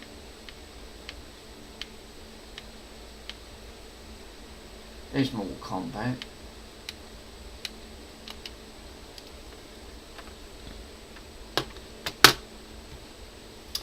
Yeah, it's not for, like you said, it's not for everyone. The trouble is with crowds, my anxiety goes through the roof. I tend to do better when I'm working for myself, or, you know, and it's like my cousin, he's very out loud, my cousin. Being in the army, I suppose him being like that is the way he is. He's been raised and brought up. I'm so chilled out, it's just like, anything quiet, peaceful. That's me all over. That's why I kept my name at Chill and Relax. It sums me up to a T. You know. Maybe a chatterbox like PCDD at the end of it. But again, I like PCDD. He's so funny.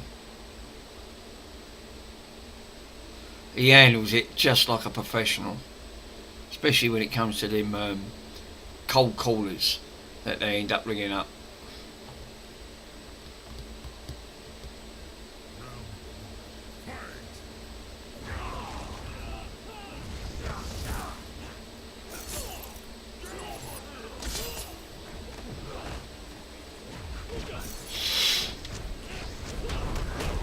Oh. What's the core temperature? What we up to?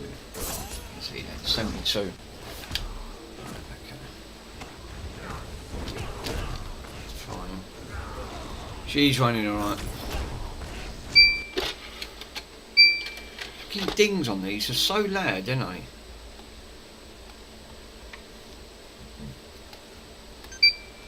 Right. I'll put this to one side for a minute. So this is Tom's. Actually, I should write on this. This is Tom's thing on it. Where's my...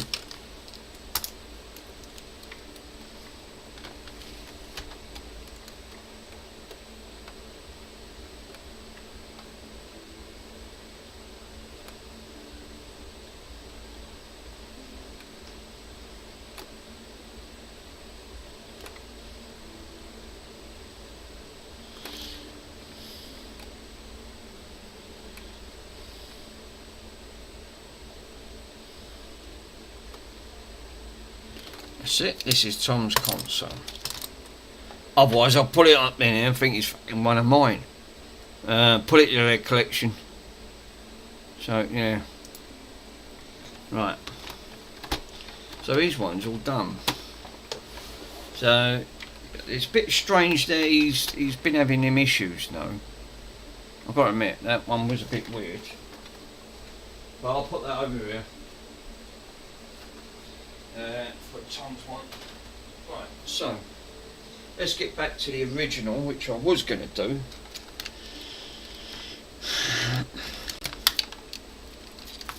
Which is this one over here.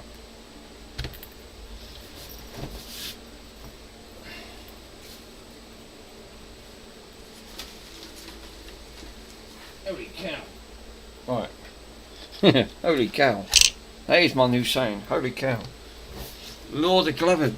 I like Joey's one. Lord of Glover, the double above. I like that one. That one does make me laugh. Everyone's got their own little sayings. I like these little sayings. Right. So obviously, I found an heat sink from a GameCube, because these are what they use on the GameCubes, right underneath the bottom of the pad. I had a spare one on there, so I'll nick that. I'll put that over the south bridge, take the heat away. Right, but obviously I've not RGH'd this one, and I've not put new fresh thermal paste. So this is a Trinity. Obviously I confirmed this is a Trinity. We've plugged it in. It is confirmed as a Trinity. So what I think we need to do next then is to upload the bin file, flash it, brick it, back it up, because it's already backed up anyway. So I think what we need to do next then, before I switch this on, because I don't want to end up doing it. Where is the flash file, which is over here? Over here.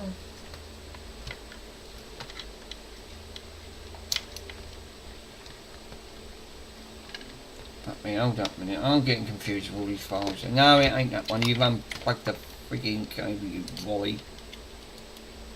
That was for the mouse. God. Right, plug that in. Right, there we go. Right, so have I got these? I don't think I've got these ones backed up. No, I haven't. So I've not backed up. I'm glad I did back. So I've got to back these up. So let me grab the backup on the 360. So we need to go to JRunner. Today's date.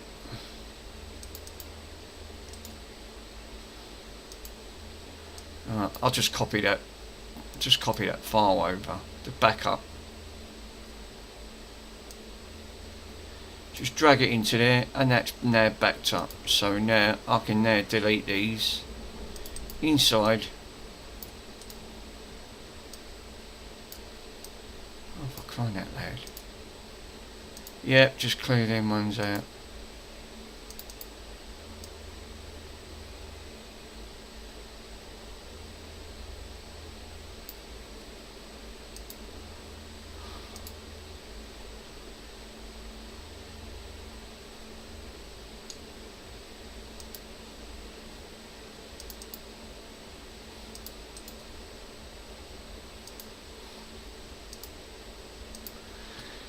Right, anyway, so now I want to take the uploaded bin file, and it is the updated flash bin file, and now drag that over to the name flasher, and that should be done. Right, there you go. Got the key on that. Alright, cool. Now I can eject this and run this program. Where'd it go?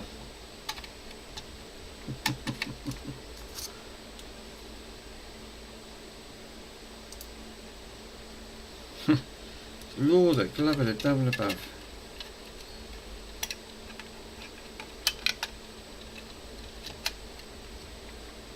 Bless him.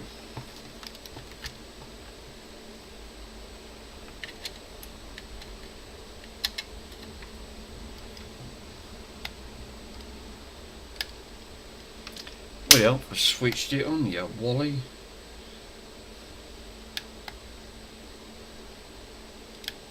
Hold up a minute, have I got the...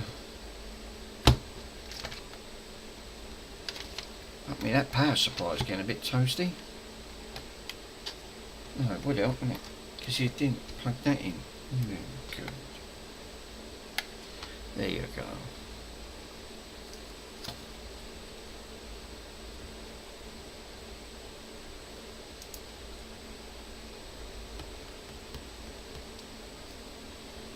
Go off.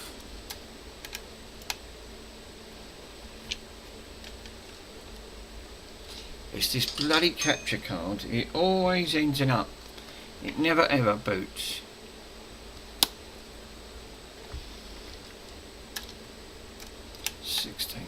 Come on.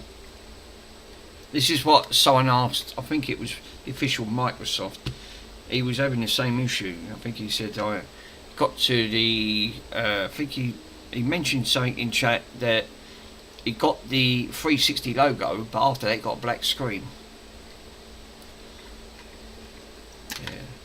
They have to have a follow boot sequence. I think I know why, because there's no drive plugged in. Chill, you are an absolute bellend. That's why you're not getting no signal, my friend. You've got to have a hard drive plugged into this. It doesn't protect when you have to drive. It is right. let me plug a drive in.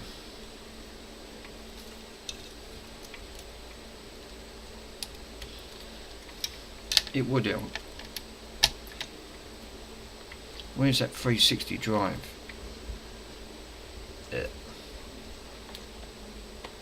Ah, yay, it's buried. Of course it's buried.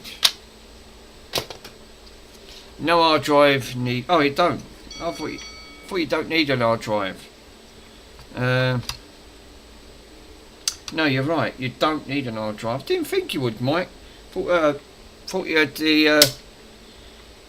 It's hot. It's warm.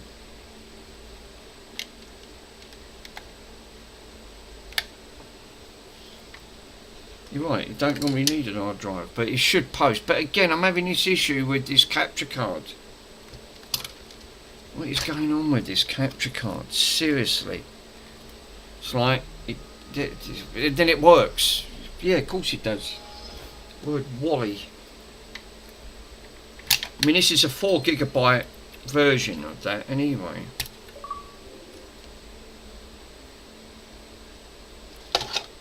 It's not plugged in. Yeah, of course it's plugged in. Just plug it in directly into that TV.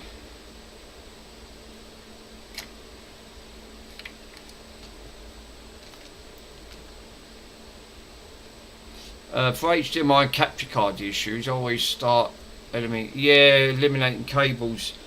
This cable's been bent around so many times, Mike, it's unreal. 90% of the time, it's cables. It always has been. Always has been.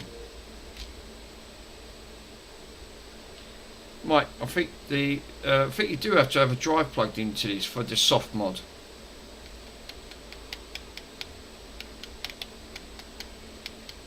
I have to plug that in. I do have to plug an hard drive in for soft modding. It won't soft mod without it.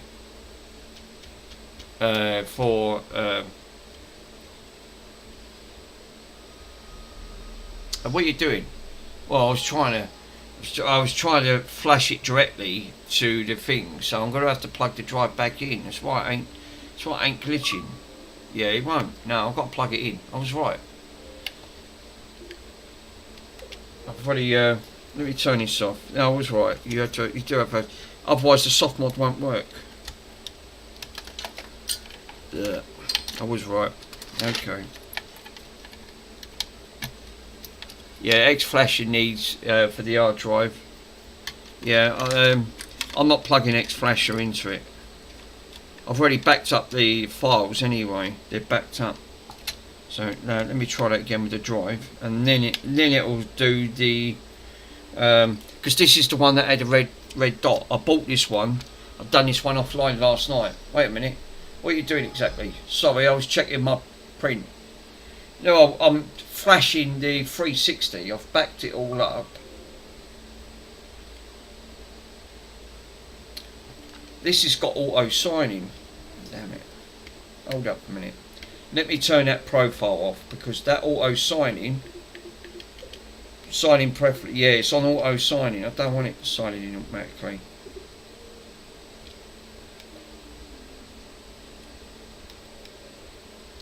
Actually, let me check the dashboard. That's another thing I've not checked. I bet I ain't got the latest dashboard. That's why it's not working. No, 17559. So it has got the latest dashboard. All right.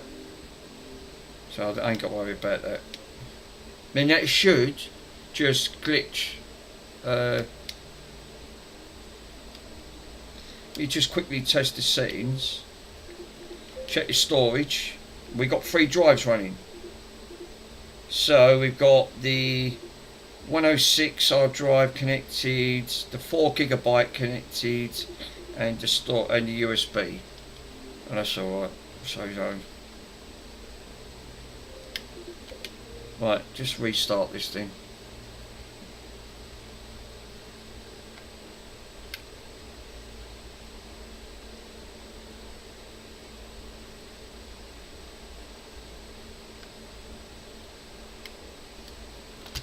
Should just power straight into, it should go into glitch mode. I think it was signing in automatically, that's probably why it weren't doing it. because it bypasses any of the USB side if it goes in auto sign up.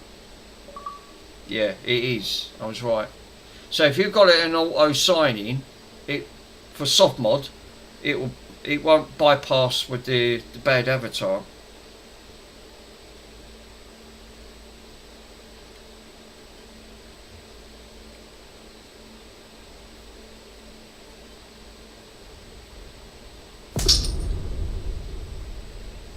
So this is a Trinity. It's a Trinity. Right. So the next good part is, then we get it into Aurora. I'll double check, make sure it is a Trinity.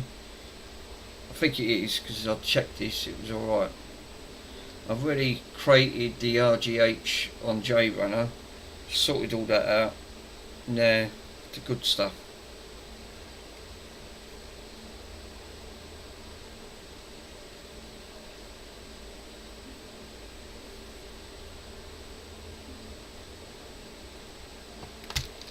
Right, now it's fucking locked in Aurora. Holy cow. Jesus, that pad, even with that thickness on that, amazing how much that heat that takes off it.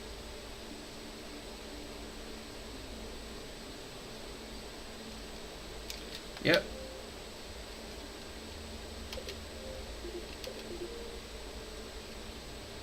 Shouldn't have froze on there, I don't know what happened there. There you go. Got stuck there for a little bit, don't know what happened there. Right, as always, it's always going to come up downloading scripts. So what I want to do is console in view. I'm pretty sure, yeah, it's a Trinity. Yeah, thought it was. It's definitely a Trinity. Good. So file manager, USB, apps, NAND flasher. There, the updated bin files there. So. And it is a bin file because it's 16 megabytes. Now press A to dump the NAND. Press start and then leave.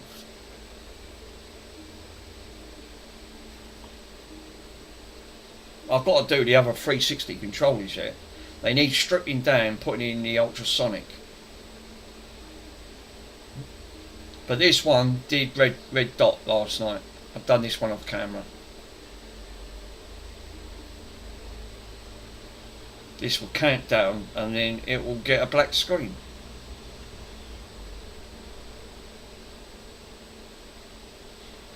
And if I remember it correctly, it will just get a green dot and you won't get no post. Because it's now looking for that post for the glitch, which is obviously not happened, which it has. So okay, good, it's done its job. So now I can switch all this wonderful stuff off and begin the glitching. Take that out, we won't need the bad avatar. Done. I've got to do a custom LED on that bad boy. Then we're going to need a drive, which I've got two 500 gigabytes left out of that 10. Fucking, it's amazing how much you get through it. I mean, obviously I'm going to leave that block on there because that does take some of that fucking chips to get really toasty. Really, I mean, I can feel it. That ain't so bad. Feel the hot over here is actually a little bit warmer where the South Bridge is, which is the South Bridge is here. Because I can actually, no, that's not the South Bridge, the South Bridge is here. It's hotter than that. The South Bridge is here, that's why you have to do the glitch to the South Bridge to the GPU. So let's get this wonderful, right, I'm ultra careful with these now. I'm like you, Mike. I'm so paranoid since I damaged that trace on that Xbox. I was gutted. Thanks to Hot Cows, saved the day. Now I've not put no thermal paste on this because it's fucking, and when I say it's dry, it's fucking baked up. It's the original, but it's not overheating now and it ain't red dotting. The only issue we're having now is, but they all get that hot. Hotcales saved you, but he did actually. Yeah, Mr. Hotcales was the master of that. I'm not giving up on Mr. Hotcales. He's very good at what he does. He's the ones really. Mr. Hotcales is really good when it comes to handhelds. We've all got our specialities. You can think about it. Mr. Swindon knows his limits. There's some things that don't mention amplifiers, projectors. Not great. TVs, hates TV. VCRs, no. That's 4 things that he don't like doing on that front. So yeah, them ones are a no-no at the end of it. Especially amplifiers. I think that done his head in, that amplifier. I can understand. It's such a complex system. And again, reading schematics. Russ tried reading schematics. I tried reading schematics. Obviously, Mr. Swindon don't even bother because it's it's such a complex system to try and read it's like trying to understand an anatomy. Yeah, I'm the same here. I'll be more obviously when it's not doing. Yeah, obviously you're gonna have these. You're gonna have these type of moments. Someone's got to use fucking hot glue there. It's really sticky. That's factory flux. Let me clean that up. Wow. I ain't even put no flux down here, and for some reason it's all super sticky. Yeah.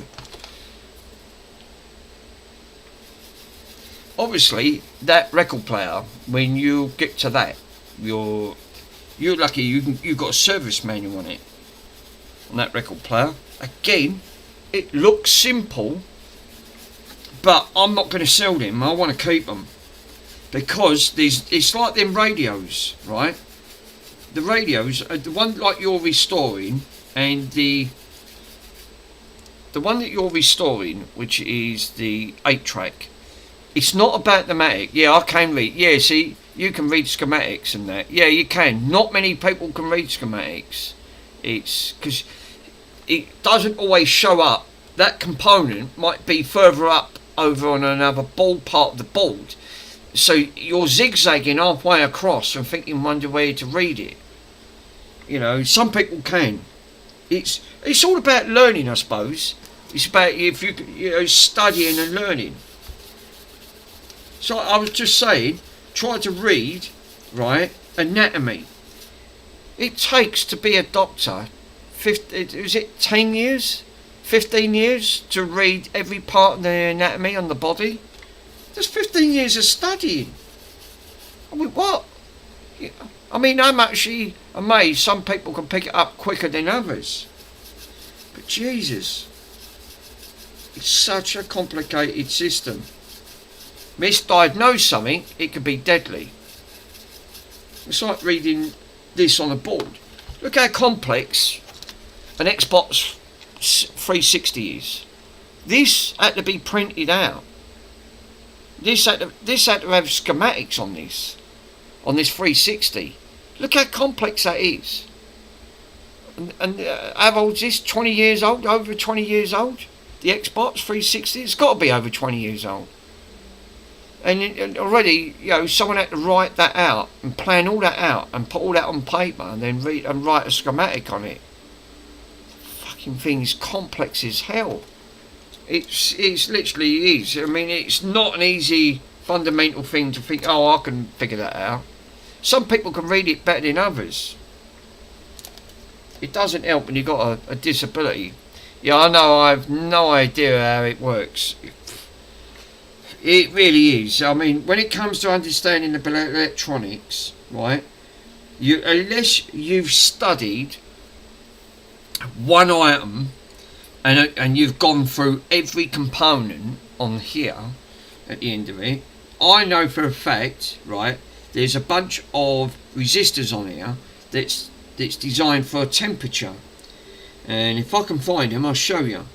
It's a common failure for this to flag up as overheating when it's obviously it gives us false sense of overheating. And I'm pretty sure I found it. It's right next to the Hannah chip. Right, so there's a bunch of resistors here, right here. Right, they've all got R for resistors. There's some of these on the right on this. I think the Trinities and the Kronas. The Kronas are a bit further. I think they're up here. The Trinities are over here next to the Hannah chip.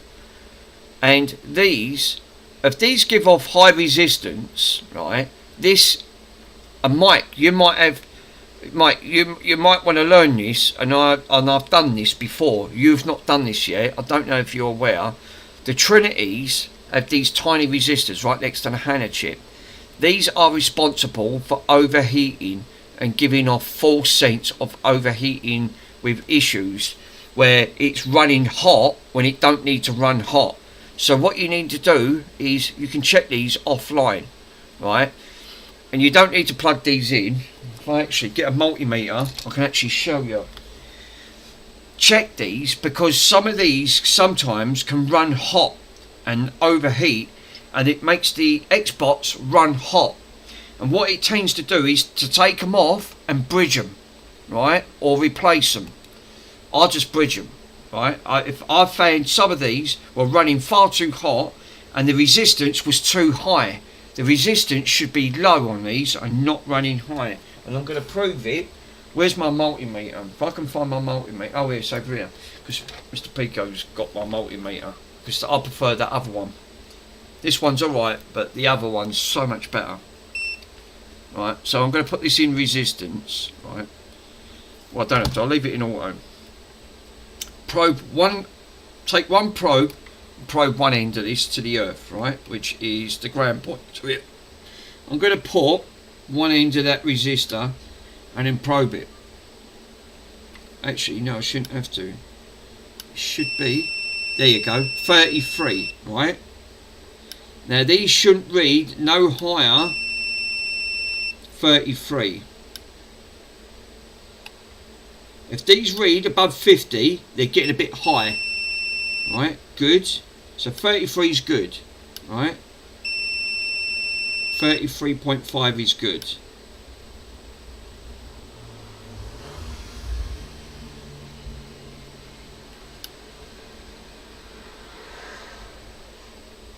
That one there is reading a bit high. Wait, now I think it's these probes. Hold up.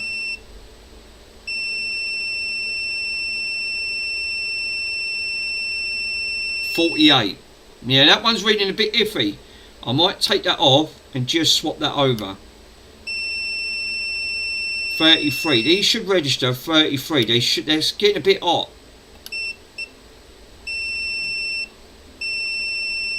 It's these probes. Yeah, it's these probes. So basically, these resistors, you need to check the resistance on the end. There's a bunch of them. They're right next to the Hannah chip, and they should not be reading that. They shouldn't be about roughly around about 33 and below. I think it's the connector.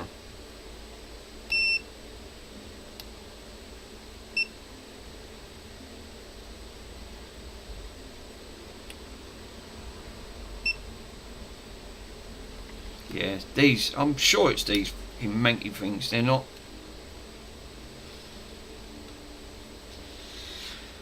Yeah, you don't use it in homes and beep. I can't turn it off on the pad. This one's a bit.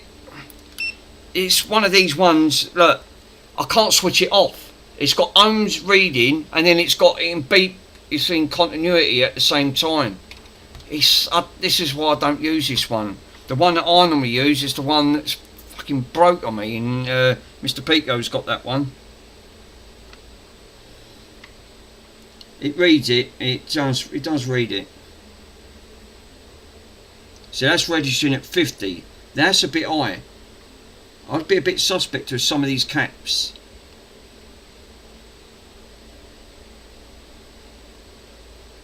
They should be low. The resistance should be low on these caps. 50. They're all registering at 50.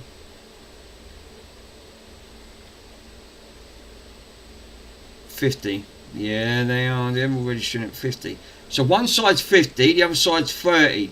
They've all got to be consistent.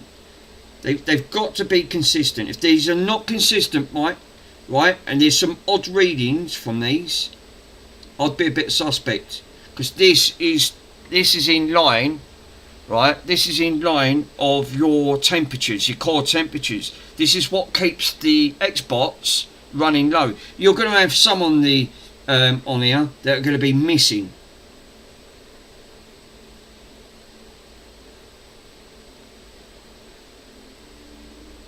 But one side should be 30, 32. See, that's registering about the same height. 33. Yeah, these are already. So one side's 50 and the other side's 30. That's right. That's about right for what they are. But if one's 74 and one's 150, I'd be a bit suspect in that. Take it off, bridge it, or swap it over. And I did. I had one on there. It ramped it up. It was fucking going at 100 mile an hour, the speed. And I see Ace doing it. And he said, check around the Hannah chip next to these capacitors. And there's loads of resistors. There's resistors on there and capacitors. The capacitors are on the left side. The resistors are on the right. And it's the same on this side as well. You've got resistors and then capacitors. And they're all around this Hannah chip. And there's loads of capacitors around there. So I'll just check for the resistors, because the resistors should be roughly around about 30, which is 37. Between 33 and 37 is good. They shouldn't be registering any higher than that, which I know. So I know that, yeah, see, 37, 38. It's these fucking connectors, they're crap. So I know this one works anyway, so I don't need to tell you. But that's what controls your core temperature of the Xbox systems. So if the fans are ramping up for no reason, check the resistors, especially this side. For some reason, it's not this side so much. It's all these. There's a lot of resistors round on this one side, on the left-hand bank. The right-hand bank's capacitors. Yeah, because obviously, yeah, they're getting shorted. Yeah, good, because this one's obviously, it goes in auto mode, and the diode on there, I can't turn that off because it's built. It's like 2-in-1. It does the job, but then you can't stop the bloody bleeping. You know, so it's read. So yeah, that's why I prefer my old one back, because that one was much better of giving me a much more accurate reading. That big, but it just stopped working. So anyway, but yeah, that's why I normally check, Mike, because I obviously something that you might want to, because I know you do a lot of Xbox 360s. So if you do have ones that do have fan issues, I had one with one fan issue. It was ramping up at 100 mile an hour. It sounded like a jumbo jet. And Ace said check the resistors on the Hannah chip, and one of them was registering 150. All the others were 30 or 37. They should be in the mid 30s. So if there's any of their reading back 70 or 80 or even higher, suspect. Swap them over or bridge it, and then plug it back in. And but yeah, just keep an eye around the Hannah chip, because there is a lot. If you have a look, there's a lot of resistors and capacitors around here. This is a suspect when he had 2 and the Hannah chip went bad. Didn't display because of the Hannah chip. I don't know how it worked. Ace knows everything. He obviously just knows. And he said something about it didn't display anything out. He said check the resistors and the capacitors around there, because if it doesn't also get displayed, he said suspect could be the Hannah chip might need replacing. And they're expensive. They're over a tenner, these chips. So straight away, which is not really worth it, because the price of these, you put it on, and if there's another short of the board, it's cost you £10. So I'd use it as a donor, because these are cheap enough as any. But this obviously had an this obviously just had an overheating issue, GPU failure. But that's how I got round one of the others I've done anyway. But I know you always do the 360, so I thought good little insight to keep you up to date and see how you get on with that. Because you might one of these days you might come across one and you know where to look. Right, now obviously the Trinities, is it 22k ohms on the Trinities mic on that? I'm pretty sure it is.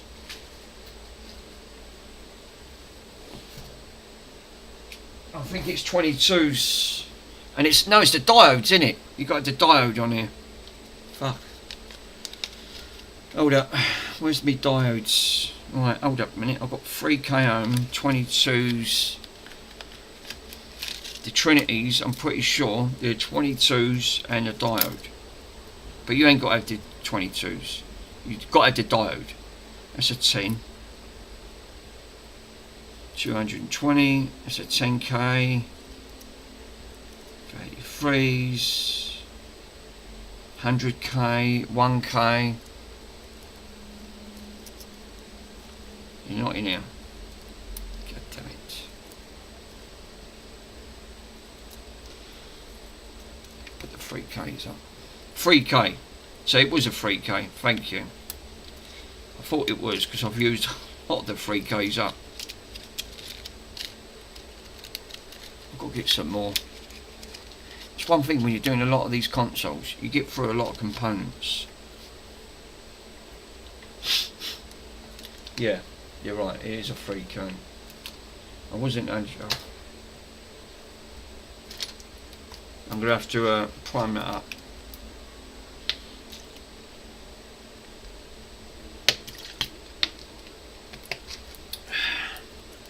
Where's my Dremel? Where's your tool? What tool?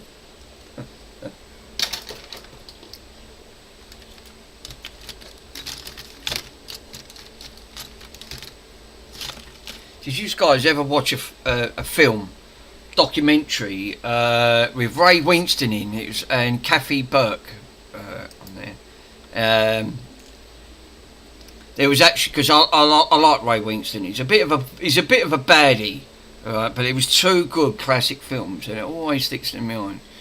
You had Scum, which was about prison, and the other one was Neil by Mouth. Had Kathy Burke and Give me money. Give me money. Money me. Money now. Give me money. Me a money. Needing a lot Give me now. money. Give me money. Money me.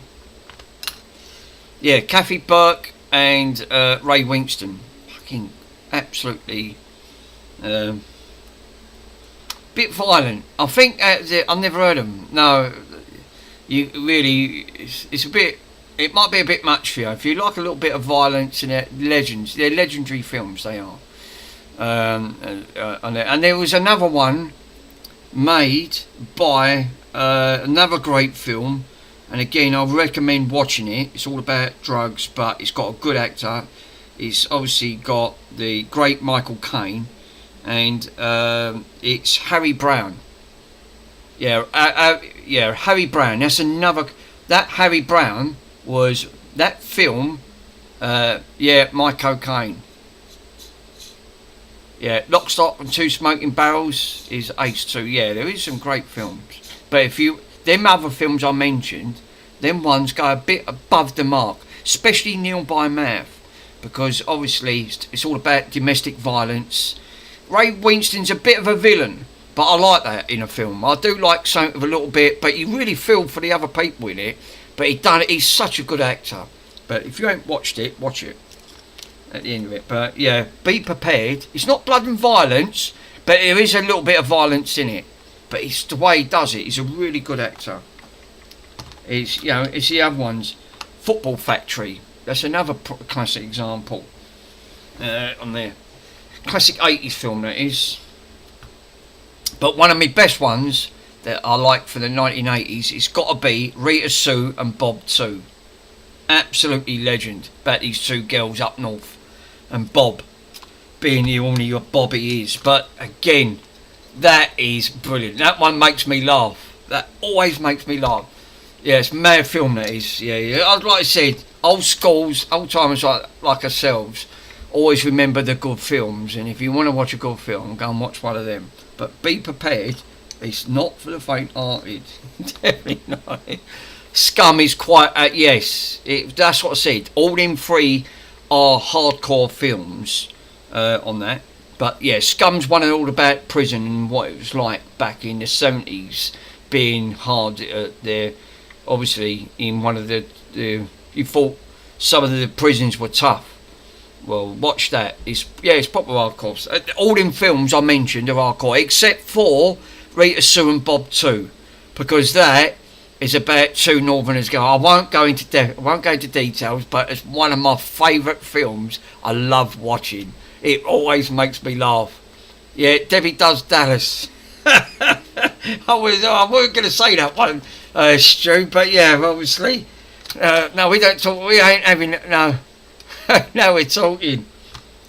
No, that one does make me laugh. It's proper 80s, that one. Rita Sue and Bob 2.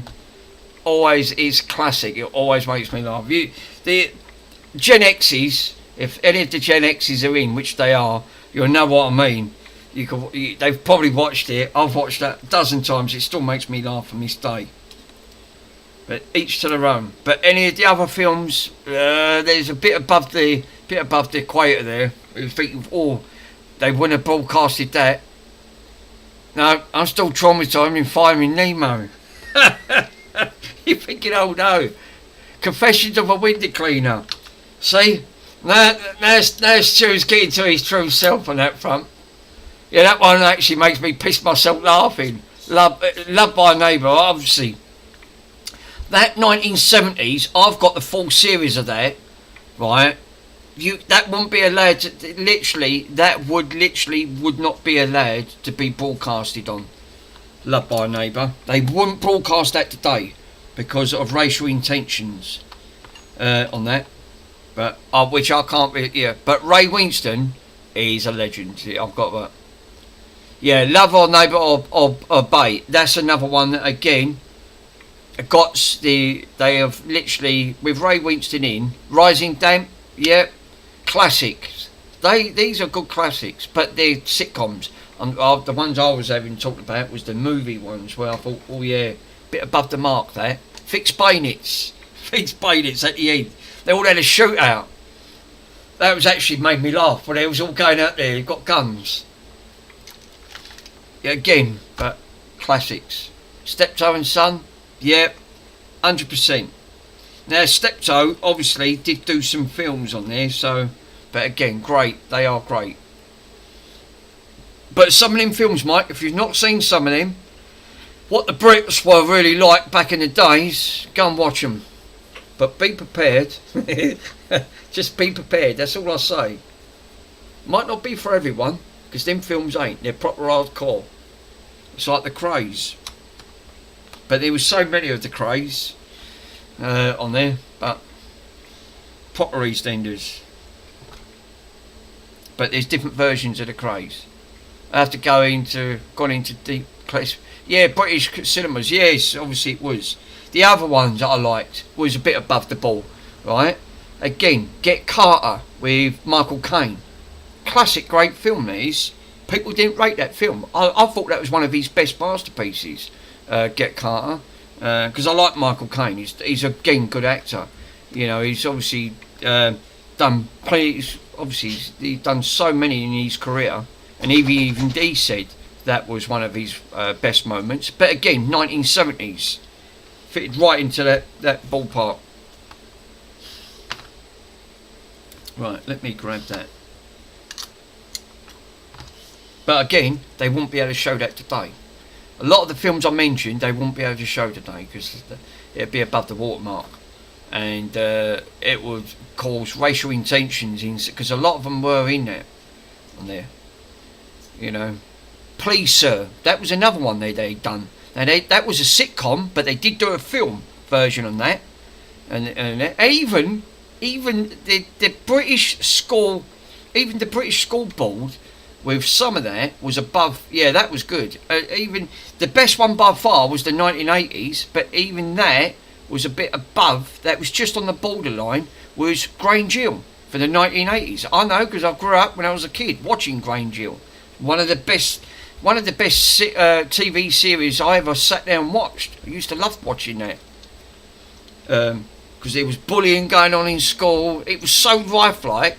It was actually quite a big hit. The good thing is, you can watch some of them series on YouTube. They're free to watch. You won't need a license to watch them ones. Which I still like going back and watching. Yeah. Kurt Blake. Yep, love Honour and Obey as well. Yeah, obviously, because Kathy Burke was actually in there. Because she was actually in there. Yeah, these were good casts. Yeah, they were. They was very good cast. I loved some of the, like you said, the British. We did have some really good British films. We had some good sitcoms to watch. Good comedy. You know, loved to used to sit there and watch. Tommy Cannon and Bobby Ball. Used to love sitting there watching that. I used to like watching. Who's that? 3-2-1. The Dusty Bin, Mr. Bean, yeah, classics. But these were going back way before that, so these would have probably been late 70s, early 80s. So a lot of these, but the films, no, these were mainly late 70s, early mid 80s. Some of these films. McVicker is another one on that. Yeah, yep. To Man of the Ball, yeah. Ex-Lovers, Mr. Bean. There's so many. Everyone's got their own classics. The Brits. That's what I grew up watching when I was in the 80s. Late 70s, early 80s. I grew up watching all that. Wurzel Gummidge. Any of that. Great stuff. Not everyone people's ever even heard of it. And they're thinking, what? Never heard of that one. Well, they wouldn't. Because it's obviously the... yeah, like some mothers do have them. Yeah. Like Are You Being Served? Blackadder, Fawlty Towers. Fawlty Towers was 80s at the end of it.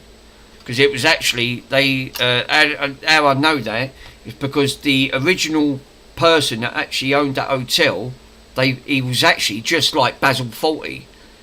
And he acted just like it, how he talked to the customers. So they took that, because if you watch the documentary how that was done, the documentary said the original owner, which he did mention his name, because it was in Torquay, actually took all the details and they scripted it, and they got obviously John Cleese to play it. Yeah, of course, like you're supposed to obviously you're only supposed to blow the bloody doors off. Yeah, Michael Caine's one of my biggest actors. I love I love Michael Caine. He's really, really good actor on there. Yeah, 42 was aired in September 1975, yeah. Probably the same time, little bit about with Steptoe & Son. It's about the same time as that. Mum always loved Cleese. He was actually, yeah, he's always been one of the... And then, obviously, Monty Python. Obviously, the classic Monty Pythons come along. Legend. I'm not even going down that road. That's fucking even more hilarious. Yeah, I was 8. I was about the same time. But I was about the same time. I think it was about 6 or 7. I was watching it. Got into it. Did Monty Python obviously in Canada too. Yeah, because Monty Python was global as well. I was still swimming in the bag. Poor Stu wasn't even born yet. Obviously on that, but yeah. Yeah, I think it was about 4 or 5, but I started getting into watching classics. Loved it. I absolutely loved it. Good times though, Stu. They were, yeah. It was good. It was definitely good times. They was, and the funny thing is, they can't play them today. Yeah, Blake 70s, mid 70s. I think it was about 77. Blake. I didn't rate Blake 7. I didn't really get into Doctor Who and all that. It didn't really appeal to me. I really wanted to watch. I started watching like all the other stuff. Fish Called Wanda. Yeah, Kim. That's a classic example. Again, John Cleese in there at the end of it. Clockwise. Yeah, Clockwise. The classic. Clockwise was John Cleese. A good film. Being a school teacher, being late to get to this do, and that was a great example. But yeah, they're all good classics. You can pick them out all day long. But I love it. But I still watch them from time to time, and they still make me laugh from this day. Still make me laugh. I think the best series by far that I still remember in the early 80s, and I've got every single episode of, All Be the Same Pet. I'm afraid some of them are not alive today, but great series. It still makes me laugh on this day. And I have watched untold episodes of them, literally untold episodes. It still made me laugh, especially with Oz, because it was all up north. It's such a classic example on there. It's tons of special effects, yeah. Hello. Yeah, I love that. Do you know what? Seriously, I've got every single episode of that. Working all night from the early days, all that, living all right. I've got that on there. I've actually got that on single. On that, Joe Fagan. Yeah, watched every one. Peter, I've got every episode. When I say I've got them, I have got them all on DVD. On there, classic. I do like that now because they're all Northerners, and they are classic. All typical builders trying to earn a living. So they try to go abroad and earn a living, and it just went badly wrong. Yeah, I've got that as a ringtone. It is classic. It's one of, I've got to admit, if I've watched every of the episodes, it's got to be right. And I'll tell you another one. And these guys, I don't know if you've heard of it. The Boys from the Black Stuff, right? Again, all about mid-80s, struggling with, again, all up north.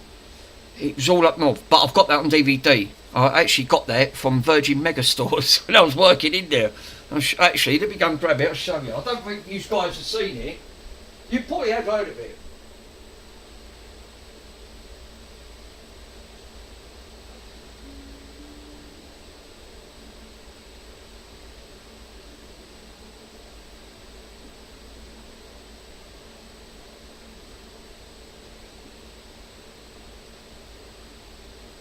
Two 2,000 years later.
guys, these are only some, right?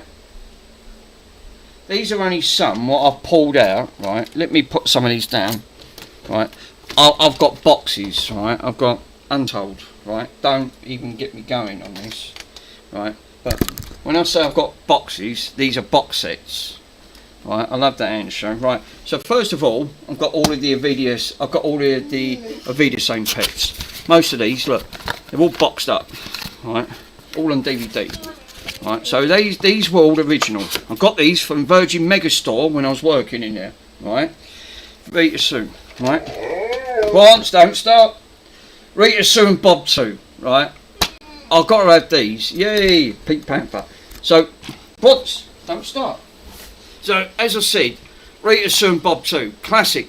All my stuff is 1980s, 1970s to 1980s. Fortunately, I had Pink Panther. Right, so that, if you ain't seen it, go and watch it, because I'll tell you, it's seriously funny as hell. Such a classic. I've got the entire collection of the Pink Panthers. I only watched this once, but it's got all of these great classic films all on here. When I was working in the charity shop, I've got all these out. I had all them box sets mixers, I nick them. Filthy Rich and Cat Flat. Classic 1980s, right? If you haven't seen anything like Bottoms or anything like that, they've got Neil Player, Rick Mao, obviously Adrian Edmondson, classic, right? Then box set, right? All the classic Norman Wisdoms. I've got the collection of the Norman Wisdom collection, right? I've got box set after box set in there, and I kid you not, I can't keep pulling them all out. He's a good man, he is, right? I love Norman Wisdom. Not many people like him, but he is a classic, right? And he's done some really classic films, Norman Wisdom. Yeah, like Rita Sue and Bob too. The collection on Blu-ray, The Omen, right? This is the trilogy. So we've got The Omen, Omen 1, 2 and 3, right? Exactly. So again, great classic horror. But again, 1980s.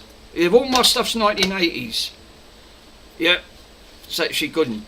Then I've got the Blu-ray box set, features included, The Pacific. Again, if you've not seen this, go and see it. Go and watch it. Download it. Watch it. Seriously, it's an American, all about the British beat, when they was all storming from Normandy, all round there. Save the Pacific. Band of Brothers, I've got that. I've already got Band of Brothers. That was the follow-up, The Pacific. Directed by Tom Hanks on that. Really good film. Another classic 1980s film. If you guys ain't seen it, right, go and watch this. Flight of the Black Angel, right? It's a really, really good film. It goes on for about an hour and 40 minutes. But again, classic 1980s film. I love watching that, right? If you guys ain't seen it. Scum. Now this is the one I was talking to you about earlier on, right?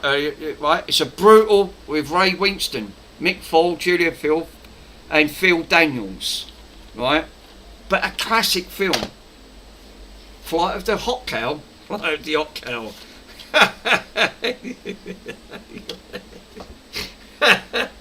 It was obviously, you're thinking, what? This is another one of my 1980s classic. Now this one was by this one on there. Not many. This one's got Rob Schneider in. Rob Schneider. Now he's the one that was in the 1970s with Jaws. Now again, great film, and it had Rodney McDowell in this one. So yes, great film. If you ain't seen this, Blue Thunder, go and watch that. Obviously, I've got the entire collection of the Monty Python movies. Obviously, it wouldn't be in 1980s if you ain't got the Monty Pythons. So I've got Life of Brian, The Meaning of Life, Monty Python and the Holy Grail, which is great. I love that one. I love them all on that. So it's got some great classics on here with the entire collection. Jaws, totally. I've got Jaws. I've got that on there. If you ain't seen this film with Michael Douglas, again 1980s, go and watch it. Falling Down. Again, this bloke is a legend of these films. Falling Down is super. I'm not joking. All my stuff I've got on discs are all mid-80s, and every single one I've got are classics that you will only get this. They will never get to play these films ever again. They'll never play them. Clockwise with John Cleese. Scum is the life. If you ain't seen his film, go and see it. Again, John Cleese. I love this geezer. He's such a legend. School teacher. Plays that. It's an excellent film. I'm telling you. It's not just saying it. Another when I was growing up as a kid. Digby, the biggest dog in the world. Now it's got Jim Dow in this one, right? But again, it's about an old English sheepdog that obviously drinks this milk. What the fuck is that? Digby, if you haven't seen this, go and watch it. It's a 19 classic. It's a really great film. Clockwise, yeah. Really good. I like this one. It's a classic kids adventure film. Obviously. Hot Girl. Chill. Digby. This one. Drop Dead Fred. Puff the Magic Dragon. Yeah, I ain't got that one, Stu. Drop Dead Fred. Rick Mel. If you haven't seen this, right, go and watch this. Because again, how they can play this, because they won't be able to play it today, because it'll upset too many people. But again, that geezer is a legend. Some of these, you're going to struggle to buy. Puff, puff, puff and pass. Pass. So puff. He poo on the floor. Obviously, these ones absolutely are. But I love, no, Cobwebs. Yeah, Cobwebs. If you haven't seen, again, I love these two. Rick Mel and Rick Mel and Adrian Edmondson. I love these two, right? Danger Vision. You're going to be lucky to get this disc if you can get it, because there's not many about, and when they do, they go, right? They do sell them. But again, watch it. This is a great series. They wouldn't be able to play this today because it would upset too many people. But I was lucky to get this on DVD. But again, they wouldn't be able to play it today. A lot of this stuff won't. This is another classic. I love this geezer. Mel Brooks, Life Stinks, right? If you've not seen this film, this is the uncut version. Because they had to cut some of it out, right? Because of the swearing, and it upset too many people. This is the uncut version. I love watching this. Again, classic. Goes from being rich to being the poorest for a bet. Go and watch it if you ain't seen it. Seriously. Yeah, Mum, Dad taught me Mel Brooks was funny. He was. And obviously, the Band of Brothers. I've got more box sets in here, but I can't keep pulling them out. Obviously, this is only some of the box sets with, obviously, like, with some of the stuff on there. But, again, that's only, yeah, I've seen all of them films. Yeah, I'm not joking. I'm just giving you some classics. I must have near enough got them all. All what I remember from the 1970s to the 1980s, I've got them all on box set. Every single one. And I've made sure, Love by Neighbour, got them on box set. Again, can't play them today because it'll upset too many people. These ain't got no value to these, but I'll tell you what, I'd keep these because these is what I grew up with watching when I was a kid. And it still makes me laugh. I'll watch them today and it still makes me laugh watching them now. That's how funny they are. They never get old.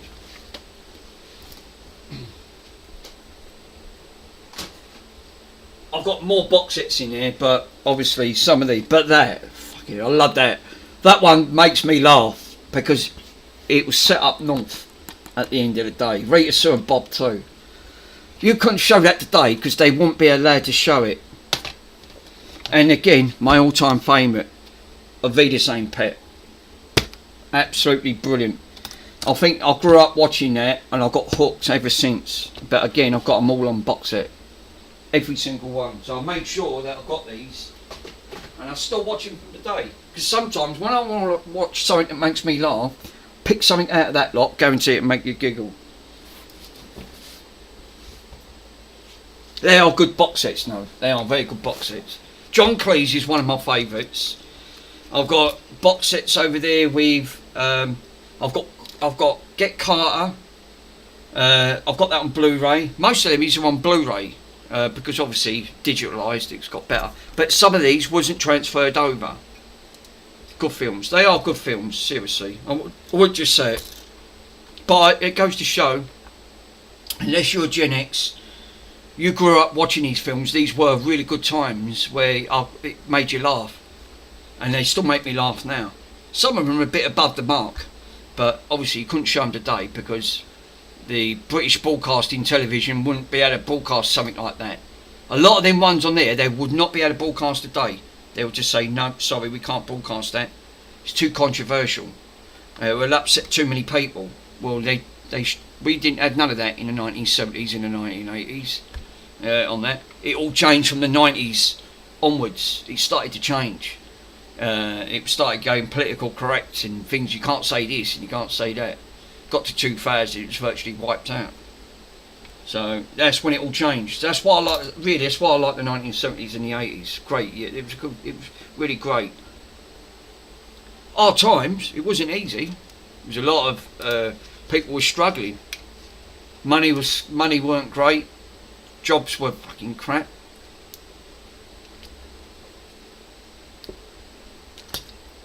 Your dad used to work like round the clock just to earn a bit of money, just bring home.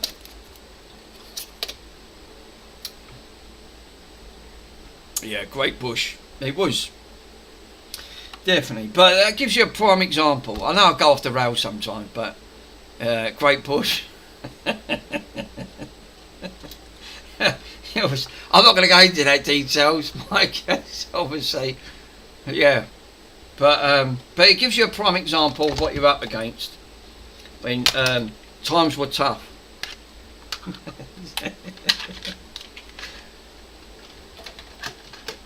But yeah, if you ain't seen some of them, you've not lived. Mick, now you've made me feel 10 years older. Sorry, Pico. See. They still make me laugh on this day, no, so obviously they don't. I didn't make you feel 10 years older. Oh no, that's an oh no moment. Oh no. Alright, let's get rid of half of these. But you know what I mean, like I said, we grew up, that's just the way we grew up. I'm pissing myself laughing. Sorry guys, I know it's not for everyone, but like you said, until you've watched them, you're not grown. You're not grown up. Obviously, Mr. Swindon ain't lived. If he only lived what we had to go through, Jesus, you'd be more than Aggie. You'd be more like scrapes, cuts, and everything else. What do you think I've got so many cuts and scars on my hand? Okay, that was what I did back in the 80s. We thought we was Evil Knievel back in the 80s. Come off your bike, scrape, put an hole in your leg. You'd be alright, patch up, you're back on it. You're doing the same thing again. You never learn. I fell off walls and trees so many fucking times, I'm surprised I ain't got brain damage. That's no exaggeration, seriously. That's just what it was like. Fall off. My mum used to come in, don't come in there crying with me. She said, because you'll get, she said, because that was it. What'd she say to me? Well, don't tell me it's your own stupid fault for falling off a tree or falling off a wall or something. I had no pity, none whatsoever. There was no pittance, none. That went out the window. And then the good old classic, which I have got on DVD, E.T. It won't be a 1980s film if you ain't got E.T. The Goonies, I've got the Goonies on there. I've got that actually on Blu-ray. E.T., I've got that on Blu-ray. On that. Watership Down. That one I didn't really find because that was a bit sad. Watership Down. Yeah, I was 5 years old. Yeah. I'll tell you what, another one was classic, if you ain't seen it, When the Wind Blows. I've got that on DVD as well. When the Wind Blows. Obviously, it's about nuclear thing on there. And I've got a couple of them bits on there. Wished all those days were the good old days. Yes, with the Watership Downs. Yeah, I love the Goodies. Yes, the Goodies. Yeah, we did. Yeah, that was, again, good sitcoms. I learned everything I know from MacGyver. I wasn't a lover of MacGyver. No, read it slower. Watch all those I loved with the Goodies. The Goodies prodigy of the Watership Down. It was a long time ago. So a lot of the things I just got into. I think it was just most of them films I read. It just literally, I kept going over them. The funny thing is, there's such a good classic. People look at you and think, fucking hell, good. But obviously, people back probably in the 50s or the 60s, there really wasn't nothing. Well, they didn't really have TV. They had radio. So really, TV really. No, Jimmy gets run over. That's why they. Oh right, I'll get you. Sorry, Cows. But but yeah, there is some good news. I mean, Loved by a Neighbour, right? Now you can't broadcast that today because I'm not going to go into details because of the racial slur that comes across with that series. How they broadcasted that nearly never happened. Yeah, I like that. But again, it's all in good humour. It is, seriously, it's just good humour. There weren't nothing meant by it at the end of the day. You look at Alf Garnett was a prime example. Not people didn't like Alf Garnett at the end of it. But again, that's how it was in them times. But again, at that time, yeah. I mean, like you said, there's not many people actually did the couldn't get on. But these were all great TV series, what we grew up with. Great films, great TV series. But I've got to admit, it did make me laugh.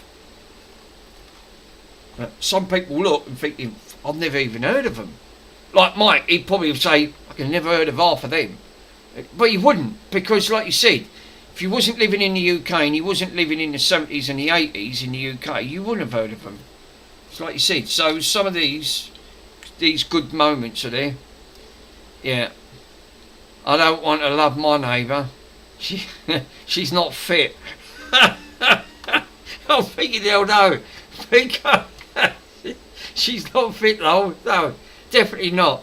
We have a few around here. I could say the same thing. You're thinking, oh no, it's an oh no moment. So yes. Anyway, I'm sidetracking. Sorry, guys. That made me laugh. The Cold War. Obviously, we told to hide under the tables in the event of a nuclear bomb. Well, there was a TV series on that. Well, it was actually a documentary. It was, I forgot what it was called. I've got it saved on the listings. But it was all about the effects of fallout. See, 60s were different. See, it was all about with. My mum was telling because she was brought up in the war times, so she would have been a kid in she would have only been a kid in the 1940s when she actually did say, she said she was only a kid at the time, but during the Blitz times. But again, I wasn't even thought of then. But like you said, but yeah, really my era was 70s and 80s. I think more 80s than 70s, end of 70s. But it was good. But again, struggling. 80s started to get consoles coming in, which was computers, which I loved. Yeah, if they dropped the nuke, hiding under the table really ain't going to help you. No, obviously, exactly, yeah. It didn't. It's if you look at the Cuban War crisis in the 60s, again, before my time, that nearly happened. It nearly come close to the Cuban War crisis, because obviously the Cubans had a nuclear missile and they was going to send it over. And lucky enough, it got cancelled at the last minute, but it nearly happened. On that, Mum was telling me about that because she obviously grew up in the 60s. She was a teenager at the time, and she was telling me about the Cuban War crisis. And obviously, at school at the time, they told her to hide under a bloody table because they nearly launched it. But now, everyone's got bloody nukes. So now, what difference does it make?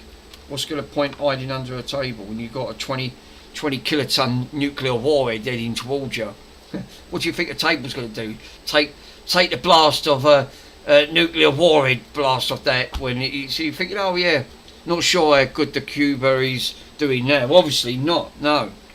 on that front. But yeah, I had heard about good doctors for a while. Then yeah, but obviously, yeah, but they're but then they're outsourced. Yeah, obviously, like you said, it was all a different era at the time. Different. Everyone has different experiences. My experiences were good for the 70s and 80s, and I loved that childhood. Absolutely, it was just me. It sums up who you are. So like I said, so when Mr. Swindon, obviously Mr. Swindon was a 90s kid. I didn't rate the 90s. It was all rave and drugs and things. I'm not into all that. It didn't do nothing for me. Not even the music. I didn't even like the 90s music. They weren't even good. Yeah, was the best years. The 80s, the 70s and the 80s were the best years for me. I can't speak for everyone, but I had a great experience. It was like I loved it. I've got to admit, it was. I can only say one thing about the 80s, and I could just about sum it up. It was like an adventure playground. Like, you had the world, you just nothing. Yeah, the music was great. Haircuts, mullets, obviously shell suits. I had my shell suit on, me chopper bike. Obviously, it was great. It's seriously, never had none of that. Yeah, had hair metal, hair material. Yeah, obviously, I'm not being funny. If you looked at it today, they'd laugh at you, literally. But I've still got my school photo up there. I don't know if you guys have seen it. Let me show you my school photo from 1982. You're going to laugh at it, but I've still got it.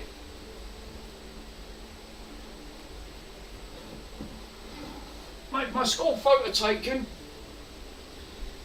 This is a classic example of mid-80s, what I'm talking about. Oh, let's wind it up, it's a bit dusty. It's been sitting up there for years.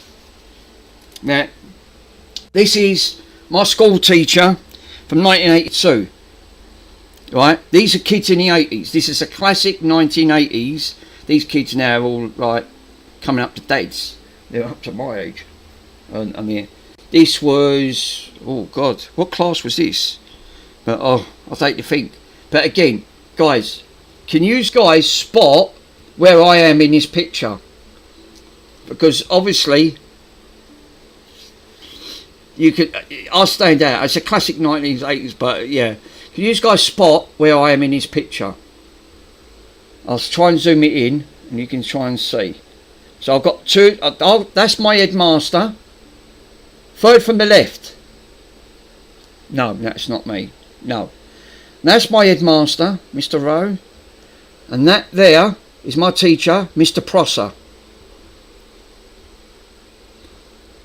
They're both Welsh. Holy smokes! When I say he's 1982. He looks like an headmaster. Yeah, so obviously he was strict. He was really strict for an headmaster. He used to throw the blackboard rubber at me, right? I used to duck, right? Because these were both Welsh, so their Welsh accent was really good. That's not me. Oh, see, yeah, that's his name, obviously. But yeah, but he was really strict. Fucking hell, he used to come down on me quite. If you disbehaved, you get the cane, yeah, and you or the slipper. I mean, he didn't fuck about in his schools. In 1980s, it happened. Trust me. Couldn't do it today. But you guys, can you guys spot me in this picture? And I am in this picture. Please tell me where I am. And this is 1982. I thought it was halfway in class then. Come on. Someone said, third from the left. Someone said that was me. That's not me. Either left or at the back, lol. No. If you guys literally can't find me, just say, okay, tell me. Fourth from the left. So, 1, 2, 3. That's a woman. No, tell me. No, by the headmaster. Pete goes hit the nail on the head. Thank you, Ed. There is me. That is me there. I'm the smallest in the class. So Pico got it in 1. That's me there. So that was back of me in my early days, standing next to the headmaster. I was the smallest. Look at me mullet. Wow. I think I was coming up to about 12 there. So it's about 12, 13 at the time. So yeah, great times in it. But I loved it. I thought it was great. I thought it was really great in that. But it's a prime example of what you talked about. Was saying in there, the only case is that we had rules. Yes, and we had to have wanted to recount. But that's a prime example. It goes to show that properly 1980s. You don't muck about. You ain't an 80s kid. If you ain't took photos, mate.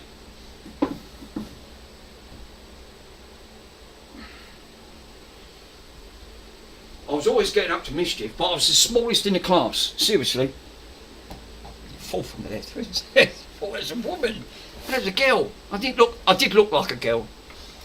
I had long hair. And remember, the 1980s, we couldn't afford clothing. You had to have hand-me-downs. So take that in consideration. Mr. Swindon didn't have to go through that. So if your clothes didn't fit you, you pass them down. Because it saved your dad money. At the end of the day. Your mum was the same. She used to always used to use the same like flannel, one wash, you've all got a wash from it. So regardless, don't worry about sharing your germs, it was tough. But that's what it was like. Told you, the 80s did completely, you couldn't live, I'll tell you what, I like to see some of these 90s kids live like what we had to go through in the 1980s, late 70s, 80s, because I'll tell you what, they'd say no frigging way. You had to share, obviously, bath water you had to be shared. It was the same in the 1940s. It was the same thing. They had a line.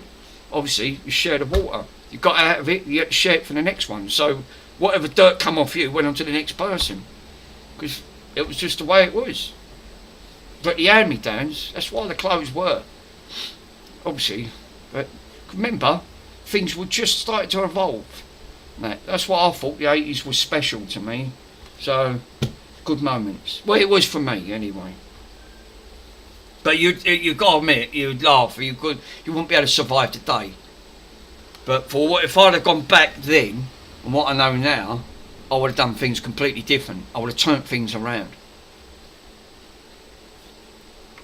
Yeah, we have done with that. Obviously, it was yes because the years of flares. They was the 70s were flares. They obviously, but that's just that's how they used to dress. I know because I had flares in the late 70s as a kid. So, showed him photos, Mick, when you was kids. Breeze. We had uniforms back in the days where the teachers had power too much times. Oh well, they didn't in the 1980s. Fucking hell, I'll tell you now. We didn't not once back down to any of the teachers, because the teachers today, back in them days, you'd have got the bald rubber thrown at you, right? Or one math, and I'm not kidding, you only had to say one word out of place, you're straight at the headmaster. And I'll tell you what, he didn't fuck about. He got that cane, mate, you got it right across the knuckle, or the palm of that, and that hurt. And I've had a few of them, where I've backchatted some of the teachers, and he went, "You're not going to argue with me. No, you're going to deal with the headmaster." And that cane hurt, mate. I tell you, that left a red mark. That stung. That really hurt. Right across the hand. Normally, he stopped doing it then, and he done it across here, and that frigging hurt as hell. And I learned very quickly not to back answer the teachers, and it put a lot of kids into. I'll tell you now. That and the ruler, yeah. But the cane, I've had the cane a few times, yeah. I don't want to end up reminding, because that hurt. But I learned very quickly not to back answer.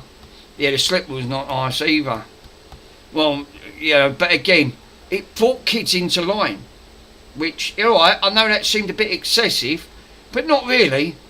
But, because I'll tell you what, one thing we did learn is to respect kids. Obviously, got no respect today, because like you said, I like to see the kids go back to the 1980s, what we had to go through. Because I tell you what, you would have soon kept your mouth shut very quickly and not back answer anyone, and say yes sir, thank you, and all that.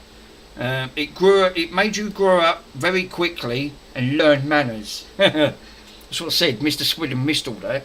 He didn't have none of that in his school. Because obviously the curriculum on that side now is all changed. It changed at the end of the early 80s. It started to be phased out. But fucking, it weren't in the early days. It wasn't. Definitely not. Very quickly, you'll think, oh God, I've overstepped the mark. It was too late. You're going to get the cane now. You'll fucking know all about it. But yeah, that was early days. That is why I love me when I was out on the bikes, so I could sort of rebel when I was out.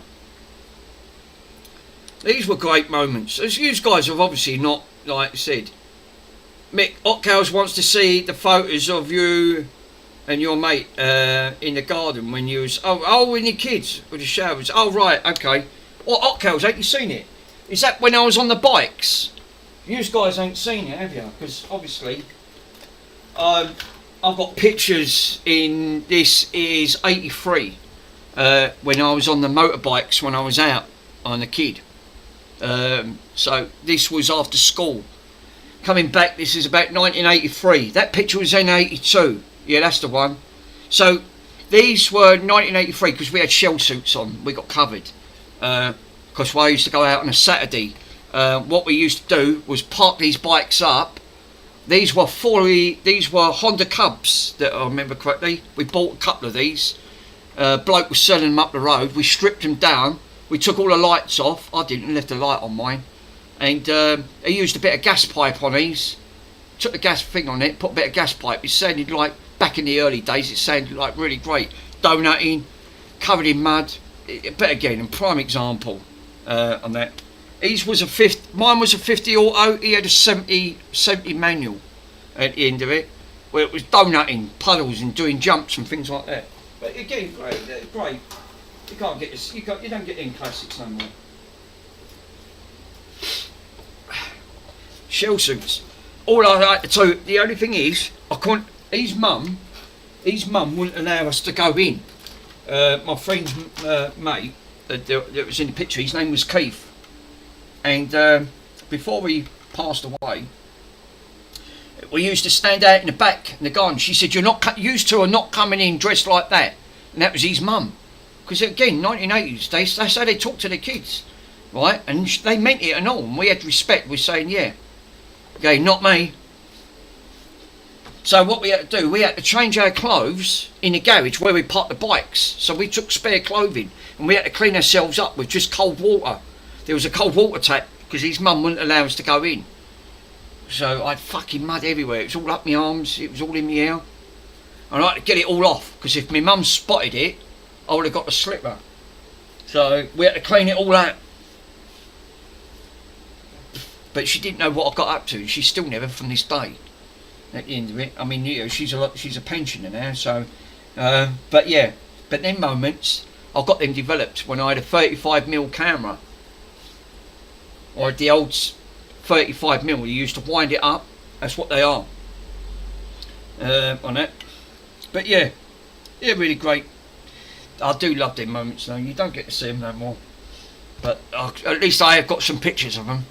Not many, but not when he was a kid. School photo. Not everyone got a school photo. Some schools weren't. Some schools in the 1980s couldn't afford it. But to have me in there from 1982 was a prime example. I was still a kid at the time. But I grew up with it. But that's what makes you hard. But that's what I'm saying. Mr. Swindon wouldn't survive. If he was literally born in the same era as what I was born in, like a lot of you guys were, back in the same moment, some even earlier than me, you know, they moments were tough. And you know what I mean, everyone goes through tough experiences, but the 80s wasn't easy.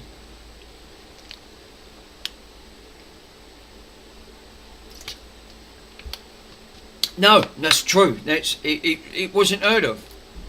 My dad used to work, my dad used to be a dustman, so he went for a couple of jobs, but in the end he worked for the council and he ended up getting good money. He ended up being a boss for this councillor, and then he was in charge of all the road sweeping and all that. He was a top boss and he got good money, and he bought this camera. And that's how most of the, because not everyone could afford cameras in the 80s. It was just too expensive. So that's what I said. So I was lucky enough. But my friend had one as well, the one that in there. His dad was a gas fitter in the 80s. Again, good money. And he had a 35 millimeter colour camera, and he took some pictures. Hence, that's what you see on there. And I know, because my friend had it before he passed away. I said, can I take the negative and get it printed? Which I did. I managed to get it printed. Yeah, I used to hate the report days. You took them home. So your parents were terrified to the result. Oh no, I used to have that. I used to hide the book. She said, where's your book? I want to see how good you've been in school. I don't, for fuck's sake. So yeah, but remember, that is why the BBC Micro was quite dear to me. Because obviously in the 1980s, every school had a BBC Micro. So I grew up with that bloody machine and I loved it. Really great. That's why that machine's quite dear to me. Out of everything I owe, it's got to be that BBC Micro that I restored. That one really does mean it's not because of the value, because the value is not nothing, but it's just what I grew up with. It's like most of this stuff. I grew up with most of this. This is why it's quite dear to me. But everyone has a different experience. But Swindon's not lived. All I say is Mr. Swindon's not lived. If you see what we had to go through, it wasn't easy. It really wasn't easy. And I weren't just saying it, it was tough. Trinity. Let me put my goggles on. But yeah, everyone has a different experience from the 1980s. But we had there were some great classic cars. And we've seen some great classic cars.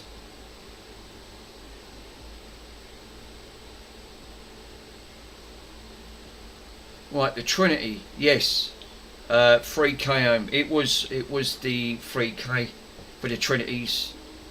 The Coronas have a resistor. I've got their board thing of the revision up here. 3K, yeah, on both sides.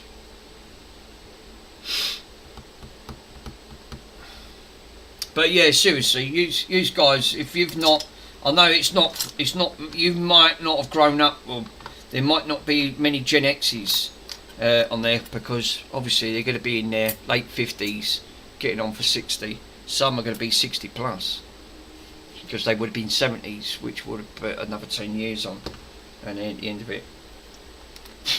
Oh, fucking nose, it's really drawing my head. Me and Mr. Peter, I think we're only 1 year apart from each other.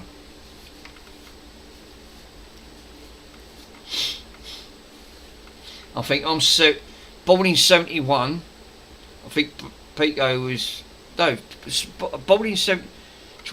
I was born in 72. Peter was born in 71. So he's only 1 year in front of me. So me and Mr. Peter are virtually going to be splitting hairs about 6 months. Not even that. With a year apart from each other.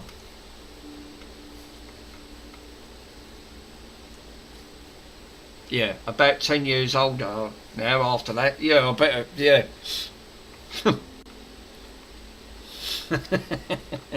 They're good moments though. You won't miss them for the world. Actually, I won't miss mine for the world. I don't regret nothing what I did in the 80s. I loved it. I miss them. I'm just glad that I've got most of it back. Just glad I've got most of it back, because I have lost a lot of it.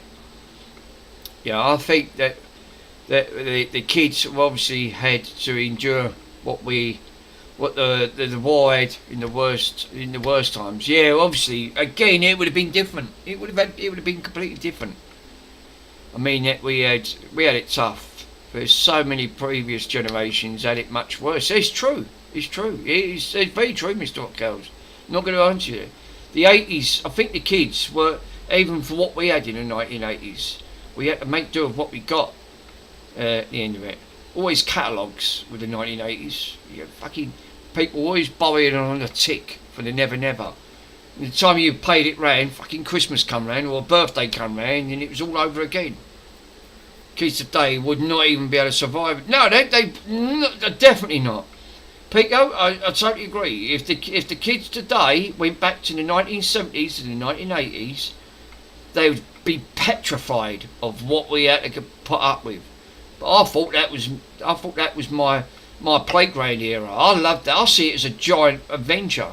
I loved it. I mean, all right, we couldn't do it in school, but I could definitely do it out of school because obviously I wasn't going to get told off by the teacher.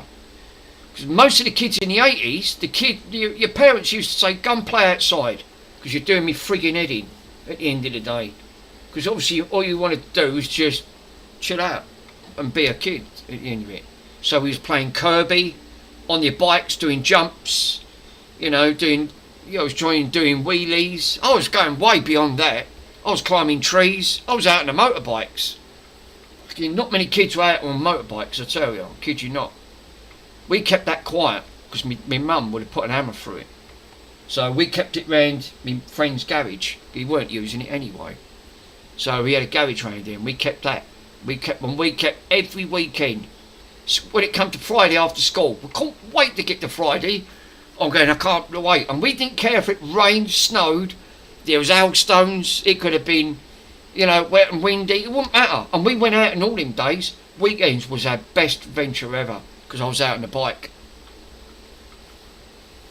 We just literally every day out on that bike, every weekend. We've done it for years. Absolutely loved it. That's why I've got pictures of it.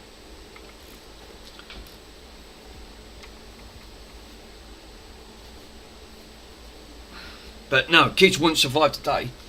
Fuck me, did I come off and I scraped a few knees and bones.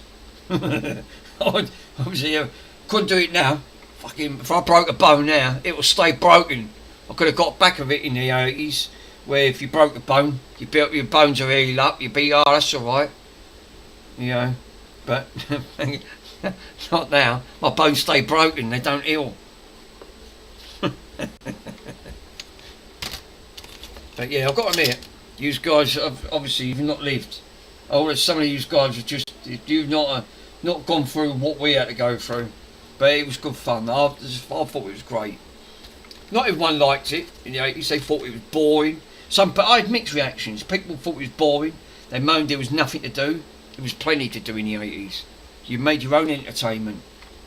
We was doing pirate radioing. We was climbing up trees, putting fucking aerials up. We was doing disco stuff. That's why a lot of the stuff I've got over there, like the 1210s. Like I've still got the Pioneer 1210s over there. At the end of the day, classics.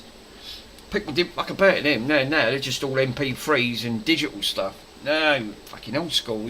Proper records were records. Yeah, on that. We had a great time. I thought it was great. To me, I thought it was great. I'd love to go back there. If I could just go back and spend one day, I'd like to give myself a little bit of an advice and try and change a few things like I did back in the 80s, but we can't. It is what it shaped you. But I'd like to go back to relive them some of them moments because they were really, really good. Right, so let me do the top one first, the POL switch post system.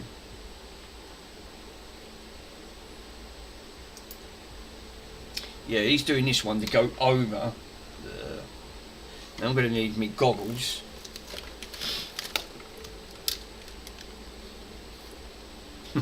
I've made Pico feel 10 years older again. You think, no, that didn't go down too well. Sorry, Pico. I don't even know how the subject got started. It's always me bringing up the fucking past. I think because of my era, I love the past. To me, it was just like the best ever. Today, if you look at today's era, right? If you look at today's era, alright, it's for kids today, but it's not really excitement. There's nothing for the kids to do. Alright, we never had that in the 1980s. There weren't many playgrounds to go to. There weren't many, adventure playgrounds to go to in the 1980s. But the kids in the 80s made their own entertainment. That's what they did. Kids today don't know how to make their own entertainment. This is what's all changed from the 1980s, and this is my point. We used to make up. We used to play Kirby. We used to play Knockdown Ginger. We used to play football, cricket. We used to go swimming at the end of it. Kids made their own entertainment. We used to. There was a small arcade down here. I used to love that. Always borrowing 10 pence to fucking go in the machine. No, I'm not giving you no more money. You've had your pocket money. That was it. So we used to do a paper round to get more money, so we could go back in the arcades. This is a prime example. Kids today now got fucking iPhones. They've got all the latest tech. We never had none of that. Yeah, you called it entertainment. Parents called it, yes, because they called it obviously, like Pico said, they called it trouble.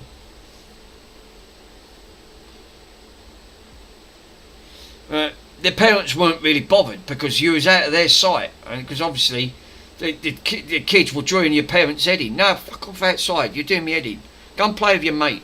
We didn't have mobile phones, so we had to go knock on his door to go and say, mate, you're coming out to play. Prime example. Kids don't do that today, never even heard of it. So this is what I was saying. The era's gone, and it's a shame because obviously that you're never going to get back, ever. Never going to get that back. Just glad I remembered it until my memory goes. There's going to come a day that my memory's going to go and I won't going to remember none of it, and that's going to be the scariest point. Yeah. So I enjoy it while I can remember it. Lucky enough, I've still got some of it that I've captured. So I've got some of it on photos. Yeah. So you're doing... Yep, so you're going to get to court doing anything by the police. It will take you to your house. Yep. And then the parents would, yes, you did. You're right. It's exactly how it was, Pico. You've done things out of hand. The cops didn't muck about because there was local cops, and this is a prime example of what you talked about. They used to give you a clip round the ear or grab your ear. I know where you live, right? I'm going to take you down to your parents. And you was fucking petrified as hell because you knew what was going to come. And some parents went to hell leather. You got the belt. You didn't get the cane. You got the belt. And the fucking belt hurt even more than a cane. And that was it. You was grounded for a week or 2 weeks. That was it. You weren't allowed out, and you was bored as hell then. So we knew not to overstep over the mark, but we did away from the ass. There was some things we got away with, but some things we didn't get away with. But yeah, prime example. Yep, good shout there, Pico. That was very true. But the cops did know where you lived. They knew who your parents were either. The local police, at least they knew how to get to the teens. They used to say, I know where you live. I'm telling your mother. Right?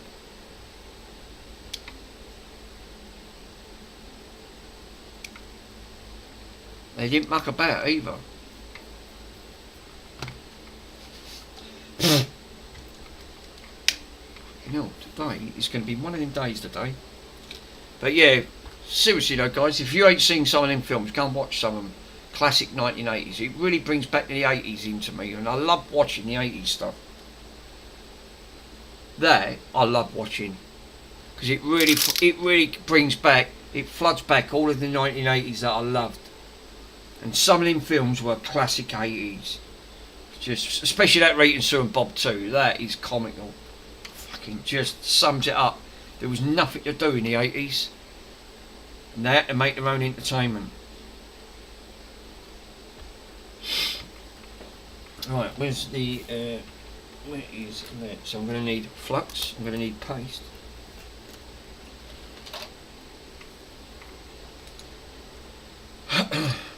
Oh god, what's that? It's got fucking melted plastic on it.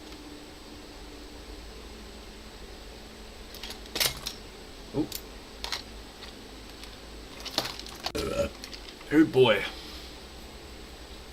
Well, I'm glad you guys like you said, everyone had their own fun. What we at? 400? No, it's too much. Just turn it down. 370. Right, yeah. Set up. Oh, we're off. Getting fucking hooked up already. Jesus. Right, let's bung a little bit of flux on here.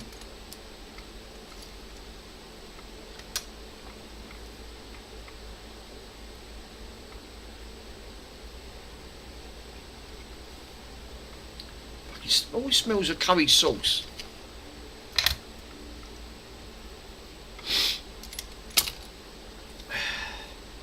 It's the second PLL point. And I always know this because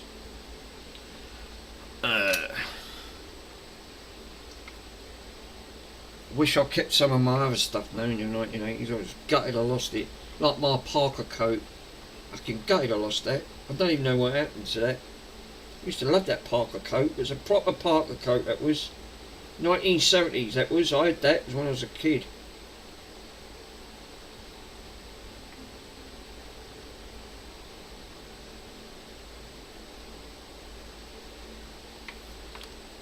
Curry sauce, here we can. I can breathe it in.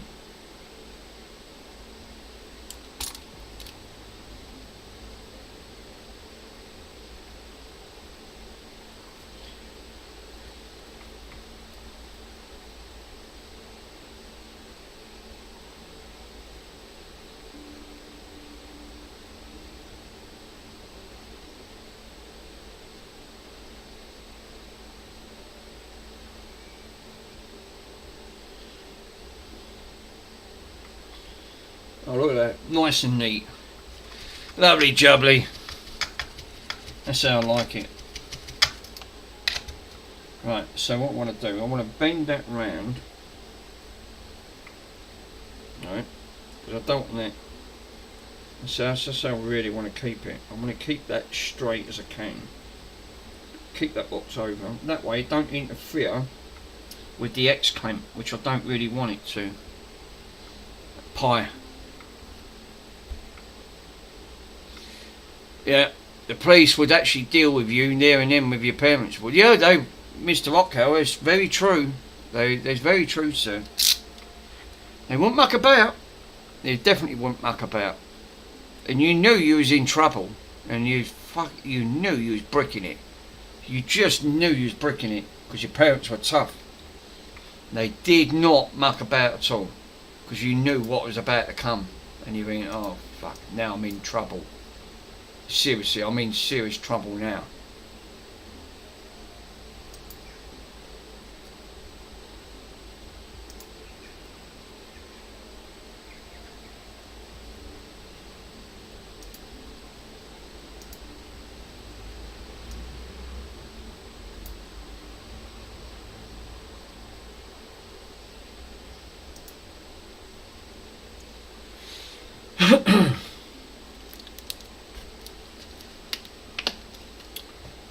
Still good days though. It weren't bad. It was still good. I mean, you knew what you was doing when you was a kid. You was pushing the boundaries constant. We all done it. We was all guilty at that. Never got bored of it. That's who your character is today. Alright, it might have mellowed out a bit, but you are what you are. See what, it's fucking warm. It is warmer than like the devil's kingdom in here, I'll tell you. Seriously, it's seriously warm. What is it? R3, I'm looking for R3 R22. I ain't finding any epoxy points. I think it's there. There's the 21. There it is, it's here. R3R22 is next to the epoxy free resistors. And it is right opposite of the black one, which is here.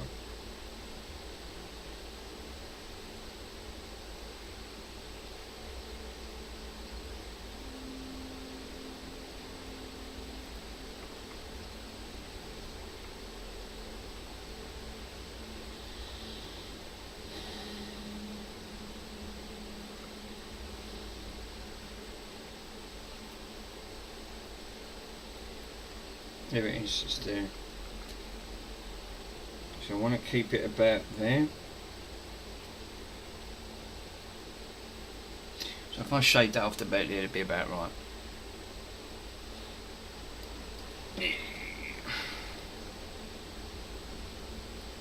This one don't have to have the diode on this one, but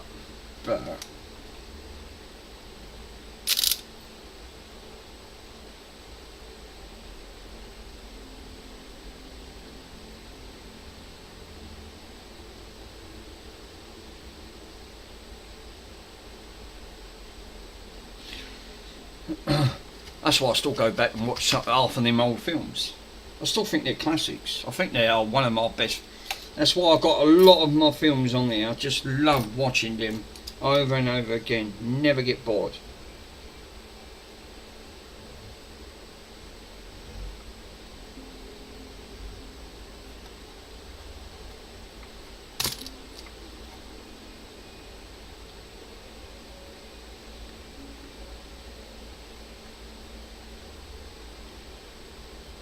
Holy smokes!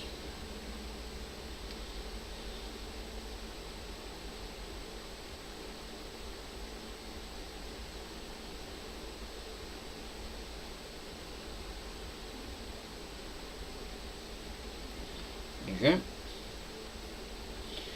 Glitch number 1. Yay! We've done glitch number 1 point. Right, that's good, that's good. I want to keep... Ow, for fuck's sake, it's got my tit. Oh no. That was an oh no moment. Oh no.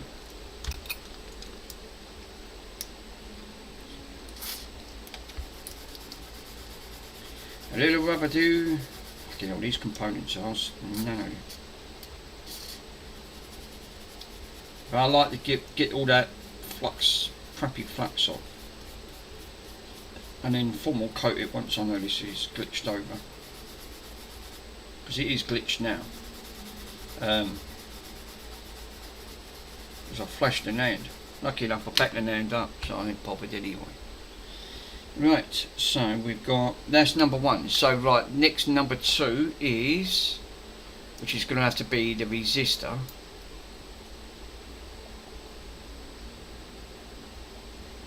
It's going to be right in. Yeah, there's a fault. In between the R3. So I've got to look for the R3.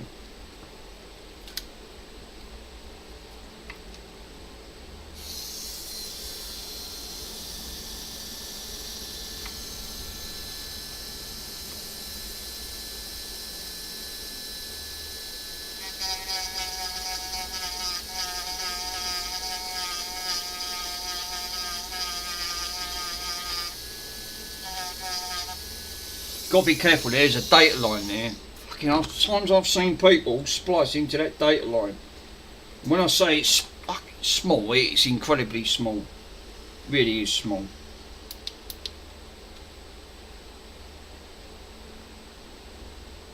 Yeah, that's right. This is why I like a strong light. A nice strong light, and make sure that you've not cut that data line. Because you're going to be in a world of shit, otherwise this one will not work, it won't post.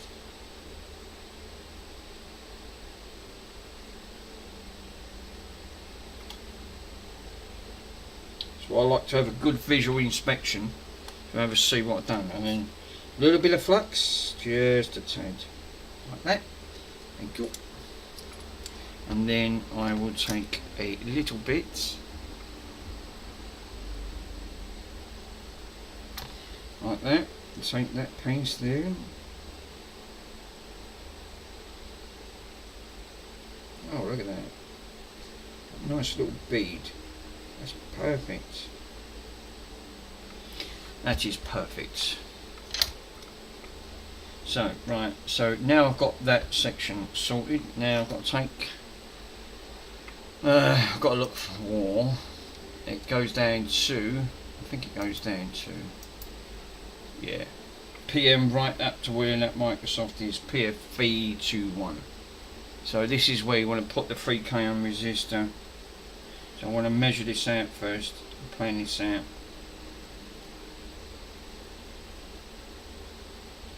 So then I can splice it. And then I know where to go. So I'm going to collect down. Right, so I ain't worried about the colour. You're not going to see the colour. It's non-vision. So now what I want to do now is go from that point over here down to there. And where's that 3KO? Where's the best place to put that? Probably close to the PRL point at the bottom. So I'm going to post it about there. So if I cut that about, about here, that'd be perfect. Splice it about there.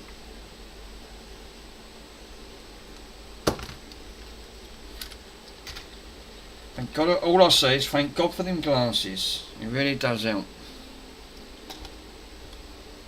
I couldn't do that job without it now, without them.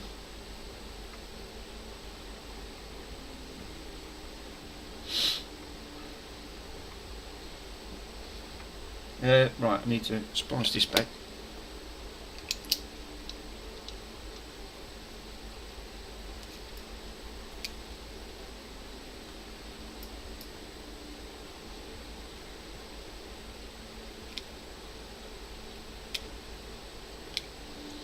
Yeah.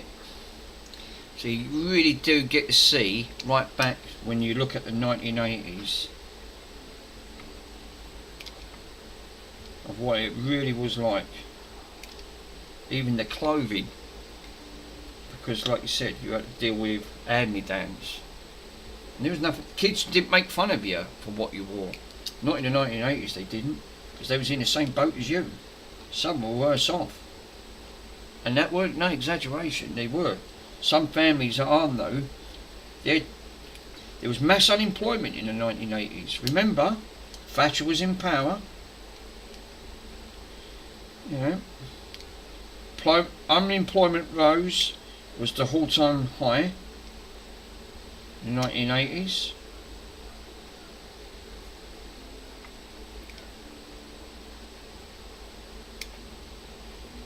So you had to make do with what you got. Yep, 3 days working a week, rolling blackouts. True.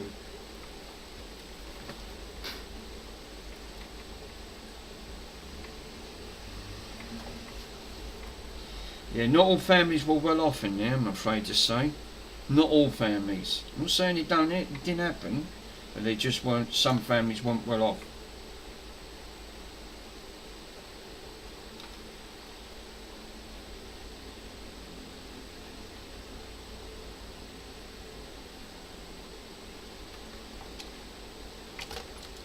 Alright, I thought I had a resistor. Alright, apparently I didn't have a resistor. Let's take this one off then. For sake. Holy cow.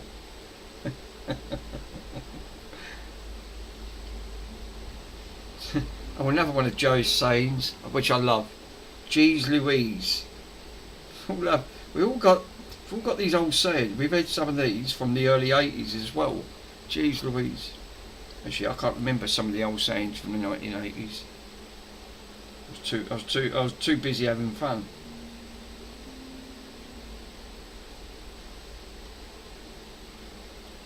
But what made me laugh was not everyone could afford a VHS in the 1980s because they was bloody expensive. They was £300 in the 1980s. It's a fucking lot of money in the 1980s to own a VHS recorder.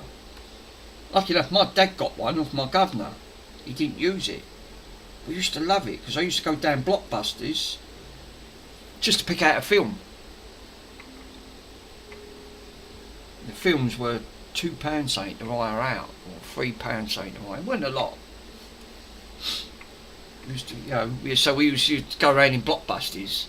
A couple of the kids fucking running around in Blockbusters trying to have a look, see what film we can buy, can hire out for the night. We can go back and watch it. Yeah, we were so badly off that my parents sold off everything with non-essentials, applied to emigrate to Canada. Lucky that they didn't need any of one of my dad's skills so at the time. Yeah, because a lot of people were doing that at the time. Lockdowns, they was emigrating. 80s was, I'm afraid to say, the 1980s there was a lot of that about. But they was doing a £10 pom at the time. Get to Australia for £10. Now, you can't do that now, because there's an age limit and a money limit.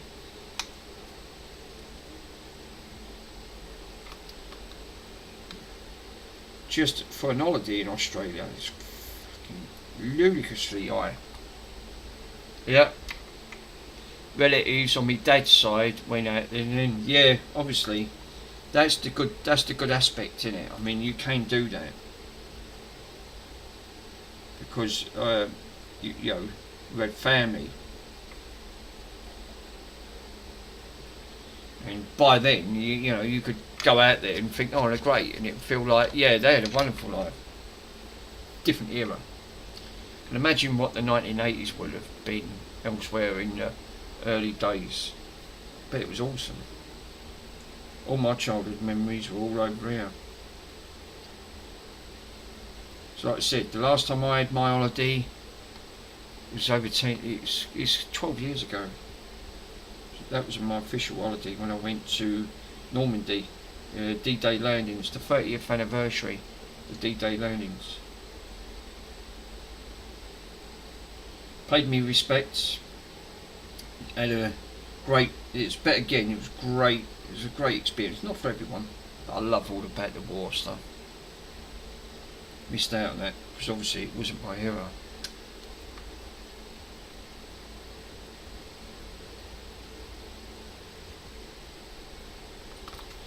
Just a shame we got spoiled when in certain countries, but it didn't put the dampers on their holiday.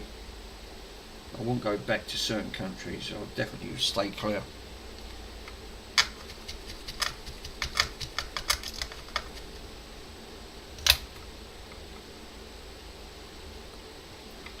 Holy cows. But I have got that. I've got my last holiday on VHS, because I had a video camera at the time. I wish I had that in the 1980s. God, that would have been awesome.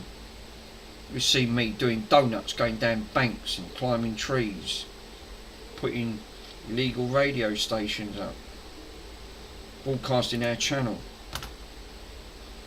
Some things we would have done. God, you would have got arrested. I couldn't show that today. I'd have had to keep that one private.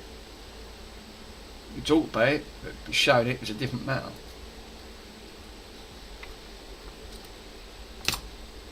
But I would have loved to have recorded that, just to go back, just to see all the classic moments and see all of the things you used to get up to. So like I said, I classed it as a giant fucking adventure playground. I think most of the kids did. They just see it as an adventure playground. Never had anything like that. We couldn't do it in school, but you definitely got away with it outside. We did and all. We didn't hesitate, we just done it. Some of the things we did, I'm surprised it didn't get us killed.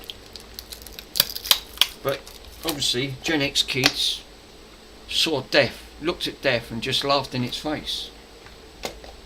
Thought nothing of it. If you look today, you would have said, Jesus, I want to have done that. But we didn't. It was like a dare, and we'd love a dare. Because Gen X kids love dares. They just think, yeah, I love that, we're going to do it.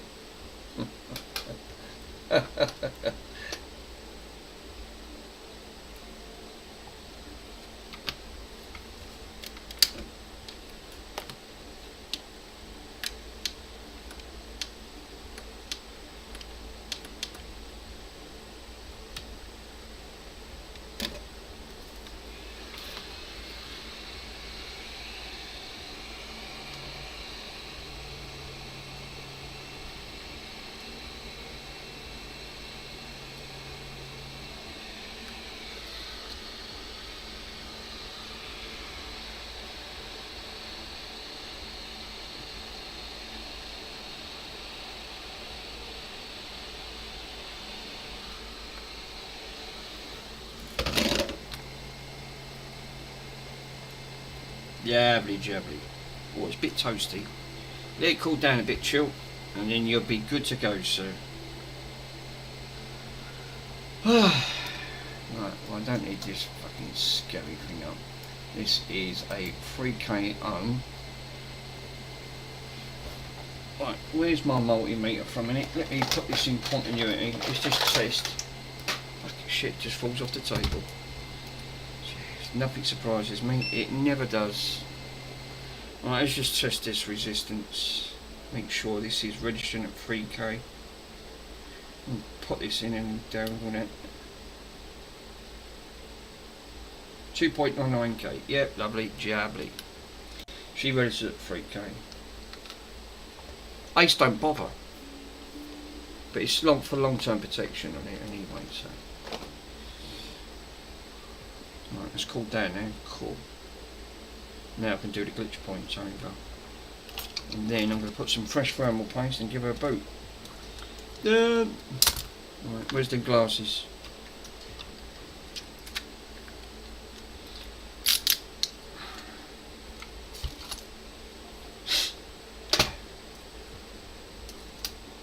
Oh, fuck me, I've got to order some more. I've only got, how many I've got? 5, 4, 6. It's all I've got left. Wow. I mean, I've used so many 3K resistors. I can't even find the 10s. I better order some 10s, some 3Ks, and some more diodes. I mean, I keep going through these Xboxes. Jesus.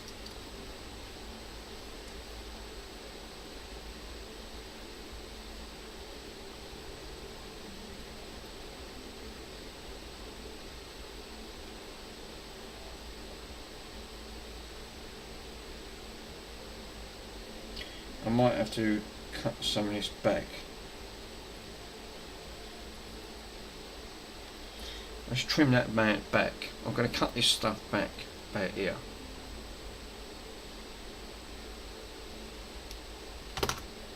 And trim it back.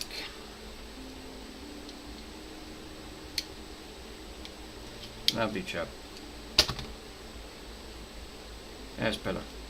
That puts the resistor down to the bottom of the POL, which is a lot easier.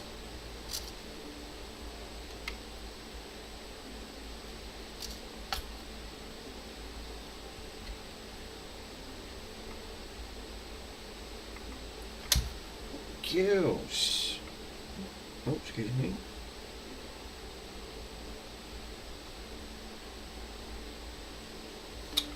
Typical, isn't it? No, you're not bleeding. Sure, what you like? Be there, go, my friend. That'll do.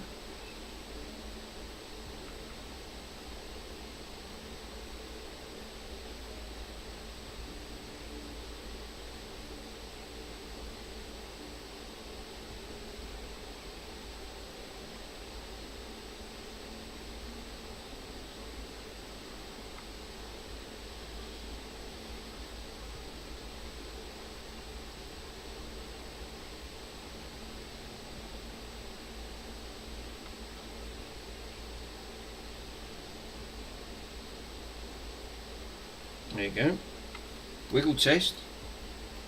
Nice. I'll put some formal coating over there anyway. Right down to F22. Let's bring this down here because I can't see shit. I think the batteries are going in this headset. Where's the flux? Find out loud.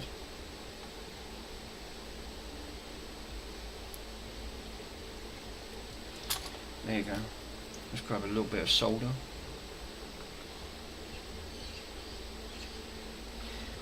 Like that.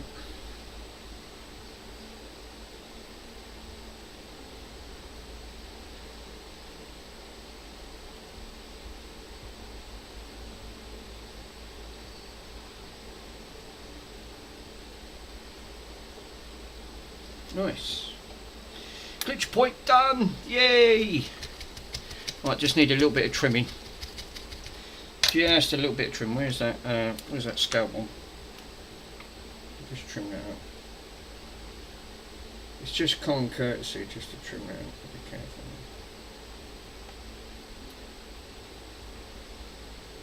As these are data lines I do not want cut.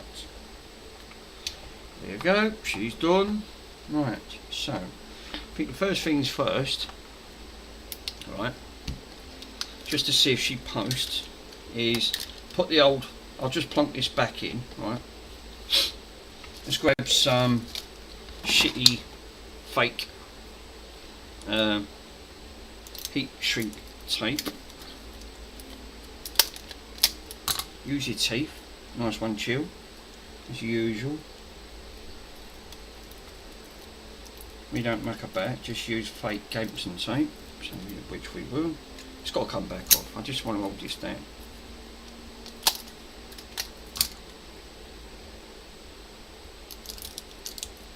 Now load it down in place, like that. Nice. This stuff. Fancy Mr. Swindon ordering the wrong one. I was laughing at that. Only Mr. Swindon cocked that up. 2 items and he cocked up on AliExpress. Oh, fuck. I won't say it, but it did make me laugh. It did curse. I was pissing myself laughing. Okay, I don't know. Mr. Swindon's got it wrong again. Order misjudged on AliExpress and that's not what he ordered. Thought he was getting something, obviously didn't check this. He can throw you off. I know what he means. I've done it myself loads of times. But I didn't know, what's this? I didn't order this.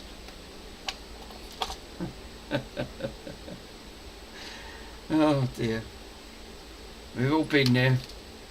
I feel for his pain, I know exactly where he's been.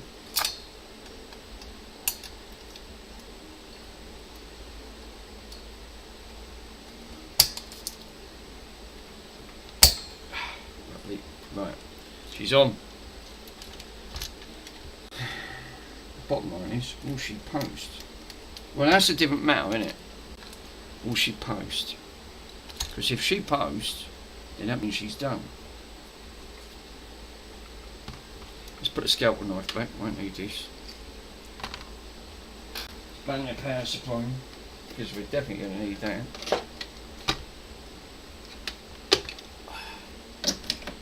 Holy cows, holy cows. Right, I'm going to plug in the, I'm not going to go through the capture card. Every time I go for this capture card, it's like, it doesn't always work.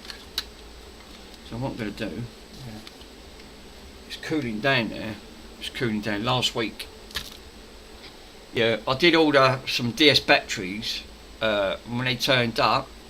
These were DS batteries, DSi batteries. Don't! That's a prime example of what I was just saying. Got to be so careful what you order.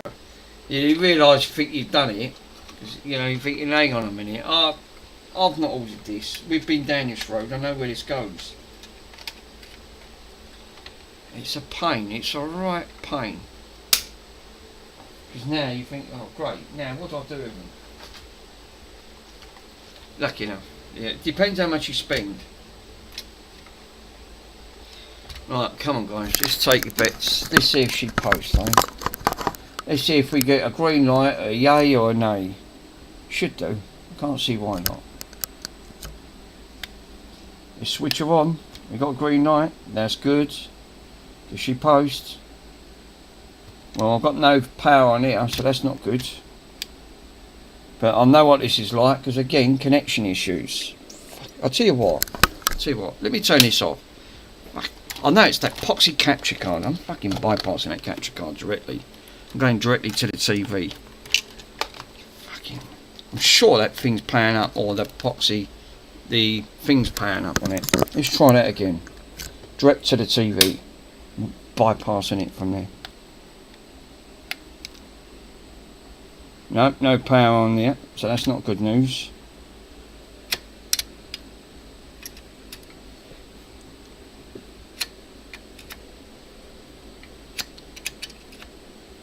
It cuts on and cuts off.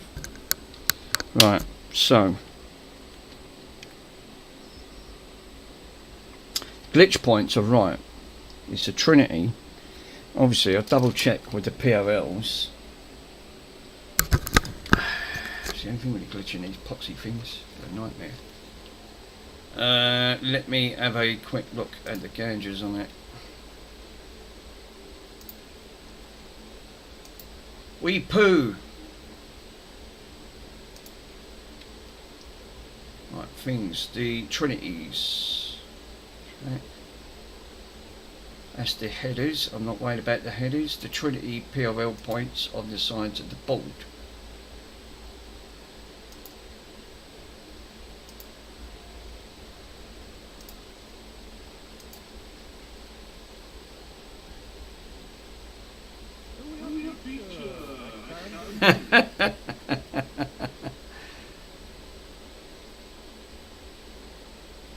So we have picture. Right, so yeah, right.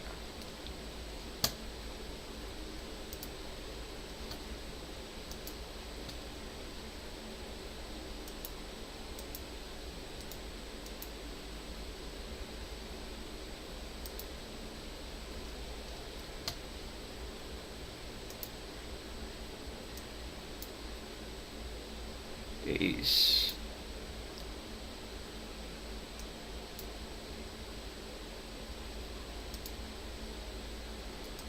Right.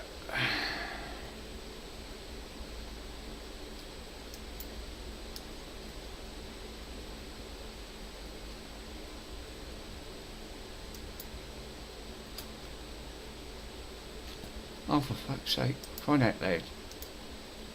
Right.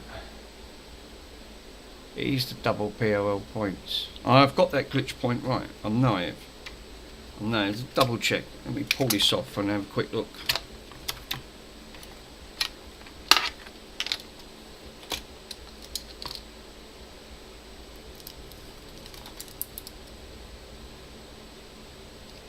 You're on.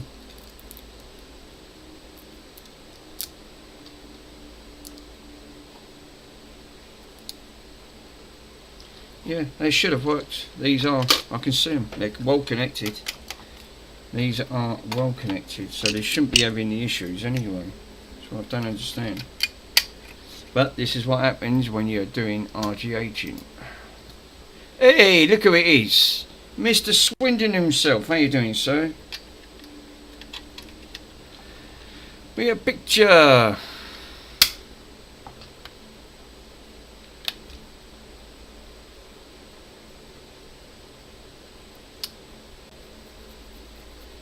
I might have to go over the Imperial files.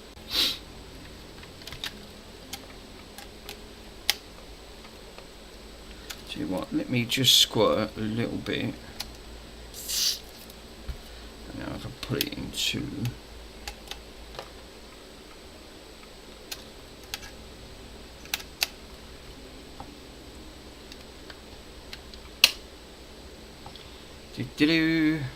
Ockels. Yes.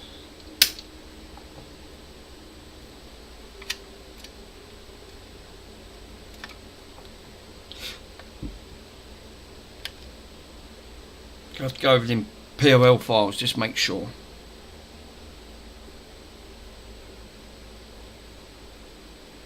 Right, cool. Okay.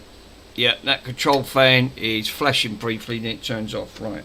So that indicates to me that the glitch point, obviously where the Trinity goes. I can take it back off and have a quick look. Holy. This is why it's essential to make sure that the points are touching and glitching. Yeah. No ears were burning for me. No. Mr. I'll tell you what, you should, Mr. Rock, all I'll say is, Andy, you missed a great era, my friend. Did you see me when I was a kid? Back in the 1982. Someone said I looked like a girl. Well, I did look like a girl. And I'm not going to admit I didn't look like a girl. I did, of course I looked like a girl. But remember, haircuts were scarce in the 1980s.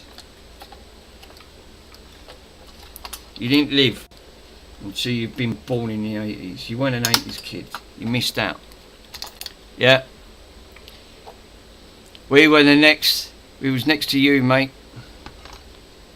It's what we were in the 80s, my friend. It is what it is.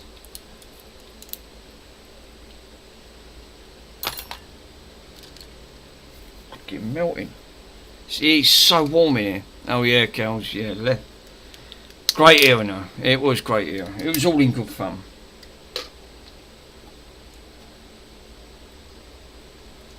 Well, that glitch point's on. I'm just double checking my glitch points. There you go. That's on.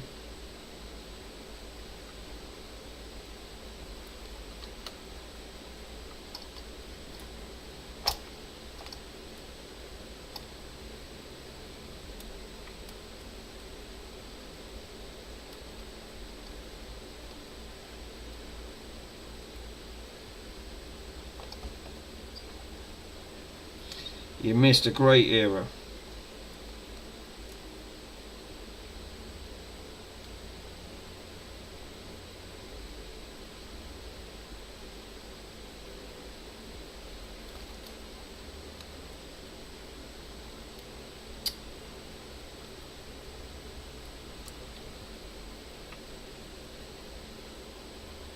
No.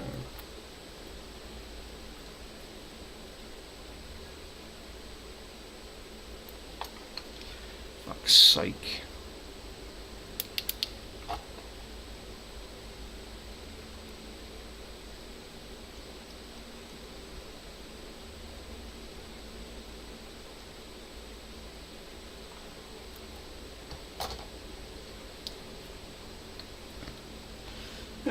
Where is... Oh.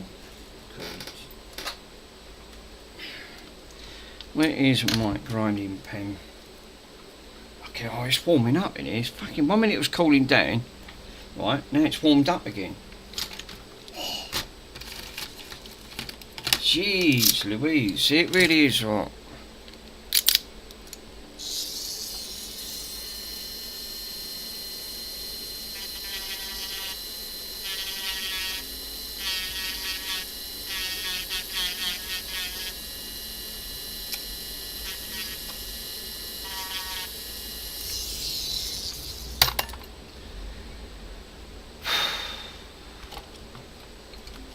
Seriously?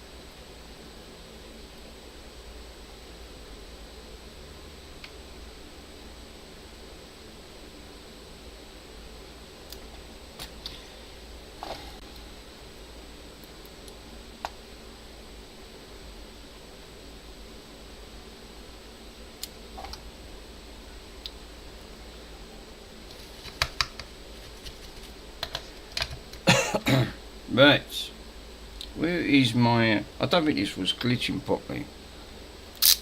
Where's my scalpel?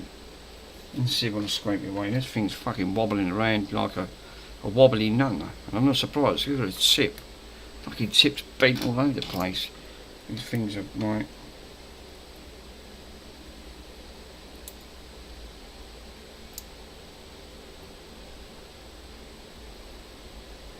It's bent like a couple of nuns.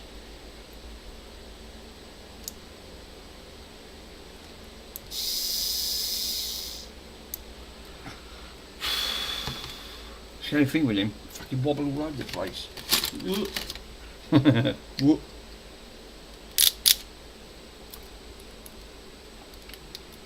Right, where's that fucking glitch point over here? There it is.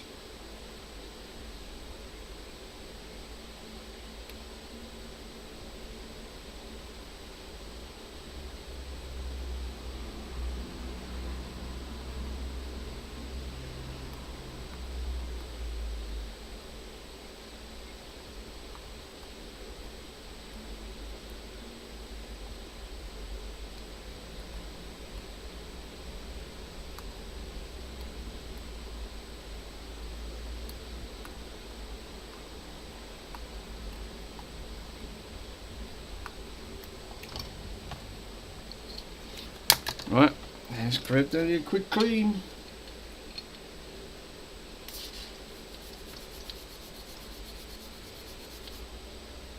I just don't want to cut that data line, I'll be screwed.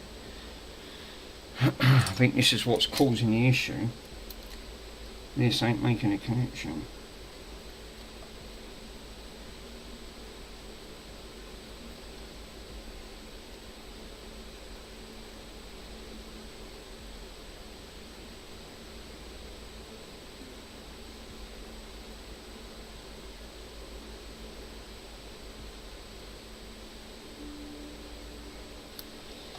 I don't think that's not even, I don't think that's biting.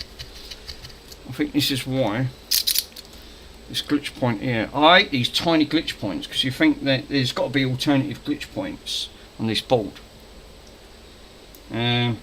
These parallel points where these have to be grinded, they are frigging small as hell. Just trying to have a look. Can I use where's my flux? Let's try a little bit of flux.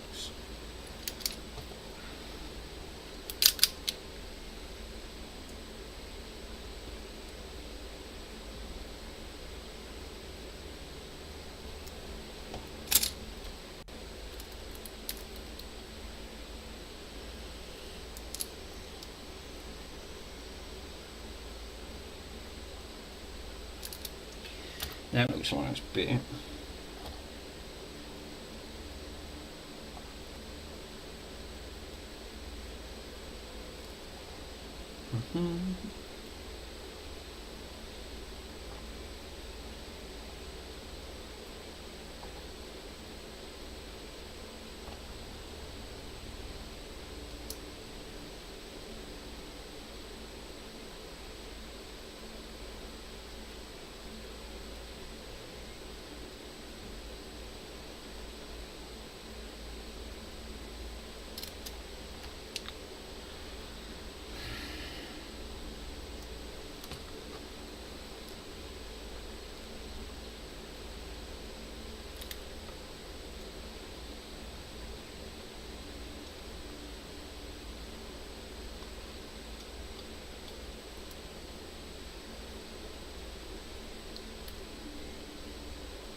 Where's that flux? Let's put a little bit of flux on it. There.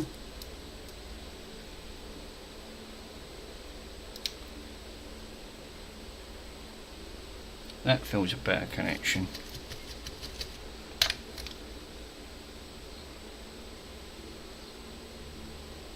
Yeah, that even looks better. I'm going to leave it there. Right. Let's power this bad boy up. I'm not going to put the X clamp back on.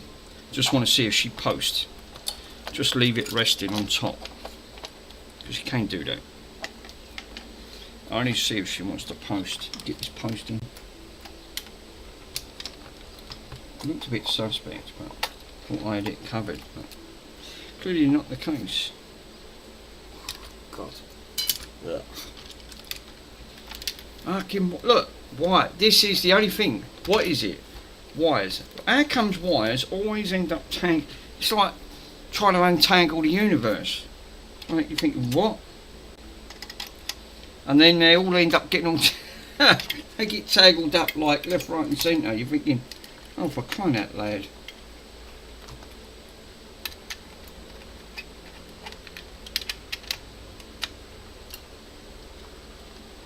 You can move the X clamp off. You can always shorten half the components out. Yeah, that go down well.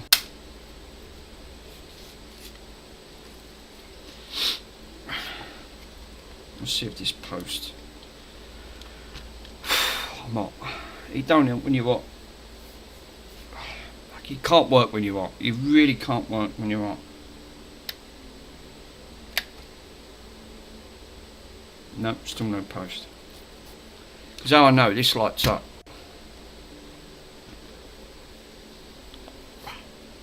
God damn it.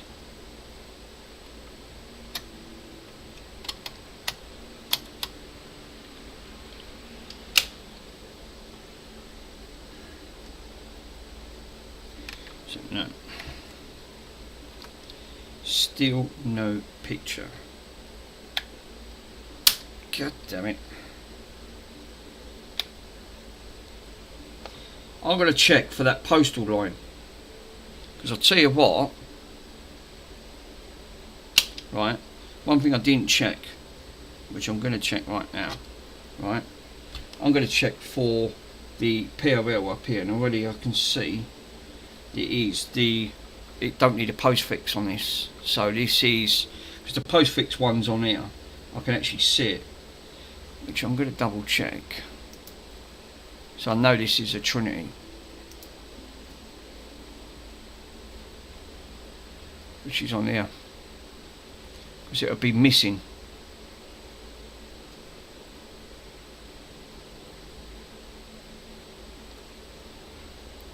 It's coming up as a Corona. But obviously Trinities are different.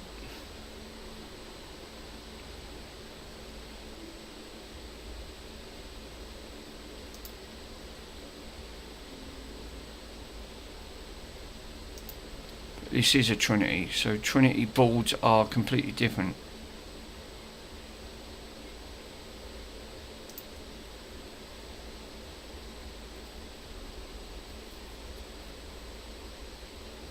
Right, so it says you'll need to solder the wire to the other side of the resistor.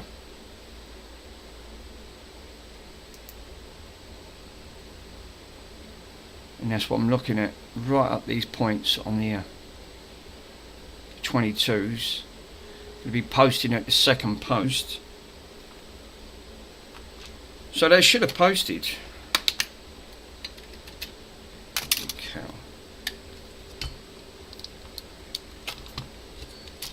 They should have posted. So, which I don't quite understand. That coming from that PRL. I'll tell you what, I might take the resistor off, right? I'll take the resistor off and I'll post it direct without the resistor. Dinner time. Yeah, I might do that. I might take this resistor off, right? And post this direct.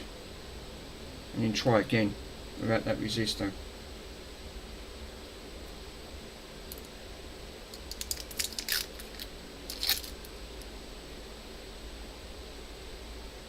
I did this last time. I had issues with fucking some of these. Some of these resistors were fucking failing and I just wired it direct and done away with it. This is why Ace never fucks about. He always does it direct to that point. So that's exactly what I'm going to do. I'm going to go to there and I'm going to post it to there. That's the right length. Eating time. Nice. Yeah, I'm eating time. What cows?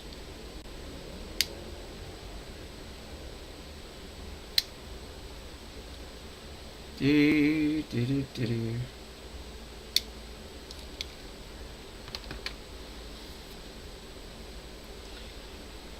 me mucking about with the fucking hell, pollen. Today's been one of them days, right? With this is the only thing when the pollen count is high, especially if you suffer from pollen.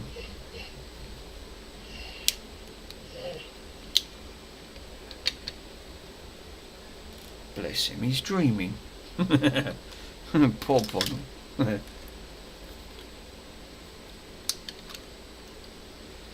Alright, where's that torch? I'm going to try it without the resistor. See if that's causing the issue.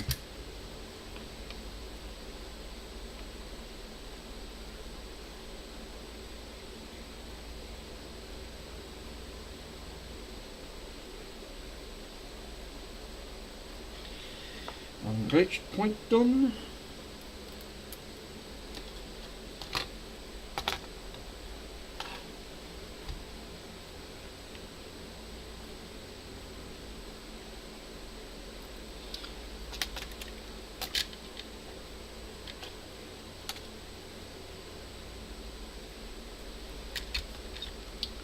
Where is the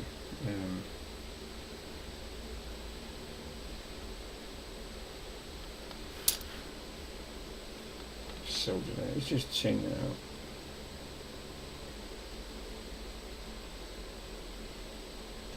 out. Ouch. It is really, really hot.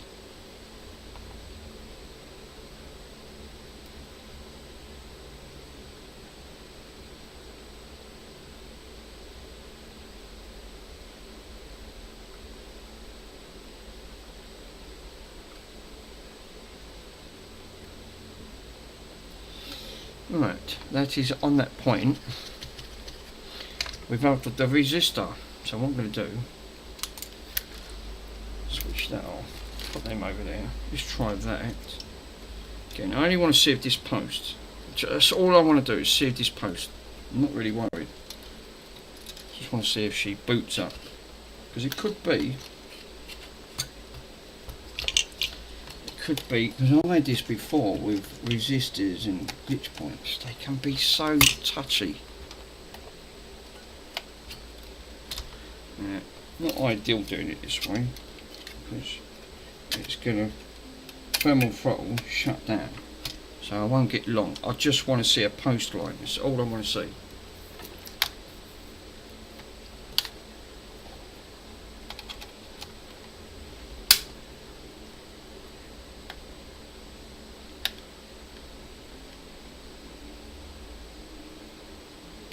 No. That's getting up. Right, okay. So it's still not doing it. So even with that, it's still not allowing that to glitch over. I'm going to try the alternative. I might have a look to see if there's an alternative on the Trinities, on the glitch point, because there is alternatives. Sometimes these glitch points can be so touch and go. Let me have a quick go and just, I'm doing that right. There's nothing wrong with that, with the points on here. I've got no issues. That's fine. R22, where it's right above it,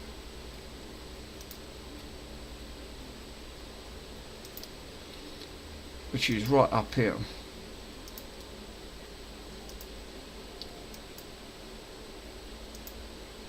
Which is the R32, which, let me double check. Yeah, is it? Yeah.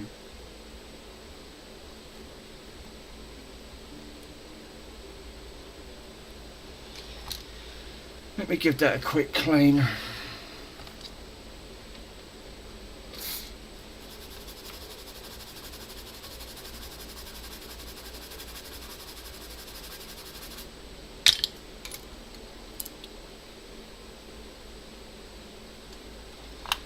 Where is that scalpel?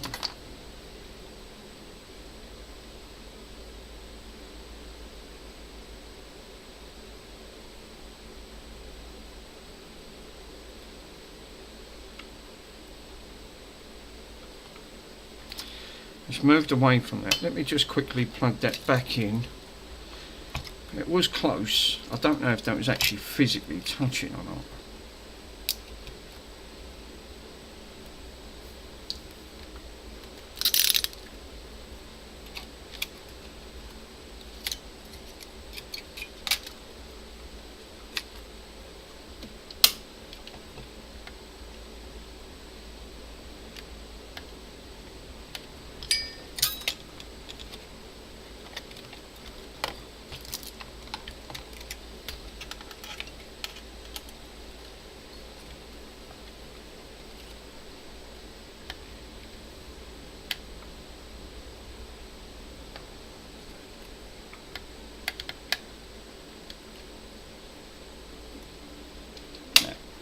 It's not. Alright. That's fucking frustrating. Right, so where's all this that fucking thermal paste? It sticks to your hands like glue, this stuff.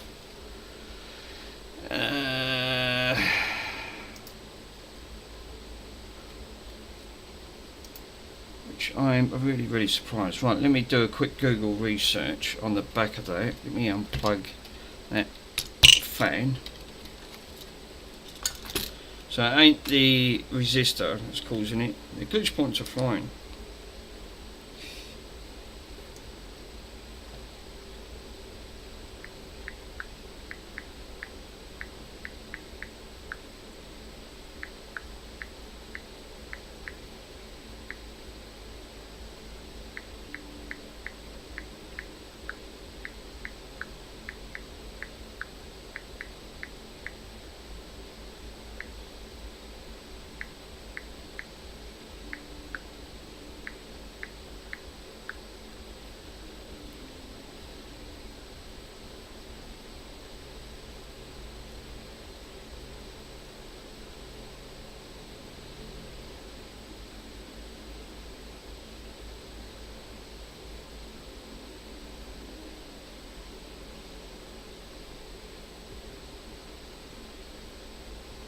There is alternative POL points. I know there is, because I've done it.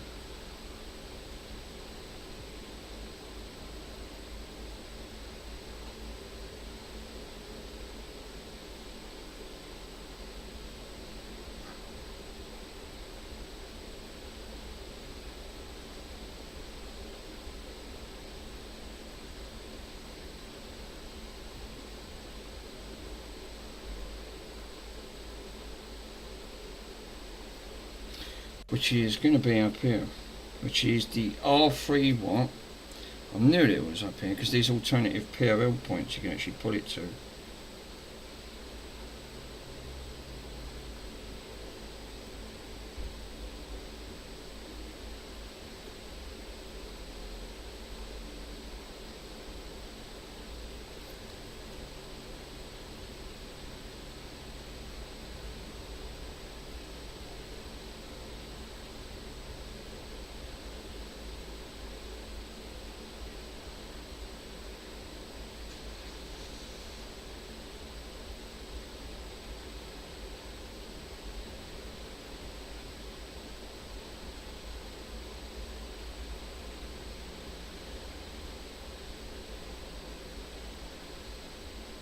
Scrape the solder mask off for the post 1 at the top part of the board. These are for the top of the Trinity Corona, the Trinity and the Corona boards. So there is alternative PRLs that you can go to.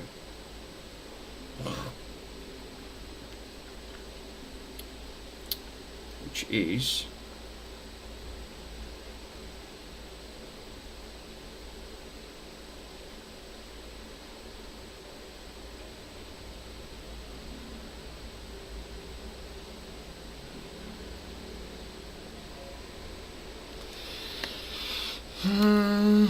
right, it's addressing what we've done.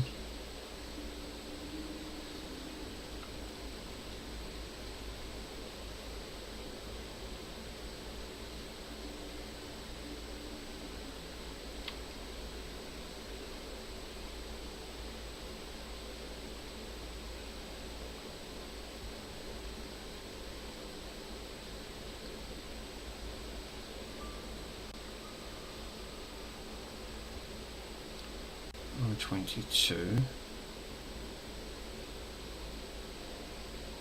to the second PLL. Right, hold up a minute.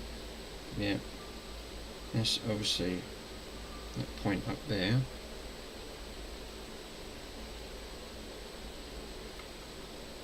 Yeah.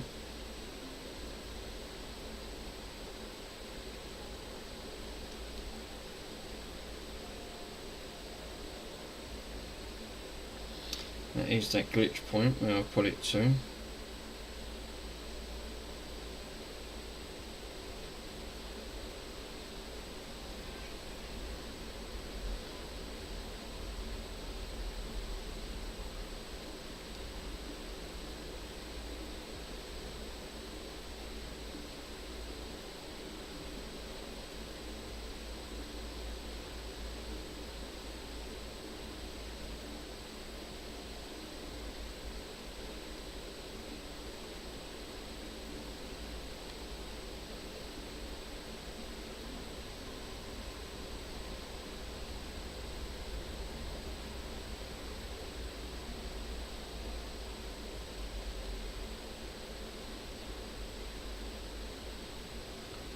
measures that. That then goes up to that.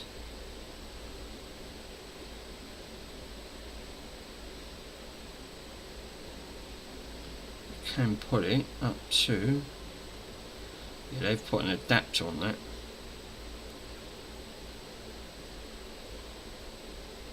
Yeah, the other one's an adapter. I know what they've used. They've used an adapter.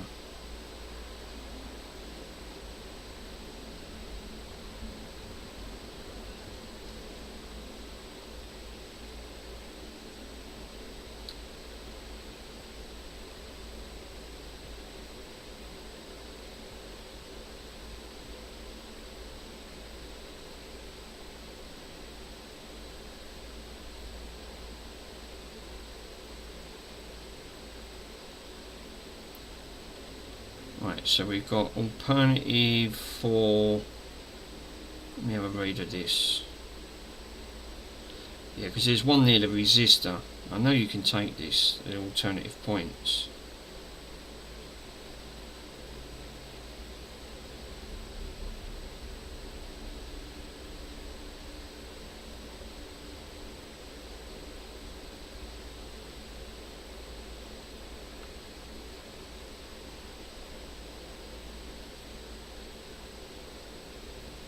It should have worked. Yeah, it should have worked.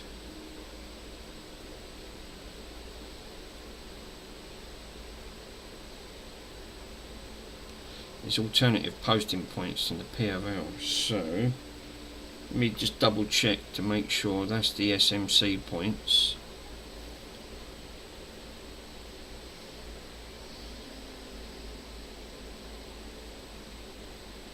Which is, if I turn this round the right way, I can then get it. Well, it's this way really, but there's alternative points up here. So we can take it from. You can take it from the top of that cap. It should be in line with the other two resistors. So there are the glitch points there for that, from that one and that one to the PRL. So that is correct. And then there's some for the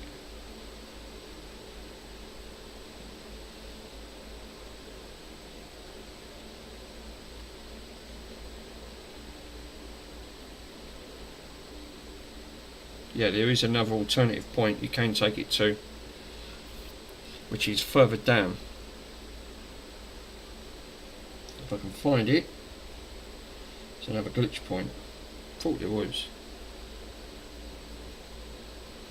So where the hole is, if I can find it, it's going to be over FT, it's going to be down to C2P, that sounds about right.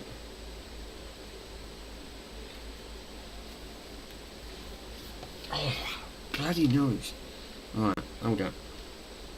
Let me find it first. Fucking this board's covered in connectors. Got to find a visual and then I can guide it from there. So the top part of the post is going to be slightly down to one of them holes. It looks like it comes from over, and it's going to go over to here.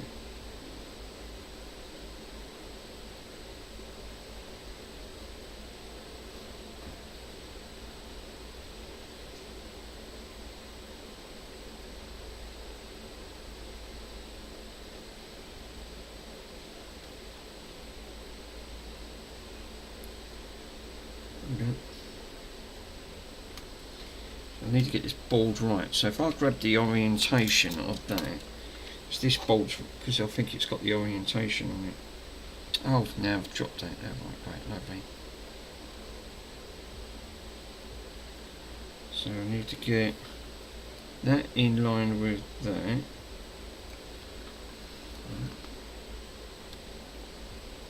I've done it again. This phone's just, you touch it, that's it, throws everything off. Right, where's that PRL? So that's there. The alternative PRL is going to be over. Is this it? This looks like it. 4 and 6. I'm going to say.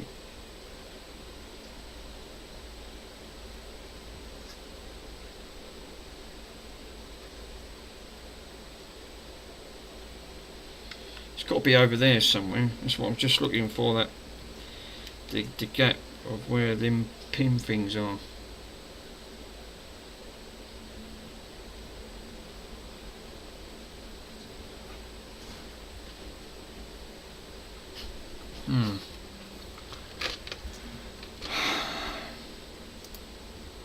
Oh, what have I done? Right guys, I'm going to bug out and I guess you'll tune up soon. Catch you all later. There's no ways, Pico. Right guys, obviously I'm going to need to have something to eat because I've not had nothing. So I think what I'm going to do, I'm going to come back to this.